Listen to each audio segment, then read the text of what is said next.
ਆ ਦੇਖੋ ਜਿਹੜੇ ਖੱਟੜ ਸਰਕਾਰ ਨੇ ਟਿੱਪਰ ਲਾਏ ਸੀ ਸਵੇਰੇ, ਰੋਲਰ ਲਾਏ ਸੀ, ਟਰੱਕਾਂ ਤੇ ਚੜਾ ਸਾਰੇ ਲਾਤੇ ਕਿਸਾਨ ਵੀਰਾਂ ਨੇ ਖੂੰਜੇ, ਕਿਉਂਕਿ ਇਹ ਗੰਦੀਆਂ ਨੀਤੀਆਂ ਤੇ ਰਣਨੀਤੀਆਂ ਹੁਣ ਕਿਸਾਨਾਂ ਨੂੰ ਨਾ ਪੰਜਾਬ ਦੇ ਨੌਜਵਾਨਾਂ ਨੂੰ ਕਿਸੇ ਨੂੰ ਵੀ ਬਰਦਾਸ਼ਤ ਨਹੀਂ ਹੈ। ਕੈਮਰਾਮੈਨ ਨੂੰ ਪਿੱਛੇ ਕਰੋ। ਹੁਣ ਹਰ ਕੋਈ ਦਿੱਲੀ ਵੱਲ ਨੂੰ ਕੂਚ ਕਰ ਚੁੱਕਿਆ ਹੈ ਦਿੱਲੀ ਫਤਿਹ ਕਰਨ ਵਾਸਤੇ, ਤੇ ਹੁਣ ਇਹਨਾਂ ਨੇ ਨਹੀਂ ਮੰਨਣੀ ਕਿਸੇ ਦੀ।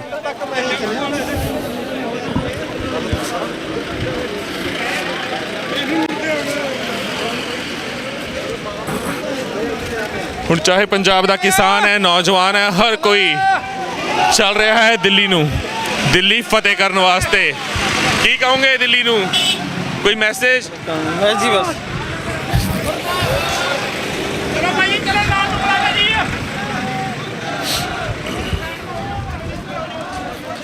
ਦੇਖ ਸਕਦੇ ਹੋ ਤੁਸੀਂ ਜੋਸ਼ ਕਿੰਨਾ ਹੈ ਕਿਸਾਨਾਂ ਅੰਦਰ, ਨੌਜਵਾਨਾਂ ਅੰਦਰ।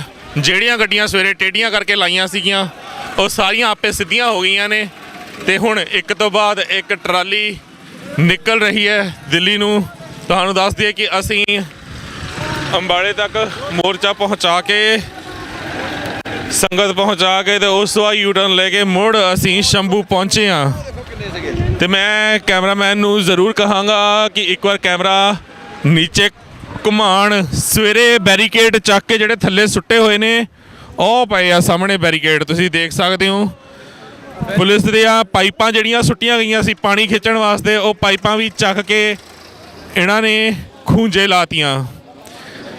बैरिकेड चक के दरिया च मारे क्योंकि हुण कुछ कहना चाहूँगी हुण बस किसानां दा यही है कि जल्द तो जल्द दिल्ली पहुँचा जाए अपड़िया जाए ते दिल्ली दी हिक ते जाके यह मोर्चा लाया जाए। तुसीं देख सकते हो कितना जोश है नौजवानों अंदर। तो यह पहला मौका अजिहा वेखण नूं मिल रहा है जदों नौजवान इन्नी वड्डी गिणती दे विच मोर्चियां च शामिल हो रहे ने, जदों दिल्ली नूं कूच करन वास्ते इन्नी वड्डी गिणती च नौजवान चले ने। ते हुण दिल्ली यह चीज़ समझ ही गई है कि अगर असीं नहीं मन्ने,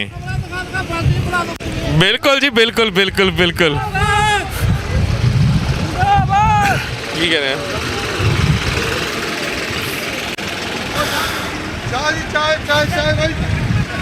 देखो लंगर की भी सेवा बराबर चल रही है, वीर चाह भी पिला रहे हैं जेडे दिल्ली नूं कूच कर रहे हैं, चाह की सेवा बराबर चल रही है।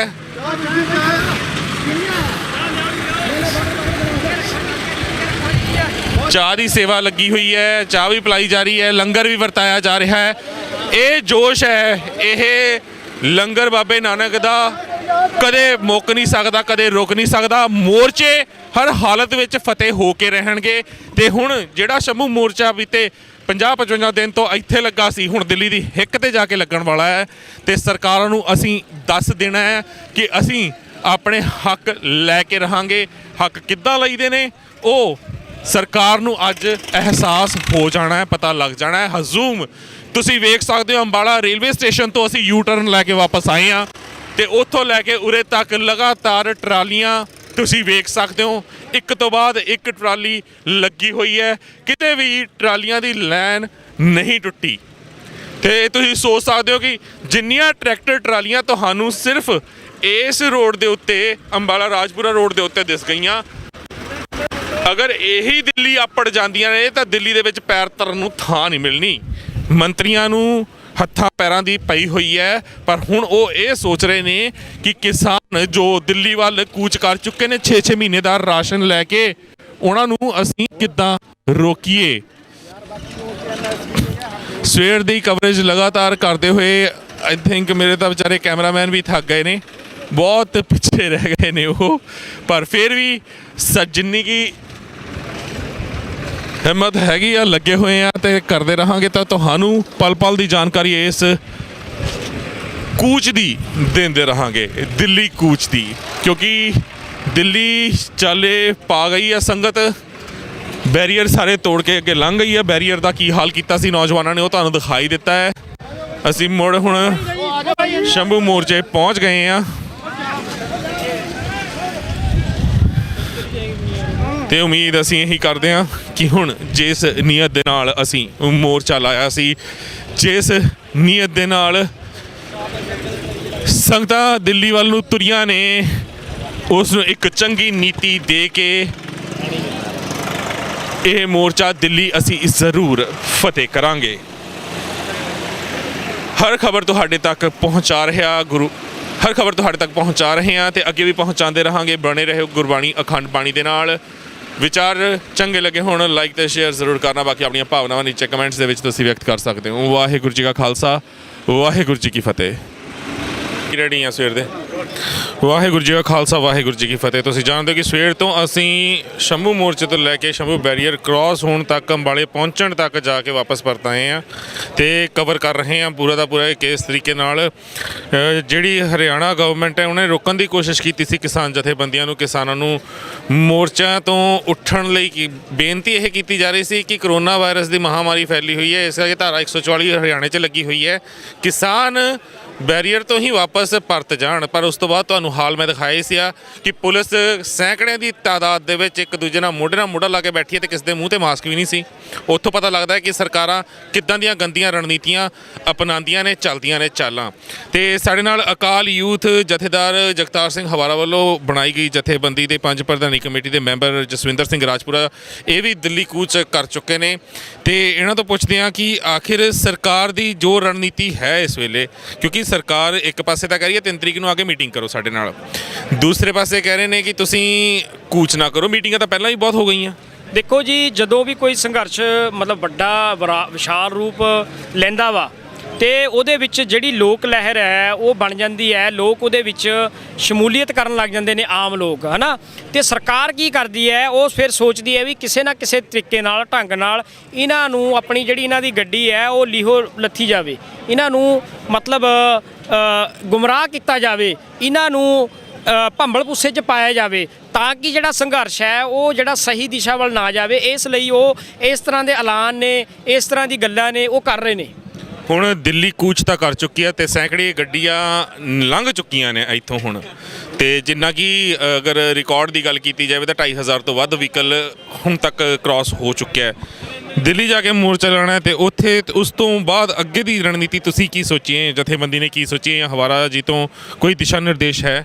ਦੇਖੋ ਜੀ, ਜਥੇਦਾਰ ਸਾਹਿਬ ਵੱਲੋਂ ਤਾਂ ਇੱਕੋ ਨਿਰਦੇਸ਼ ਸੀਗਾ, ਉਹ ਸ਼ੁਰੂ ਤੋਂ ਕਹਿ ਰਹੇ ਨੇ ਕਿ ਅਸੀਂ ਪੰਜਾਬ ਦੀ ਗੱਲ ਕਰਨੀ ਹੈ, ਅਸੀਂ ਪੰਜਾਬ ਦੀ ਕਿਸਾਨੀ ਦੀ ਗੱਲ ਕਰਨੀ ਹੈ। ਤੇ ਦੂਜੀ ਜਿਹੜੀ ਤੁਸੀਂ ਗੱਲ ਕਰ ਰਹੇ ਹੋ ਕਿ ਅੱਗੇ ਦੀ ਰਣਨੀਤੀ, ਮੈਂ ਕਿਸਾਨ ਜਥੇਬੰਦੀਆਂ ਨੂੰ, ਸਮੁੱਚੀ ਸਿੱਖ ਜਥੇਬੰਦੀਆਂ ਨੂੰ ਇਹ ਅਪੀਲ ਕਰਦਾ ਕਿ ਅੱਜ ਇਕੱਲੇ ਤੁਸੀਂ ਕਾਨੂੰਨ ਨੂੰ ਰੱਦ ਕਰਾਉਣ ਦੀ ਗੱਲ ਨਾ ਕਰਿਓ, ਕਿਉਂਕਿ ਜੇ ਤੁਸੀਂ ਇਸ ਇਕੱਲੇ ਕਾਨੂੰਨ ਨੂੰ ਰੱਦ ਕਰਾਉਣ ਦੀ ਗੱਲ ਕਰੋਗੇ, ਉਹਨਾਂ ਨੇ 2 ਸਾਲ ਬਾਅਦ ਫਿਰ ਕੋਈ ਨਵਾਂ ਕਾਨੂੰਨ ਬਣਾ ਦੇਣਾ, ਉਹ ਰੱਦ ਕਰਾਓਗੇ ਫਿਰ ਤੀਜਾ ਕਾਨੂੰਨ ਬਣਾ ਦੇਣਾ। ਤੁਸੀਂ ਹੁਣ ਗੱਲ, ਸਾਡੇ ਕੋਲ ਮੌਕਾ ਵਾ ਕਰਨ ਦਾ, ਪੰਜਾਬ ਨੂੰ ਦੱਬਿਆ ਜਾ ਰਿਹਾ, ਕੁਚਲਿਆ ਜਾ ਰਿਹਾ। ਤੁਸੀਂ ਗੱਲ ਜੇ ਕਰਨੀ ਹੈ ਤੇ ਪੰਜਾਬ ਦੀ ਖੁਦ ਮੁਖਤਿਆਰੀ ਦੀ ਕਰੋ ਕਿ ਅਸੀਂ ਜਿਹੜੀ ਫਸਲ ਹੈ ਉਹ ਬੀਜੀ ਹੈ, ਵੇਚਣ ਦੇ ਅਧਿਕਾਰੀ ਅਸੀਂ ਹਾਂ ਵੀ ਕਿੱਥੇ ਵੇਚਣੀ ਹੈ। ਸਾਨੂੰ ਯੂਪੀ ਬਿਹਾਰ ਤੋਂ ਆ ਕੇ ਕੋਈ ਬੰਦਾ ਨਾ ਦੱਸੇ ਕਿ ਤੁਸੀਂ ਪੰਜਾਬ ਤੋਂ ਬਾਹਰ ਫਸਲ ਨਹੀਂ ਬੀਜ ਸਕਦੇ। ਸੋ ਇਹ ਸਾਰੀ ਗੱਲਾਂ ਨੂੰ ਲੈ ਕੇ ਸਾਨੂੰ ਬਹੁਤ ਵੱਡਾ ਜਿਹੜਾ ਪ੍ਰੀ ਪਲਾਨ ਤਰੀਕੇ ਦੇ ਨਾਲ ਸੰਘਰਸ਼ ਕਰਨਾ ਪਊਗਾ। ਇਹੋ ਜੀ ਗੱਲਾਂ ਨੇ ਇਕੱਲੇ ਸਿੱਖ ਦੇ, ਪੰਜਾਬੀਆਂ ਦੇ ਤੱਕ ਪਹੁੰਚਾਉਣੀ ਪੈਣੀਆਂ ਨੇ ਵੀ ਇਹ ਇਕੱਲਾ ਕਿਸਾਨੀ ਦਾ ਮਸਲਾ ਨਾ ਇਹਨੂੰ ਸਮਝੋ, ਇਹ ਬਹੁਤ ਅੱਗੇ ਤੱਕ ਜਿਹੜੀ ਗੱਲ ਹੈ ਉਹ ਜਾ ਪਹੁੰਚੀ ਹੈ, ਇਹ ਪੰਜਾਬ ਦੀ ਹੋਂਦ ਦਾ ਮਸਲਾ ਬਣਿਆ ਹੋਇਆ। ਪਰ ਸਰਕਾਰਾਂ ਲਗਾਤਾਰ ਜਿਸ ਤਰੀਕੇ ਦੀ ਰਾਜਨੀਤੀ ਕਰ ਰਹੀਆਂ ਨੇ, ਪੰਜਾਬ ਸਰਕਾਰ ਜਿਸ ਤਰ੍ਹਾਂ ਦੀ ਬਹਾਨੇਬਾਜ਼ੀ ਕਰ ਰਹੀ ਹੈ, ਆਪਣੇ ਆਪ ਨੂੰ ਲਾਚਾਰ ਦਿਖਾ ਰਹੇ ਨੇ ਕਿ ਉਹ ਕੁਝ ਕਰਨ ਜੋਗੇ ਨਹੀਂ। ਹੁਣ ਘੱਟੋ ਘੱਟ ਜੇ ਪੰਜਾਬ ਸਰਕਾਰ ਕੁਝ ਵੀ ਨਹੀਂ ਸੀ ਕਰਨ ਜੋਗੀ ਤਾਂ ਇਹ ਤਾਂ ਕਰ ਸਕਦੀ ਸੀ ਕਿ ਕਿਸਾਨਾਂ ਨਾਲ ਮੋਢਾ ਲਾ ਕੇ ਦਿੱਲੀ ਚੱਲਦੀ।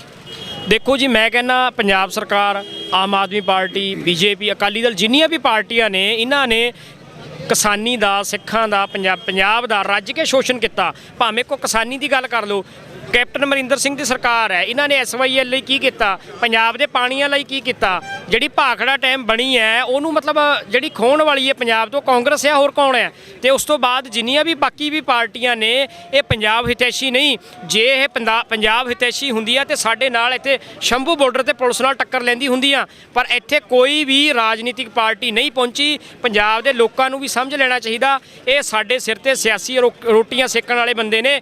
ਸਾਨੂੰ ਲੋੜ ਹੈ ਜਿਹੜੇ ਸੰਘਰਸ਼ ਦੇ ਵਿੱਚ ਕੁੱਦ ਕੇ ਲੋਕਾਂ ਦੇ ਲਈ ਲੜਾਈ ਲੜ ਰਹੇ ਨੇ, ਕਿਸਾਨਾਂ ਦੇ ਲਈ ਲੜਾਈ ਲੜ ਰਹੇ ਨੇ, ਪੰਜਾਬ ਦੇ ਹੱਕਾਂ ਦੀ ਲੜਾਈ ਲੜ ਰਹੇ ਨੇ, ਉਹਨਾਂ ਦਾ ਸਾਥ ਦੇਣਾ ਚਾਹੀਦਾ। ਹੁਣ ਭਗਵੰਤ ਮਾਨ ਹੈ, ਇਹ ਕਹਿੰਦਾ ਮੈਂ ਪੰਜਾਬ ਦੇ ਵਿੱਚ 3 ਰੈਲੀਆਂ ਕਰਾਂਗਾ। ਹੱਦ ਹੋ ਗਈ ਹੈ ਯਾਰ। ਗੱਲ ਕਿਸਾਨ ਜਾ ਰਹੇ ਨੇ ਦਿੱਲੀ ਨੂੰ, ਇਹ ਕਹਿੰਦਾ ਵੀ ਮੈਂ 3 ਪੰਜਾਬ ਦੇ ਵਿੱਚ ਰੈਲੀਆਂ ਕਰਾਂਗਾ। ਰੈਲੀਆਂ ਕਰਕੇ ਕੀ ਕਰੂਗਾ ਤੂੰ ਦੱਸ? ਇੱਥੇ ਤੇ ਜੰਗ ਹਿੰਦ ਪੰਜਾਬ ਦਾ ਜਿਹੜਾ ਹੋ ਰਿਹਾ ਹੈ, ਤੇ ਤੂੰ ਉੱਥੇ ਐਲਾਨ ਕਰ ਰਿਹਾ ਕਿ ਮੈਂ ਰੈਲੀਆਂ ਕਰਾਂਗਾ। ਸਾਡੇ ਨਾਲ ਆਓ ਇੱਥੇ ਸ਼ੰਭੂ ਮੋਰਚੇ ਤੇ, ਇੱਥੇ ਆਓ ਬਾਰਡਰ ਤੇ ਪੁਲਿਸ ਨੂੰ ਭਜਾਓ, ਅੱਗੇ ਹਰਿਆਣਾ ਪੁਲਿਸ ਲੱਗੀ ਹੈ, ਆਓ ਅਸੀਂ ਦਿੱਲੀ ਪਹੁੰਚੀਏ। ਅਸੀਂ ਗੱਲ ਤਾਂ ਮੰਨਾਂਗੇ ਤੁਸੀਂ ਸਿਆਸਤ ਕਰਦੇ ਹੋ ਪੰਜਾਬ ਦੀ। ਗੱਲ ਤਾਂ ਉਹੀ ਹੈ ਨਾ ਕਿ ਸਿਆਸੀ ਧਿਰਾਂ ਦੀ ਵੀ ਇਸ ਵੇਲੇ ਅਸਲੀਅਤ ਸਾਹਮਣੇ ਆਣੀ ਹੈ, ਦੁੱਧ ਦਾ ਦੁੱਧ ਪਾਣੀ ਦਾ ਪਾਣੀ ਹੋਣਾ। ਕਿਉਂਕਿ ਜਿਹੜੀਆਂ ਸਿਆਸੀ ਧਿਰਾਂ ਆਪਣੇ ਆਪ ਨੂੰ ਕਹਿੰਦੀਆਂ ਨੇ ਕਿ ਸਾਨੂੰ ਕਿਸਾਨਾਂ ਦਾ ਬੜਾ ਦੁੱਖ ਹੈ, ਪੰਜਾਬੀਅਤ ਦਾ ਬੜਾ ਦੁੱਖ ਹੈ, ਅਸੀਂ ਪੰਜਾਬੀਆਂ ਦੇ ਨਾਲ ਆ। ਮੈਂ ਸਿੱਖ ਜੱਟ ਜਾਂ ਜ਼ਮੀਂਦਾਰ ਤਾਂ ਨਹੀਂ ਕਹਾਂਗਾ, ਕਿਉਂਕਿ ਇੱਕ ਤਬਕੇ ਦੇ ਨਾਲ ਜੋੜ ਕੇ ਉਸ ਨੂੰ ਦੇਖ ਲਿੱਤਾ ਜਾਂਦਾ। ਇਸ ਵੇਲੇ ਗੱਲ ਪੰਜਾਬੀਅਤ ਤੇ ਪੰਜਾਬੀਅਤ ਦੀ ਚੱਲ ਰਹੀ ਹੈ, ਹਰ ਧਰਮ ਹਰ ਵਰਗ ਦੀ ਚੱਲ ਰਹੀ ਹੈ। ਇਸ ਲਈ ਜੇਕਰ ਸਰਕਾਰਾਂ ਵਾਕਈ ਹੀ ਸਿੰਸੀਅਰ ਸੀਗੀਆਂ, ਜਾਂ ਜਿਹੜੀਆਂ ਵੀ ਧਿਰਾਂ ਹੈ ਨੇ, ਜਿੰਨੀਆਂ ਵੀ ਪੋਲੀਟੀਕਲ ਪਾਰਟੀਆਂ ਹੈ ਨੇ, ਉਹ ਵਾਕਈ ਹੀ ਸਿੰਸੀਅਰ ਸੀ ਕਿਸਾਨਾਂ ਦੇ ਹੱਕ ਦੇ ਵਿੱਚ, ਤਾਂ ਉਹਨਾਂ ਦਾ ਫਰਜ਼ ਬਣਦਾ ਸੀ, ਜਿੱਦਾਂ ਜਸਵਿੰਦਰ ਸਿੰਘ ਰਾਜਪੁਰਾ ਨੇ ਕਿਹਾ, ਕਿ ਆ ਕੇ ਮੋਰਚਿਆਂ ਤੇ ਸਾਥ ਦਿੰਦੇ। ਤੇ ਹੁਣ ਜਦੋਂ ਚਾਲੇ ਪਾਏ ਨੇ ਸੰਗਤ ਨੇ ਦਿੱਲੀ ਵੱਲ ਨੂੰ, ਤਾਂ ਦਿੱਲੀ ਵੱਲ ਨੂੰ ਕੂਚ ਕਰਦੇ। ਇਸ ਮੋਰਚੇ ਦੇ ਉੱਤੇ ਆ ਕੇ ਵੀ ਬੜੇ ਸਿਆਸੀ ਆਗੂਆਂ ਨੇ ਬਹੁਤ ਵੱਡੇ ਵੱਡੇ ਦਾਅਵੇ ਕੀਤੇ, ਵਾਅਦੇ ਕੀਤੇ, ਪਰ ਤੁਹਾਨੂੰ ਲੱਗਦਾ ਹੈ ਕਿ ਦਿੱਲੀ ਦੇ ਵਿੱਚ ਉਹਨਾਂ ਵਿੱਚੋਂ ਕੋਈ ਦਿਸੂ ਸਾਨੂੰ? ਦੇਖੋ ਜੀ, ਦਿੱਲੀ 'ਚ ਤਾਂ ਕੀ ਸ਼ੰਭੂ ਨਾ ਬਾਰਡਰ ਤੇ ਦਿਖਿਆ, ਨਾ ਖਨੌਰੀ ਬਾਰਡਰ ਤੇ ਦਿਖਿਆ, ਨਾ ਕਿਸੇ ਮੈਨੂੰ ਤਾਂ ਹੋਰ ਬਾਰਡਰ ਤੇ ਦਿਖਿਆ। ਮੈਂ ਤਾਂ ਇਹਨਾਂ ਦਾ ਕਿ ਸਿਆਸੀ ਬਿਆਨ ਤੱਕ ਨਹੀਂ ਪੜ੍ਹਿਆ ਕਿ ਅਸੀਂ ਫਲਾਣੇ ਬਾਰਡਰ ਤੇ ਪਹੁੰਚ ਰਹੇ ਹਾਂ, ਜਾਂ ਕਿਸਾਨਾਂ ਦੇ ਨਾਲ ਅਸੀਂ ਮੋਢੇ ਨਾਲ ਮੋਢਾ ਲਾ ਕੇ ਦਿੱਲੀ ਨੂੰ ਜਾਣ ਨੂੰ ਤਿਆਰ ਹਾਂ। ਕੋਈ ਬੋਲਣ ਨੂੰ ਤਿਆਰ ਨਹੀਂ ਹੈਗਾ ਸਿਆਸੀ ਬੰਦਾ। ਤੁਸੀਂ ਦੱਸੋ ਕਿਸੇ ਵੀ ਇੱਕ ਵੀ ਅੱਜ ਪੋਲੀਟੀਕਲ ਲੀਡਰ ਦੀ ਸਟੇਟਮੈਂਟ ਆਈ ਹੋਵੇ ਕਿ ਕਿਸਾਨਾਂ ਦੇ ਜਿਹੜੇ ਜੱਥੇ ਨੇ ਦਿੱਲੀ ਨੂੰ ਵੰਗਾਰ ਰਹੇ ਨੇ, ਉਹਨਾਂ ਨੂੰ ਦਿੱਲੀ ਘੇਰਨ ਨੂੰ ਜਾ ਰਹੇ ਨੇ, ਅਸੀਂ ਉਹਨਾਂ ਦੇ ਨਾਲ ਜਾਵਾਂਗੇ। ਮੈਂ ਤਾਂ ਅੱਜ ਤੱਕ ਪੜ੍ਹਿਆ ਨਹੀਂ ਕੋਈ ਸਿਆਸੀ ਬਿਆਨ। ਇਹਨਾਂ ਦੇ ਇਹੀ ਬਿਆਨ ਆ ਰਹੇ ਨੇ ਕਿ ਅਸੀਂ ਕਿਸਾਨਾਂ ਦੇ ਨਾਲ। ਮਤਲਬ ਉਹ ਕਿੱਦਾਂ ਨਾਲ ਹੋ ਤੁਸੀਂ, ਇਹ ਤਾਂ ਦੱਸ ਦਿਓ। ਕਿਸਾਨਾਂ ਦੀ ਛਿੱਲ ਲਾਉਣ ਵਾਸਤੇ, ਉਹਨਾਂ ਦੀਆਂ ਜ਼ਮੀਨਾਂ ਗਵਾਉਣ ਵਾਸਤੇ। ਅਗਰ ਇਹ ਸਾਨੂੰ ਬੀਤੇ 70 ਸਾਲ 'ਚ ਸਮਝ ਨਹੀਂ ਆਇਆ, ਤਾਂ ਸ਼ਾਇਦ ਹੋ ਸਕਦਾ ਹੈ ਕਿ ਅੱਜ ਵੀ ਸਾਡੇ ਪੱਲੇ ਨਾ ਪਵੇ। ਅੱਜ ਇੱਕ ਮੌਕਾ ਸਾਨੂੰ ਸਾਡੀ ਆਵਾਮ ਨੇ ਦਿੱਤਾ ਹੈ, ਜਾਂ ਕਹਿ ਸਕਦੇ ਹਾਂ ਕਿ ਸਰਕਾਰ ਨੇ ਹੀ ਦਿੱਤਾ ਹੈ। ਘੱਟੋ ਘੱਟ ਮੋਦੀ ਦੀ ਇਸ ਘਟੀਆ ਹਰਕਤ ਤੋਂ ਬਾਅਦ ਪੰਜਾਬ ਦੀਆਂ ਮਰੀਆਂ ਹੋਈਆਂ ਜ਼ਮੀਰਾਂ ਤਾਂ ਜਾਗੀਆਂ ਨੇ। ਇੱਕ ਝੰਜੋੜਾ ਤਾਂ ਮਿਲਿਆ ਹੈ, ਤੁਹਾਡੀ ਰੂਹ ਨੂੰ ਜਾਗੇ ਤਾਂ ਹੋ ਕਿ ਤੁਹਾਡਾ ਕੀ ਕੀ ਖੁੱਸ ਗਿਆ ਹੈ ਉਹ ਵੀ ਪਤਾ ਲੱਗ ਗਿਆ ਹੈ, ਤੇ ਅੱਗੇ ਕੱਖ ਨਹੀਂ ਰਹਿਣਾ ਉਹ ਵੀ ਪਤਾ ਲੱਗ ਗਿਆ। ਤਾਂ ਹੀ ਅੱਜ ਅਸੀਂ ਸੜਕਾਂ ਤੇ ਬੈਠੇ ਹਾਂ। ਮੈਂ ਪਹਿਲਾਂ ਵੀ ਇਹ ਗੱਲ ਕਹੀ ਸੀ ਕਿ ਇਹ ਕੰਮ ਬਹੁਤ ਪਹਿਲਾਂ ਹੋ ਜਾਣਾ ਚਾਹੀਦਾ ਸੀ। ਇਹ ਮੋਰਚੇ ਉਦੋਂ ਲੱਗਣੇ ਚਾਹੀਦੇ ਸੀ ਜਦੋਂ ਧੰਨ ਸ਼੍ਰੀ ਗੁਰੂ ਗ੍ਰੰਥ ਸਾਹਿਬ ਜੀ ਦੇ ਅੰਗਾਂ ਦੀ ਬੇਅਦਬੀ ਹੋਈ, ਗਲੀਆਂ ਦੇ ਵਿੱਚ ਅੰਗ ਖਿਲਾਰੇ ਗਏ। ਜੇ ਕਿਤੇ ਉਦੋਂ ਮੋਰਚੇ ਲੱਗੇ ਹੁੰਦੇ ਆਪਣੇ ਗੁਰੂ ਵਾਸਤੇ, ਤਾਂ ਸ਼ਾਇਦ ਅੱਜ ਸਾਨੂੰ ਆਹ ਦਿਨ ਨਾ ਵੇਖਣਾ ਪੈਂਦਾ। ਕੀ ਕਹੋਗੇ? ਕਿਉਂਕਿ ਦੇਖੋ, ਹਰ ਪ੍ਰੋਸਪੈਕਟਿਵ ਦੇ ਨਾਲ ਹਰ ਚੀਜ਼ ਦੇਖੀ ਜਾਂਦੀ ਹੈ। ਬਹੁਤ ਸਾਰੇ ਬੁੱਧੀਜੀਵੀ ਇਹ ਵੀ ਕਹਿੰਦੇ ਨੇ, ਤੇ ਇੰਟੈਲੈਕਚੁਅਲ ਵੀ ਇਹ ਚੀਜ਼ ਕਹਿੰਦੇ ਨੇ ਕਿ ਅੱਜ ਕਿਸਾਨਾਂ ਦੇ ਉੱਤੇ ਗੱਲ ਆਈ ਹੈ, ਜ਼ਮੀਨ ਦੇ ਉੱਤੇ ਗੱਲ ਆਈ, ਤਾਂ ਅੱਜ ਮੋਰਚਿਆਂ ਦੇ ਉੱਤੇ ਆ ਗਿਆ ਬੱਚਾ। ਪਰ ਗੁਰੂ ਦੀ ਜਦੋਂ ਬੇਅਦਬੀ ਹੋਈ ਸੀ ਉਦੋਂ ਕੋਈ ਨਹੀਂ ਸੀ ਦਿਸਿਆ। ਦੇਖੋ ਜੀ ਸੈਣੀ ਸਾਹਿਬ, ਜਿਹੜੀ ਇਹ ਗੱਲ ਹੈ ਗੁਰੂ ਗ੍ਰੰਥ ਸਾਹਿਬ ਜੀ ਦੀ ਬੇਅਦਬੀ ਦੀ ਗੱਲ ਹੈ, ਜਾਂ 2007 ਤੋਂ ਬਾਅਦ ਸਰਸੇ ਵਾਲੇ ਨੇ ਜਿਹੜਾ ਸਵਾਂਗ ਰਚਿਆ ਸੀ ਉਹਦੀ ਗੱਲ ਹੈ, ਹੈ ਨਾ। 2007 ਤੋਂ ਲੈ ਕੇ ਮਤਲਬ 15 ਤੱਕ, ਬਰਗਾੜੀ ਤੱਕ ਪੰਜਾਬ ਦੇ ਵਿੱਚ ਬਹੁਤ ਵੱਡੇ ਵੱਡੇ ਇਕੱਠ ਹੋਏ ਨੇ, ਜਿਨ੍ਹਾਂ ਨੇ ਰਿਕਾਰਡ ਤੋੜਿਆ ਵੱਡੇ ਵੱਡੇ ਇਕੱਠਾਂ ਦਾ, ਜਿਹੜੇ ਪੰਥਕ ਲਈ ਸੀ। ਤੇ ਕਿੰਨੇ ਹੀ ਉਸ ਸਮੇਂ ਤੋਂ ਲੈ ਕੇ ਹੁਣ ਤੱਕ ਮੋਰਚੇ ਲੱਗੇ ਨੇ। ਅਸੀਂ ਉਸ ਸਮੇਂ ਤੋਂ ਲੈ ਕੇ ਹੁਣ ਤੱਕ ਕੋਈ ਦਿਸ਼ਾ ਦੇਣ ਦੇ ਵਿੱਚ, ਕੋਈ ਰਾਜਨੀਤਿਕ ਵੱਡਾ ਇਨਕਲਾਬ ਲਿਆਉਣ ਦੇ ਵਿੱਚ ਫੇਲ ਹੋਏ ਆ। ਤੇ ਕਿਤੇ ਮੈਂ ਇਹੀ ਚਿੰਤਾ ਸਾਨੂੰ ਖਾ ਰਹੀ ਹੈ ਕਿ ਜਿਹੜੀ ਭੁੱਲਾਂ ਨੇ ਸਾਡੀ ਬਰਗਾੜੀ ਵਿਛੇ ਹੋਈਆਂ ਨੇ, ਜਾਂ 2007 ਤੋਂ ਲੈ ਕੇ ਅਸੀਂ ਕਰਦੇ ਆਏ ਆ, ਉਹੀ ਭੁੱਲਾਂ ਕਿਸਾਨ ਜਥੇਬੰਦੀਆਂ ਜਾਂ ਜਿੰਨੇ ਵੀ ਮੋਰਚੇ ਪੰਜਾਬ 'ਚ ਲੱਗੇ ਹੋਏ ਨੇ ਉਹ ਬੰਦੇ ਵੀ ਨਾ ਕਰ ਲੈਣ। ਕਿਉਂਕਿ ਦੇਖੋ, ਸਾਡੇ ਉੱਤੇ ਇੱਕ ਕਾਨੂੰਨ ਬਣਦਾ, 4 ਕਾਨੂੰਨ 2 ਸਾਲ ਬਾਅਦ ਫੇਰ ਬਣਨ ਨੂੰ ਤਿਆਰ ਨੇ। ਤੁਸੀਂ ਇਹਨੂੰ ਰੱਦ ਕਰਾ ਲੋਗੇ, ਦੂਜਾ ਕਾਨੂੰਨ ਫੇਰ ਬਣਾਉਣ ਨੂੰ ਤਿਆਰ ਨੇ। ਉਹਨਾਂ ਨੂੰ ਕਿਹੜਾ ਟਾਈਮ ਲੱਗਦਾ ਵਾ? ਸੋ ਗੱਲ ਹੈ, ਪੰਜਾਬ ਦਾ ਕਿਸਾਨ ਹੈ, ਉਹ ਇਹ ਕਰੇ ਕਿ ਸਾਨੂੰ ਖੁਦ ਮੁਖਤਿਆਰੀ ਚਾਹੀਦੀ ਹੈ, ਕਿ ਯੂਪੀ ਬਿਹਾਰ 'ਚੋਂ ਆ ਕੇ ਬੰਦਾ ਨਾ ਸਾਨੂੰ ਦੱਸੇ ਕਿ ਮੈਂ ਆਪਣੀ ਫਸਲ ਹੈ ਹਰਿਆਣਾ ਬਾਰਡਰ ਟੱਪ ਕੇ ਵੇਚ ਸਕਦਾ ਕਿ ਨਹੀਂ ਵੇਚ ਸਕਦਾ। ਸਾਨੂੰ ਖੁੱਲ੍ਹ ਹੋਣੀ ਚਾਹੀਦੀ, ਅਸੀਂ ਆਪਣੀ ਜਿਹੜੀ ਫਸਲ ਹੈ ਭਾਵੇਂ ਅਫਗਾਨਿਸਤਾਨ ਜਾ ਕੇ ਵੇਚੀਏ। ਨਾ ਹਰਿਆਣਾ ਬਾਰਡਰ ਟੱਪ ਕੇ ਤਾਂ ਅਸੀਂ ਉੱਥੋਂ ਯੂਰੀਆ ਤੱਕ ਨਹੀਂ ਲੈ ਕੇ ਆ ਸਕਦੇ। ਤੁਹਾਨੂੰ ਪਤਾ ਹੈ, ਜਿਹੜੇ ਕਿਸਾਨ ਯੂਰੀਆ ਲੈ ਕੇ ਆ ਰਹੇ ਸੀ ਉਹਨਾਂ ਨੂੰ ਵੀ ਫੜ ਕੇ ਅਰੈਸਟ ਕੀਤਾ ਗਿਆ, ਗੱਡੀਆਂ ਜ਼ਬਤ ਕੀਤੀਆਂ ਗਈਆਂ, ਉਹਨਾਂ ਨੂੰ ਅਰੈਸਟ ਕੀਤਾ ਗਿਆ, ਪਰਚੇ ਕੀਤੇ ਗਏ। ਤੁਸੀਂ ਕੀ ਕਹੋਗੇ ਸਰਕਾਰਾਂ ਦੇ ਇਸ ਅੜੀਅਲ ਰਵੱਈਏ ਨੂੰ ਲੈ ਕੇ? ਕਿਉਂਕਿ ਹੁਣ ਤੱਕ ਸਰਕਾਰਾਂ ਨੂੰ ਅਕਲ ਆ ਜਾਣੀ ਚਾਹੀਦੀ ਹੈ ਕਿ ਜਿੰਨਾ ਵੱਡਾ ਹਜ਼ੂਮ ਦਿੱਲੀ ਵੱਲ ਨੂੰ ਕੂਚ ਕਰ ਚੁੱਕਿਆ ਹੈ। ਪਹਿਲਾਂ ਉਹਨਾਂ ਨੂੰ ਲੱਗ ਰਿਹਾ ਸੀ ਕਿ ਸ਼ਾਇਦ ਮੋਰਚੇ ਲੱਗ ਜਾਣਗੇ, ਥੋੜ੍ਹਾ ਜਿਹਾ ਪ੍ਰੋਟੈਸਟ ਹੋ ਜਾਊਗਾ, ਚੁੱਪ ਕਰਕੇ ਬਹਿ ਜਾਣਗੇ, ਪਰ ਅੱਜ ਚਾਲੇ ਪੈ ਗਏ। ਅਸਲ ਦੇ ਵਿੱਚ ਦਿੱਲੀ ਜਾਗਦੀ ਉਹ ਉਦੋਂ ਹੈ ਜਦੋਂ ਆਪਾਂ ਉਹਦੇ ਸਿਰ ਤੱਕ ਜਾ ਪਹੁੰਚ ਜਾਂਦੇ ਆ, ਤੁਸੀਂ ਵੇਖੋ ਇੱਕ ਵਾਰੀ ਨਹੀਂ, ਕਿਉਂਕਿ ਜਿਹੜਾ ਮੋਦੀ ਸਰਕਾਰ ਦਾ ਰਵੱਈਆ ਹੈ ਨਾ, ਉਹ ਅੱਜ ਤੋਂ ਤਾਨਾਸ਼ਾਹੀ ਨਹੀਂ ਹੈਗਾ। ਰਾਤ ਨੂੰ 8 ਵਜੇ ਅਨਾਉਂਸਮੈਂਟ ਹੈ ਕਿ ਸਵੇਰ ਤੋਂ ਨੋਟਬੰਦੀ ਹੈ। ਤੁਸੀਂ ਹੈਰਾਨ ਹੋਵੋਗੇ ਵੀ ਇੰਨੇ ਕਈ ਸੌ ਬੰਦੇ ਜਿਹੜੇ ਲਾਈਨਾਂ ਵਿੱਚ ਖੜ ਕੇ ਮਰ ਗਏ, ਉਹ ਕਿਹੜੇ ਗਲਤ ਫੈਸਲੇ ਕਰਕੇ ਮਰ ਗਏ ਨੇ। ਸਰਕਾਰ ਦੀ ਦੇਖੋ ਜਿਹੜੀ ਸਟੇਟਮੈਂਟ ਹੈ, ਸਰਕਾਰ ਕਹਿੰਦੀ ਵੈਸੇ ਵੀ ਤਾਂ ਮੌਤ ਨੇ ਆਣਾ ਹੀ ਹੈ। ਫਿਰ ਜੇ ਸਰਕਾਰ ਅਜਿਹੀ ਅੱਗੋਂ ਜਵਾਬ ਦੇ ਰਹੀ ਹੈ ਵੀ ਮੌਤ ਤਾਂ ਆਣੀ ਹੋਈ ਹੈ ਜੇ ਲਾਈਨਾਂ ਵਿੱਚ ਖੜ ਕੇ ਮਰ ਗਏ, ਤੇ ਕਿੱਡੀ ਕੁ ਗੱਲ ਹੈ। ਫਿਰ ਸਰਕਾਰ ਦੇ ਮੰਤਰੀਆਂ ਨੂੰ ਜ਼ੈਡ ਸਿਕਿਉਰਿਟੀ ਕਿਉਂ ਹੈ, Z+ ਸਿਕਿਉਰਿਟੀ ਕਿਉਂ ਦਿੱਤੀ ਜਾਂਦੀ ਹੈ, ਕਿਉਂ ਇਹਨਾਂ ਨੂੰ ਗਨਮੈਨ ਦਿੱਤੇ ਜਾਂਦੇ ਨੇ? ਕਿਉਂਕਿ ਮਰਨਾ ਤਾਂ ਹੈਗਾ ਹੀ ਹੈ ਇੱਕ ਦਿਨ। ਦੂਸਰੇ ਪਾਸੇ ਨੋਟਬੰਦੀ ਤੋਂ ਬਾਅਦ ਤੁਸੀਂ GST ਦੇਖੋ, ਜਿੰਨਾ ਵਪਾਰੀ ਵਰਗ ਸੀਗਾ ਉਹਨੂੰ ਕਿੰਨਾ ਵੱਡਾ ਛੋਟੇ ਵਪਾਰੀਆਂ ਨੂੰ ਘਾਟਾ ਪਿਆ, ਪਰ ਸਰਕਾਰ ਨੇ ਆਪਣੇ ਫੈਸਲੇ ਨੂੰ ਨਹੀਂ ਬਦਲਿਆ।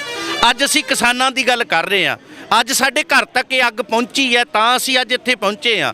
ਪਰ ਤੁਸੀਂ ਵੇਖੋ ਜਿਹੜੀ ਸਰਕਾਰ ਦਾ ਰਵੱਈਆ ਹੈ ਨਾ, ਜਦੋਂ GST ਦੀ ਗੱਲ ਹੋਈ ਹੈ, ਗੁਜਰਾਤ ਵਿੱਚ ਬਹੁਤ ਵੱਡੇ ਲੈਵਲ ਤੇ ਅੰਦੋਲਨ ਹੋਏ ਨੇ।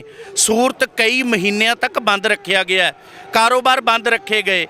ਤੇ ਅੱਜ ਜਦੋਂ ਤੁਸੀਂ ਪੰਜਾਬ ਵੱਲ ਵੇਖਦੇ ਹੋ, ਪਰ ਬਾਕੀ ਸਟੇਟਾਂ ਦਾ ਤੇ ਪੰਜਾਬ ਦਾ ਇੱਕ ਅਲੱਗ ਸਿਸਟਮ ਹੈ। ਤੁਸੀਂ ਬਾਕੀ ਸਟੇਟ ਵੇਖੋ, ਸੂਰਤ 'ਚ ਅੰਦੋਲਨ ਚੱਲ ਰਿਹਾ, ਪਰ ਬਾਕੀ ਸਾਰਾ ਗੁਜਰਾਤ ਕੰਮ ਪਿਆ ਕਰਦਾ। ਬਾਕੀ ਥਾਂ ਤੇ ਜੇ ਕਲਕੱਤਾ 'ਚ ਪ੍ਰੋਟੈਸਟ ਪਿਆ ਚੱਲਦਾ ਹੈ, ਤੇ ਬਾਕੀ ਹਿੰਦੁਸਤਾਨ ਦੀਆਂ ਜਿੰਨੀਆਂ ਸਟੇਟਾਂ ਨੇ ਉਹ ਕੰਮ ਪਈਆਂ ਕਰਦੀਆਂ ਨੇ। ਪਰ ਜੇ ਤੁਸੀਂ ਪੰਜਾਬ ਸਟੇਟ ਦੀ ਗੱਲ ਕਰੋ ਨਾ, ਅੱਜ ਸਾਰਾ ਹਿੰਦੁਸਤਾਨ ਚੁੱਪ ਕਰਕੇ ਸੁੱਤਾ ਪਿਆ। ਕਿਉਂ? ਕਿਉਂਕਿ ਉਹਨੂੰ ਸਰਕਾਰ ਤੋਂ ਡਰ ਲੱਗਦਾ, ਸਰਕਾਰ ਦੇ ਪਰਚਿਆਂ ਤੋਂ ਡਰ ਲੱਗਦਾ, ਸਰਕਾਰ ਦੇ ਤਾਨਾਸ਼ਾਹੀ ਰਵੱਈਏ ਤੋਂ ਡਰ ਲੱਗਦਾ। ਪਰ ਤੁਸੀਂ ਪੰਜਾਬ ਨੂੰ ਵੇਖੋ, ਅੱਜ ਪੰਜਾਬ ਦਾ ਨੌਜਵਾਨ, ਪੰਜਾਬ ਦਾ ਕਿਸਾਨ, ਪੰਜਾਬ ਦਾ ਸਿੱਖ, ਅੱਜ ਤੁਸੀਂ ਵੇਖੋ ਉਹ ਕਿਸ ਤਰੀਕੇ ਦੇ ਨਾਲ ਉੱਠਿਆ। ਕਿਉਂਕਿ ਜਿੰਨੇ ਇਨਕਲਾਬ ਹਿੰਦੁਸਤਾਨ 'ਚ ਸ਼ੁਰੂ ਹੋਏ ਨੇ, ਭਾਰਤ 'ਚ ਭਾਵੇਂ ਆਜ਼ਾਦੀ ਦੀ ਲੜਾਈ ਹੋਵੇ, ਉਹਦੀ ਸ਼ੁਰੂਆਤ ਕਿੱਥੋਂ ਹੋਈ ਹੈ? ਸਭ ਤੋਂ ਵੱਧ ਕੁਰਬਾਨੀਆਂ ਦੇਣ ਵਾਲੀ ਸਾਡੀ ਕੌਮ, ਇੰਨੇ ਜ਼ਿਆਦਾ ਸੰਘਰਸ਼ ਲੜਨ ਵਾਲੀ ਸਾਡੀ ਕੌਮ, ਤੇ ਅੱਜ ਜੇ ਸਾਨੂੰ ਇਹ ਕਿਸਾਨੀ ਬਿੱਲਾਂ ਦੇ ਉੱਪਰ ਸਾਡੀ ਹਰੈਸਮੈਂਟ ਕਰ ਰਹੇ ਨੇ, ਸਾਨੂੰ ਪਰੇਸ਼ਾਨ ਕੀਤਾ ਜਾ ਰਿਹਾ, ਸਾਡੇ ਤੋਂ ਜ਼ਮੀਨ ਖੋਈ ਜਾ ਰਹੀ ਹੈ, ਸਾਡੇ ਉੱਤੇ ਬਿਜਲੀ ਦੇ ਨਵੇਂ ਕਾਨੂੰਨ ਪਾਸ ਕੀਤੇ ਜਾ ਰਹੇ ਨੇ, ਸਾਡੇ ਕੋਲੋਂ 3.5 ਜ਼ਿਲ੍ਹੇ ਖੋਏ ਜਾ ਰਹੇ ਨੇ। ਤੇ ਚੇਤੇ ਰੱਖੋ, ਅੱਜ ਸਾਨੂੰ ਖੁਦ ਮੁਖਤਿਆਰੀ ਦੀ ਗੱਲ ਕਰਨੀ ਪਵੇਗੀ। ਜਦੋਂ ਤੱਕ ਸਾਡੇ ਨੌਜਵਾਨ, ਸਾਡੇ ਕਿਸਾਨ, ਸਾਡੇ ਵੀਰ ਭਰਾ ਇਸ ਗੱਲ ਨੂੰ ਨਹੀਂ ਸਮਝਦੇ ਵੀ ਮੰਨ ਲਓ ਆਪਾਂ 3 ਬਿੱਲ ਇਹਨਾਂ ਨੂੰ ਕਹਿ ਵੀ ਦਿੱਤਾ, ਉਹਨਾਂ ਨੇ ਸਾਡੀ ਗੱਲ ਮੰਨ ਵੀ ਲਈ, ਤੇ ਅੱਜ ਤੋਂ 6 ਮਹੀਨੇ ਬਾਅਦ ਇੱਕ ਨਵਾਂ ਬਿੱਲ ਪਾਸ ਕਰ ਦੇਣਗੇ, ਫਿਰ ਆਪਾਂ 6 ਮਹੀਨੇ ਸੜਕਾਂ ਤੇ ਰੋਲਾਂਗੇ। ਨਹੀਂ, ਸਾਡੇ ਕੋਲ ਖੁਦ ਮੁਖਤਿਆਰੀ ਹੋਣੀ ਚਾਹੀਦੀ ਹੈ।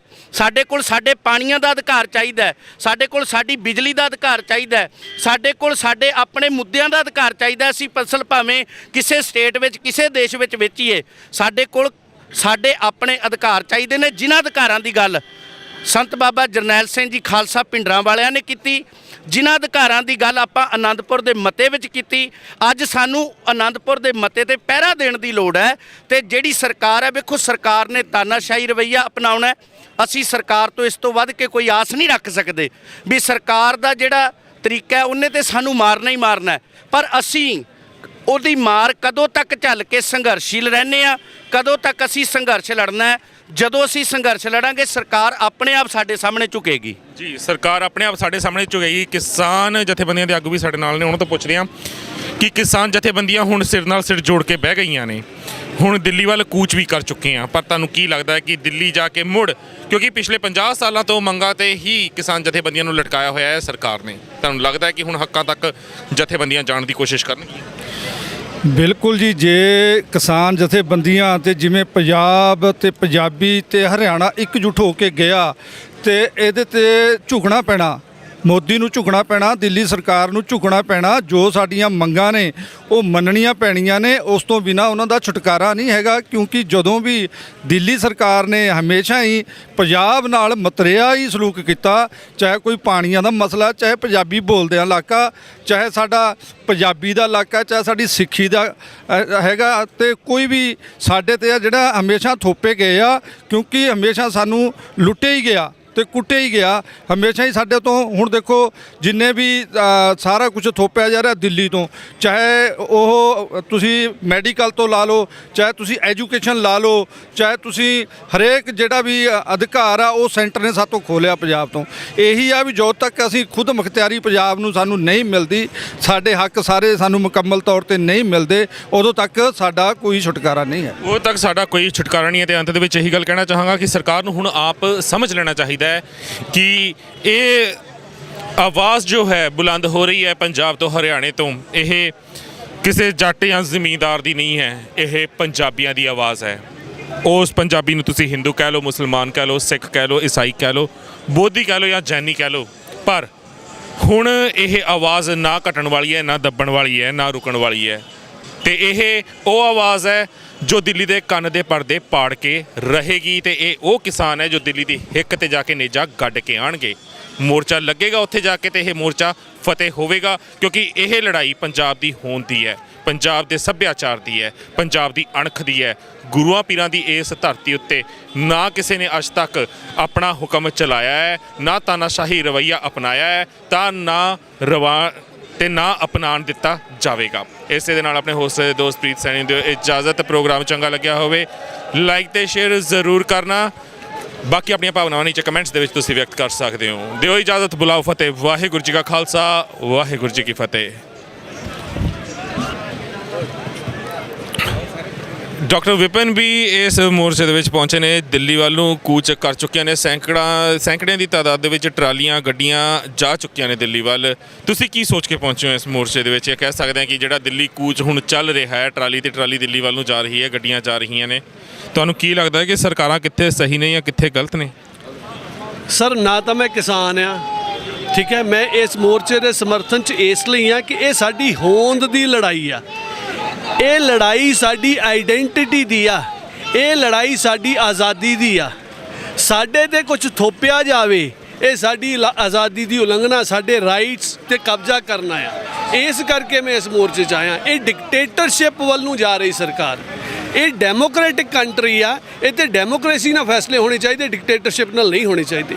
ਆਮ ਲੋਕਾਂ ਦੀ ਆਵਾਜ਼ ਨੂੰ ਦਬਾਇਆ ਜਾ ਰਿਹਾ ਤੇ ਇਹ ਆਜ਼ਾਦ ਭਾਰਤ ਦੇ ਵਿੱਚ ਨਹੀਂ ਹੋਣਾ ਚਾਹੀਦਾ। ਇਸ ਲਈ ਅਸੀਂ ਸਾਰੇ ਜਾਣੇ, ਜਗਦੀਸ਼ ਜੀ ਪਮਾਲ ਤੋਂ ਤੇ ਹੋਰ ਵੀ ਉਹਨਾਂ ਦੇ ਸਾਥੀ, ਅਸੀਂ ਸਾਰੇ ਇਸ ਮੋਰਚੇ ਦੇ ਵਿੱਚ ਸ਼ਾਮਲ ਹੋਏ ਹਾਂ, ਕਿਸਾਨਾਂ ਦੀ ਸਪੋਰਟ ਦੇ ਵਿੱਚ ਸ਼ਾਮਲ ਹੋਏ ਹਾਂ, ਹੁੰਦੇ ਰਵਾਂਗੇ ਜਦ ਤੱਕ ਜਿੱਤ ਨਹੀਂ ਹੁੰਦੀ। ਤੇ ਜਿੱਤ ਸਿਰਫ IMPS ਜਿਹੜਾ ਇਹਨਾਂ ਦਾ ਕਿਸਾਨਾਂ ਦੇ 3 ਬਿੱਲ ਹੈ ਉਹਨਾਂ ਦੀ ਵਾਪਸੀ ਤੱਕ ਹੀ ਨਹੀਂ, ਜਿੱਤ ਹੈ ਆਜ਼ਾਦੀ ਤੱਕ। ਇਹ ਆਜ਼ਾਦੀ ਦੀ ਲੜਾਈ ਆ, ਇਹ ਸਿਰਫ ਬਿੱਲਾਂ ਦੀ ਲੜਾਈ ਨਹੀਂ ਹੈਗੀ। ਜੀ ਬਿਲਕੁਲ ਆਜ਼ਾਦੀ ਦੀ ਲੜਾਈ ਹੈ। ਜਿੱਦਾਂ ਕਿ ਪਹਿਲਾਂ ਵੀ ਬਹੁਤ ਸਾਰੇ ਬੁਲਾਰਿਆਂ ਨੇ ਇਹੀ ਗੱਲ ਆਖੀ ਹੈ ਕਿ ਹੁਣ ਗੱਲ MSP ਦੀ ਨਹੀਂ ਹੈ ਜਾਂ ਸਿਰਫ 3 ਆਰਡੀਨੈਂਸ ਦੀ ਨਹੀਂ ਹੈ। ਇਹ ਲੜਾਈ ਪੰਜਾਬ ਦੀ ਹੋਂਦ ਦੀ ਹੈ, ਪੰਜਾਬ ਦੇ ਸੱਭਿਆਚਾਰ ਦੀ ਹੈ, ਪੰਜਾਬ ਦੀ ਆਪਣੀ ਅਣਖ ਦੀ ਹੈ। ਤੇ ਜੋ ਲੋਕ ਅਜੇ ਵੀ ਘਰਾਂ ਵਿੱਚ ਬੈਠ ਕੇ ਸਿਰਫ ਇਹ ਮੋਰਚੇ ਲਾਈਵ ਦੇਖ ਰਹੇ ਨੇ ਜਾਂ ਕਮੈਂਟਿੰਗ ਕਰ ਰਹੇ ਨੇ ਥੱਲੇ ਕਿ ਬਹੁਤ ਵਧੀਆ ਵੀਰ, ਲੱਗੇ ਰਹੋ, ਚੱਲੋ ਦਿੱਲੀ, ਚੜ੍ਹਾਈ ਕਰਦੇ ਹਾਂ, ਬੈਟਰ ਹੋਏਗਾ ਕਮੈਂਟ ਕਰਨ ਨਾਲੋਂ ਚੰਗਾ ਹੈ ਜੇਕਰ ਤੁਸੀਂ ਆਪ ਇਹਨਾਂ ਮੋਰਚਿਆਂ ਦੇ ਵਿੱਚ ਸ਼ਾਮਿਲ ਹੋਵੋ। ਦਿੱਲੀ ਤੱਕ ਪਹੁੰਚਣ ਵਾਸਤੇ ਪਰਿਵਾਰ ਦਾ ਘੱਟੋ ਘੱਟ 1 ਮੈਂਬਰ ਪਹੁੰਚਦਾ ਕਰੋ। ਕਿਸੇ ਚੀਜ਼ ਦੀ ਮੰਗ ਨਹੀਂ ਕਰਦੇ, ਪਰ ਅਗਰ ਅਣਖ ਜਿਉਂਦੀ ਹੈ, ਅਗਰ ਜ਼ਮੀਰ ਜਿਉਂਦਾ ਹੈ ਤਾਂ ਇਹ ਲੜਾਈ ਹਰ ਪੰਜਾਬੀ ਦੀ ਹੈ। ਬੇਸ਼ੱਕ ਉਹ ਹਿੰਦੂ ਹੈ, ਮੁਸਲਮਾਨ ਹੈ, ਸਿੱਖ ਹੈ, ਈਸਾਈ ਹੈ, ਬੋਧੀ ਹੈ, ਜੈਨੀ ਹੈ। ਇਹ ਨਾ ਸੋਚੋ ਕਿ ਅਸੀਂ ਭਾਈ ਜੱਟ ਹੁੰਨੇ ਆ, ਸਾਡੀ ਜ਼ਮੀਨ ਦੀ ਲੜਾਈ ਹੈ ਤੇ ਅਸੀਂ ਤੁਰ ਪਏ ਹਾਂ। ਜਿਹਨਾਂ ਦੀ ਵੀ ਜ਼ਮੀਨ ਹੈ, ਜਿਹਨਾਂ ਦਾ ਵੀ ਸੱਭਿਆਚਾਰ ਹੈ, ਉਹ ਪੰਜਾਬੀ ਤੇ ਪੰਜਾਬੀਅਤ ਦੇ ਨਾਲ ਜੁੜਿਆ ਹੋਇਆ ਹੈ, ਇਸ ਮਿੱਟੀ ਨਾਲ ਜੁੜਿਆ ਹੋਇਆ ਹੈ। ਤੇ ਕੱਲ੍ਹ ਨੂੰ ਜੇ ਇਹ ਮਿੱਟੀ ਨਾ ਰਹੀ ਤਾਂ ਤੁਹਾਡੀਆਂ ਆਪਣੀਆਂ ਨਸਲਾਂ ਵੀ ਬਰਬਾਦ ਹੋਣਗੀਆਂ ਤੇ ਤੁਹਾਡਾ ਵਜੂਦ ਵੀ ਗਵਾਚਿਆ ਜਾਣਾ ਹੈ, ਕਿਉਂਕਿ ਤੁਸੀਂ ਕਹਿਣ ਜੋਗੇ ਨਹੀਂ ਰਹਿਣਾ ਕਿ ਤੁਸੀਂ ਬਿਲੋਂਗ ਕਿੱਥੋਂ ਕਰਦੇ ਹੋ, ਕਿਉਂਕਿ ਪੰਜਾਬ ਨੂੰ ਹੀ ਇਹਨਾਂ ਨੇ ਨੇਸ ਤੋਂ ਨਾਬੂਦ ਕਰ ਦੇਣਾ ਹੈ। ਬਹੁਤ ਬਹੁਤ ਧੰਨਵਾਦ ਜੀ ਗੱਲ ਕਰਨ ਵਾਸਤੇ। ਹੋਰ ਵੀ ਬਹੁਤ ਸਾਰੀਆਂ ਸੰਗਤਾਂ ਇੱਧਰ ਖੜੀਆਂ ਹੋਈਆਂ ਨੇ, ਉਹਨਾਂ ਨਾਲ ਗੱਲ ਕਰਦੇ ਹਾਂ, ਪੁੱਛਦੇ ਹਾਂ ਕਿ ਆਖਿਰ ਕੀ ਤੁਸੀਂ ਕੀ ਕਹੋਗੇ ਇਹਨਾਂ ਆਰਡੀਨੈਂਸ ਨੂੰ ਲੈ ਕੇ ਜੋ ਵੀ ਚੱਲ ਰਿਹਾ ਹੈ। ਹੁਣ ਦਿੱਲੀ ਵੱਲ ਤਾਂ ਕੂਚ ਕਰ ਚੁੱਕੇ ਹਾਂ, ਸਰਕਾਰ ਦਾ ਅੜੀਅਲ ਰਵੱਈਆ ਕੀ ਲੱਗਦਾ ਤੁਹਾਨੂੰ? ਜਿਹੜੇ ਟੱਪ ਜਾਂਦੇ ਕੰਧ ਮੈਕਸੀਕੋ ਦੀ, ਉਹਨਾਂ ਨੂੰ ਹਰਿਆਣਾ ਕੀ ਰੋਕੂ ਕੀ ਬੱਲਿਆ, ਸਾਰਾ ਹੀ ਪੰਜਾਬ ਦਿੱਲੀ ਵੱਲ ਹੋ ਚੱਲਿਆ। ਆਪਾਂ ਜਾਣਦੇ ਹਾਂ ਜੇ ਧੱਕੇਸ਼ਾਹੀ, ਕਿਉਂਕਿ ਸੰਨ 47 ਤੋਂ ਸਾਡੇ ਨਾਲ ਧੱਕੇਸ਼ਾਹੀ ਹੋਈ ਆ, ਸਾਡੇ ਪਾਣੀ ਖੋਹੇ ਗਏ, ਸਾਡੀ ਬਿਜਲੀ ਤੇ ਡਾਕਾ ਪਿਆ, ਸਾਡਾ ਖੁਦ ਮੁਖਤਿਆਰੀ ਦਾ ਜੋ ਪ੍ਰਤੀਕ ਸੀ ਸ੍ਰੀ ਅਕਾਲ ਤਖਤ ਸਾਹਿਬ ਢਾਇਆ ਗਿਆ। ਧੱਕੇ ਤੇ ਧੱਕਾ ਉਹਨਾਂ ਲੋਕਾਂ ਨਾਲ ਜਿਨ੍ਹਾਂ ਨੇ ਆਜ਼ਾਦੀ ਦੀ ਜੰਗ ਸਭ ਤੋਂ ਮੂਹਰੇ ਹੋ ਕੇ, ਮੂਹਰਲੀ ਕਤਾਰ ਦੇ ਵਿੱਚ ਹੋ ਕੇ ਲੜੀ ਅਤੇ ਸਭ ਤੋਂ ਵੱਧ ਕੁਰਬਾਨੀਆਂ ਕੀਤੀਆਂ। ਜੀ ਆ ਧੱਕੇਸ਼ਾਹੀ ਦੇ ਵਿਰੋਧ ਦੇ ਵਿੱਚ ਪੂਰਾ ਪੰਜਾਬ ਆ ਸ਼ੰਭੂ ਬਾਰਡਰ ਤੇ ਆਪਾਂ ਨੂੰ ਘੱਟੋ ਘੱਟ ਨਹੀਂ 2 ਘੰਟੇ ਹੋ ਗਏ, ਲਾਈਨ ਨਹੀਂ ਟੁੱਟ ਰਹੀ ਹੈ ਜੇ ਟਰੇਲੀਆਂ ਦੀ। ਬਿਲਕੁਲ ਜੀ ਬਿਲਕੁਲ। ਹਜੇ ਲਾਈਨ ਨਹੀਂ ਟੁੱਟ ਰਹੀ, ਹਜੇ ਘੱਟੋ ਘੱਟ ਨਹੀਂ 1000 ਟਰੇਲੀ ਟਰੱਕ ਟੈਂਪੂ ਕਾਰਾਂ ਗੱਡੀਆਂ ਮਗਰ ਆ ਰਹੀਆਂ ਨੇ। ਉਧਰ ਖਨੌਰੀ ਵਾਲੇ ਪਾਸੇ ਵੀ ਆ। ਇਸੇ ਲਈ ਜਿੰਨਾ ਵੀ ਇਹ ਕੁਦਰਤ ਦਾ ਕਾਨੂੰਨ ਆ, ਜਿੰਨਾ ਵੀ ਕਿਸੇ ਚੀਜ਼ ਨੂੰ ਦਵਾਇਆ ਜਾਂਦਾ ਉਹ ਉਨੀ ਉਤਾਂ ਉੱਠਦੀ ਆ। ਬਿਲਕੁਲ ਬਿਲਕੁਲ ਬਿਲਕੁਲ, ਕਿਉਂਕਿ ਹੁਣ ਵੀ ਅਗਰ ਅਸੀਂ ਨਹੀਂ ਜਾਗੇ, ਅਸੀਂ ਆਪਣੀਆਂ ਅੱਖਾਂ ਨਹੀਂ ਖੋਲੀਆਂ, ਤਾਂ ਫਿਰ ਅਸੀਂ ਆਪਣੀਆਂ ਆਉਣ ਵਾਲੀਆਂ ਪੀੜ੍ਹੀਆਂ, ਨਵੀਆਂ ਪਨੀਰੀਆਂ ਨੂੰ ਸ਼ਾਇਦ ਆਪ ਹੀ ਜਵਾਬ ਦੇਣ ਲਾਇਕ ਨਹੀਂ ਹੋਵਾਂਗੇ ਕਿ ਆਖਿਰ ਅਸੀਂ ਆਪਣੇ ਨਾਲ ਅਜਿਹਾ ਧੱਕਾ ਬਰਦਾਸ਼ਤ ਕਿਉਂ ਕੀਤਾ। ਕਿਉਂਕਿ ਆਪਣੇ ਹੱਕ ਲੈਣ ਵਾਸਤੇ ਸਾਨੂੰ ਆਪਣੀ ਆਵਾਜ਼ ਬੁਲੰਦ ਕਰਨੀ ਪੈਂਦੀ ਹੈ, ਤੇ ਸਿਆਣੇ ਅਕਸਰ ਕਹਿੰਦੇ ਨੇ ਕਿ ਜ਼ੁਲਮ ਕਰਨ ਵਾਲਾ ਜਿੰਨਾ ਗੁਨੇਗਾਰ ਹੈ ਉਸ ਤੋਂ ਵੱਧ ਗੁਨੇਗਾਰ ਤੁਸੀਂ ਹੋ, ਅਗਰ ਤੁਸੀਂ ਜ਼ੁਲਮ ਸਹਿਨੇ ਹੋ। ਤੇ ਜ਼ੁਲਮ ਦੇ ਖਿਲਾਫ ਅਗਰ ਤੁਸੀਂ ਆਵਾਜ਼ ਬੁਲੰਦ ਆਪਣੀ ਨਹੀਂ ਕਰਦੇ ਜਾਂ ਡਰਦੇ ਹੋ, ਤਾਂ ਘੱਟੋ ਘੱਟ ਇਹਨਾਂ ਮੋਰਚਿਆਂ ਦੇ ਵਿੱਚ ਆ ਕੇ ਸਾਥ ਤਾਂ ਦੇ ਸਕਦੇ ਹੋ। ਕੋਈ ਸਰਕਾਰਾਂ ਨਹੀਂ ਸਾਹਮਣੇ ਆਉਂਦੀਆਂ, ਕੋਈ ਤੁਹਾਡੇ ਤੇ ਲਾਠੀ ਚਾਰਜ ਨਹੀਂ ਹੁੰਦਾ, ਕੋਈ ਡੰਡੇ ਨਹੀਂ। ਸਵੇਰ ਦੇ ਅਸੀਂ ਖੜੇ ਹਾਂ, ਸਵੇਰੇ 7 ਵਜੇ ਦੇ ਅਸੀਂ ਮੋਰਚਿਆਂ ਦੇ ਉੱਤੇ ਹਾਂ। ਇੱਕ ਇੱਕ ਚੀਜ਼ ਅਸੀਂ ਕਵਰ ਕੀਤੀ ਹੈ, ਤੁਹਾਡੇ ਰੂਬਰੂ ਕੀਤੀ ਹੈ, ਤੁਹਾਡੇ ਸਾਹਮਣੇ ਹੀ ਹੈ। ਕੋਈ ਗੱਲ ਨਹੀਂ, ਆਂਸੂ ਗੈਸ ਦੇ ਉਹਨਾਂ ਨੇ ਗੋਲੇ ਸੁੱਟੇ, ਕੋਈ ਗੱਲ ਨਹੀਂ, ਵਾਟਰ ਕੈਨਨ ਦੀਆਂ ਬਰਸਾਤਾਂ ਕੀਤੀਆਂ। ਤੁਸੀਂ ਉਹ ਕਿੱਦਾਂ ਭੁੱਲ ਗਏ ਕਿ ਸਾਡਾ ਇਤਿਹਾਸ ਕੀ ਹੈ, ਇਸ ਗੁਰੂਆਂ ਪੀਰਾਂ ਦੀ ਧਰਤੀ ਦਾ ਇਤਿਹਾਸ ਕੀ ਹੈ। ਸਾਡੇ ਗੁਰੂ ਨੇ ਤਾਂ ਆਪਣਾ ਪੂਰਾ ਦਾ ਪੂਰਾ ਵੰਸ਼ ਵਾਰ ਦਿੱਤਾ ਸੀ। ਸਾਹਿਬਜ਼ਾਦੇ ਛੋਟੇ ਛੋਟੇ 7-9 ਸਾਲ ਦੇ ਨੀਹਾਂ 'ਚ ਹੱਸਦੇ ਹੋਏ ਖੜੇ ਹੋ ਗਏ ਸੀ। ਤੇ ਜੇ ਅਸੀਂ ਆਪਣੇ ਘਰਾਂ ਦੇ ਵਿੱਚ ਅੱਜ ਦਰਵਾਜ਼ੇ ਬੰਦ ਕਰਕੇ ਬੈਠਦੇ ਹਾਂ, ਕੋਈ ਗੱਲ ਨਹੀਂ, ਸਾਡਾ ਤਾਂ ਦਾਲ ਫੁਲਕਾ ਚੱਲਦਾ ਪਿਆ, ਸਾਨੂੰ ਕੋਈ ਘਾਟ ਨਹੀਂ ਹੈ, ਤਾਂ ਯਾਦ ਰੱਖਣਾ ਉਹ ਦਿਨ ਵੀ ਦੂਰ ਨਹੀਂ ਹੋਏਗਾ ਜਦੋਂ ਦਾਲ ਫੁਲਕਾ ਘਰ ਦੇ ਵਿੱਚ ਬਣਾਉਣ ਵਾਸਤੇ ਵੀ ਤੁਹਾਨੂੰ 10 ਵਾਰ ਸੋਚਣਾ ਪਏਗਾ। ਹੋਰ ਕੁਝ ਕਹਿਣਾ ਚਾਹੋਗੇ ਸੰਗਤ ਨੂੰ? ਮੈਂ ਅਖੀਰ ਤੇ ਇਹੀ ਇੱਕ ਬੇਨਤੀ ਕਰੂੰਗਾ, ਟੁੱਟੇ ਅਹਿਦ ਨਾ ਇਕੱਠਿਆਂ ਲੜਨ ਵਾਲਾ, ਟੁੱਟੇ ਅਹਿਦ ਨਾ ਇਕੱਠਿਆਂ ਲੜਨ ਵਾਲਾ, ਮਾਝੇ ਮਾਲਵੇ ਅਤੇ ਦੁਆਬਿਓ ਜੀ, ਇਤਿਹਾਸ ਯਾਦ ਕਰੋ ਬਾਬਾ ਬਘੇਲ ਸਿੰਘ ਦਾ, ਦਿੱਲੀ ਕਰ ਦਿਓ ਢਿੱਲੀ ਪੰਜਾਬੀਓ ਜੀ। ਦਿੱਲੀ ਕਰ ਦਿਓ ਢਿੱਲੀ ਪੰਜਾਬੀ, ਇਹਦੇ ਦਾ ਨਾਰਾ ਲੱਗਣਾ ਚਾਹੀਦਾ ਇੱਕ, ਬੋਲੇ ਸੋਨੇਹਾਲ। ਤੇ ਅਜਿਹੇ ਹੀ ਜੈਕਾਰੇ ਦਿੱਲੀ ਤੱਕ ਗੂੰਜ ਰਹੇ ਨੇ, ਜਿਸ ਕਰਕੇ ਦਿੱਲੀ ਨੂੰ ਹੱਥਾਂ ਪੈਰਾਂ ਦੀ ਪਈ ਹੋਈ ਹੈ। ਹੋਰ ਵੀ ਵੀਰਾਂ, ਹੋਰ ਭੈਣਾਂ ਵੀ ਖੜੀਆਂ ਨੇ, ਬੀਬੀਆਂ ਖੜੀਆਂ ਨੇ, ਉਹਨਾਂ ਨਾਲ ਵੀ ਗੱਲ ਕਰਦੇ। ਤੁਸੀਂ ਕੀ ਮੈਸੇਜ ਦੇਣਾ ਚਾਹੋਗੇ, ਕੀ ਸੁਨੇਹਾ ਦੇਣਾ ਚਾਹੋਗੇ? ਐਡੀ ਜੋ ਵੱਡੀ ਲੜਾਈ ਪੰਜਾਬ ਨੇ ਸ਼ੁਰੂ ਕੀਤੀ, ਮੈਂ ਇਹ ਗੱਲ ਪਹਿਲਾਂ ਕਹਿਣੀ ਚਾਹੂੰਗਾ ਜੀ, ਅਸੀਂ ਜਿੰਨੀਆਂ ਵੀ ਲੜਾਈਆਂ ਆਜ਼ਾਦੀ ਤੋਂ ਲੈ ਕੇ ਸ਼ੁਰੂ ਹੋਈਆਂ, ਉਹਦੇ 'ਚ ਪੰਜਾਬ ਮੋਹਰੀ ਰਿਹਾ। ਜਿਹੜੀ ਵੀ ਕੁਰਬਾਨੀ ਕਰੀ ਆ ਪੰਜਾਬੀਆਂ ਨੇ ਮੂਹਰੇ ਹੋ ਕੇ ਕਰੀ ਆ। ਅੱਜ ਇਕੱਠ ਬਹੁਤ ਹੈ, ਬੜਾ ਖੁਸ਼ੀ ਹੋ ਰਹੀ ਆ ਮਨ ਨੂੰ। ਪਰ ਮੇਰਾ ਦੋਸਤ ਨੇ ਇੱਕ ਗੱਲ ਕਹੀ ਸੀ, 12,000 ਪਿੰਡ ਆ ਆਪਣੇ ਪੰਜਾਬ ਦੇ ਵਿੱਚ ਜੀ।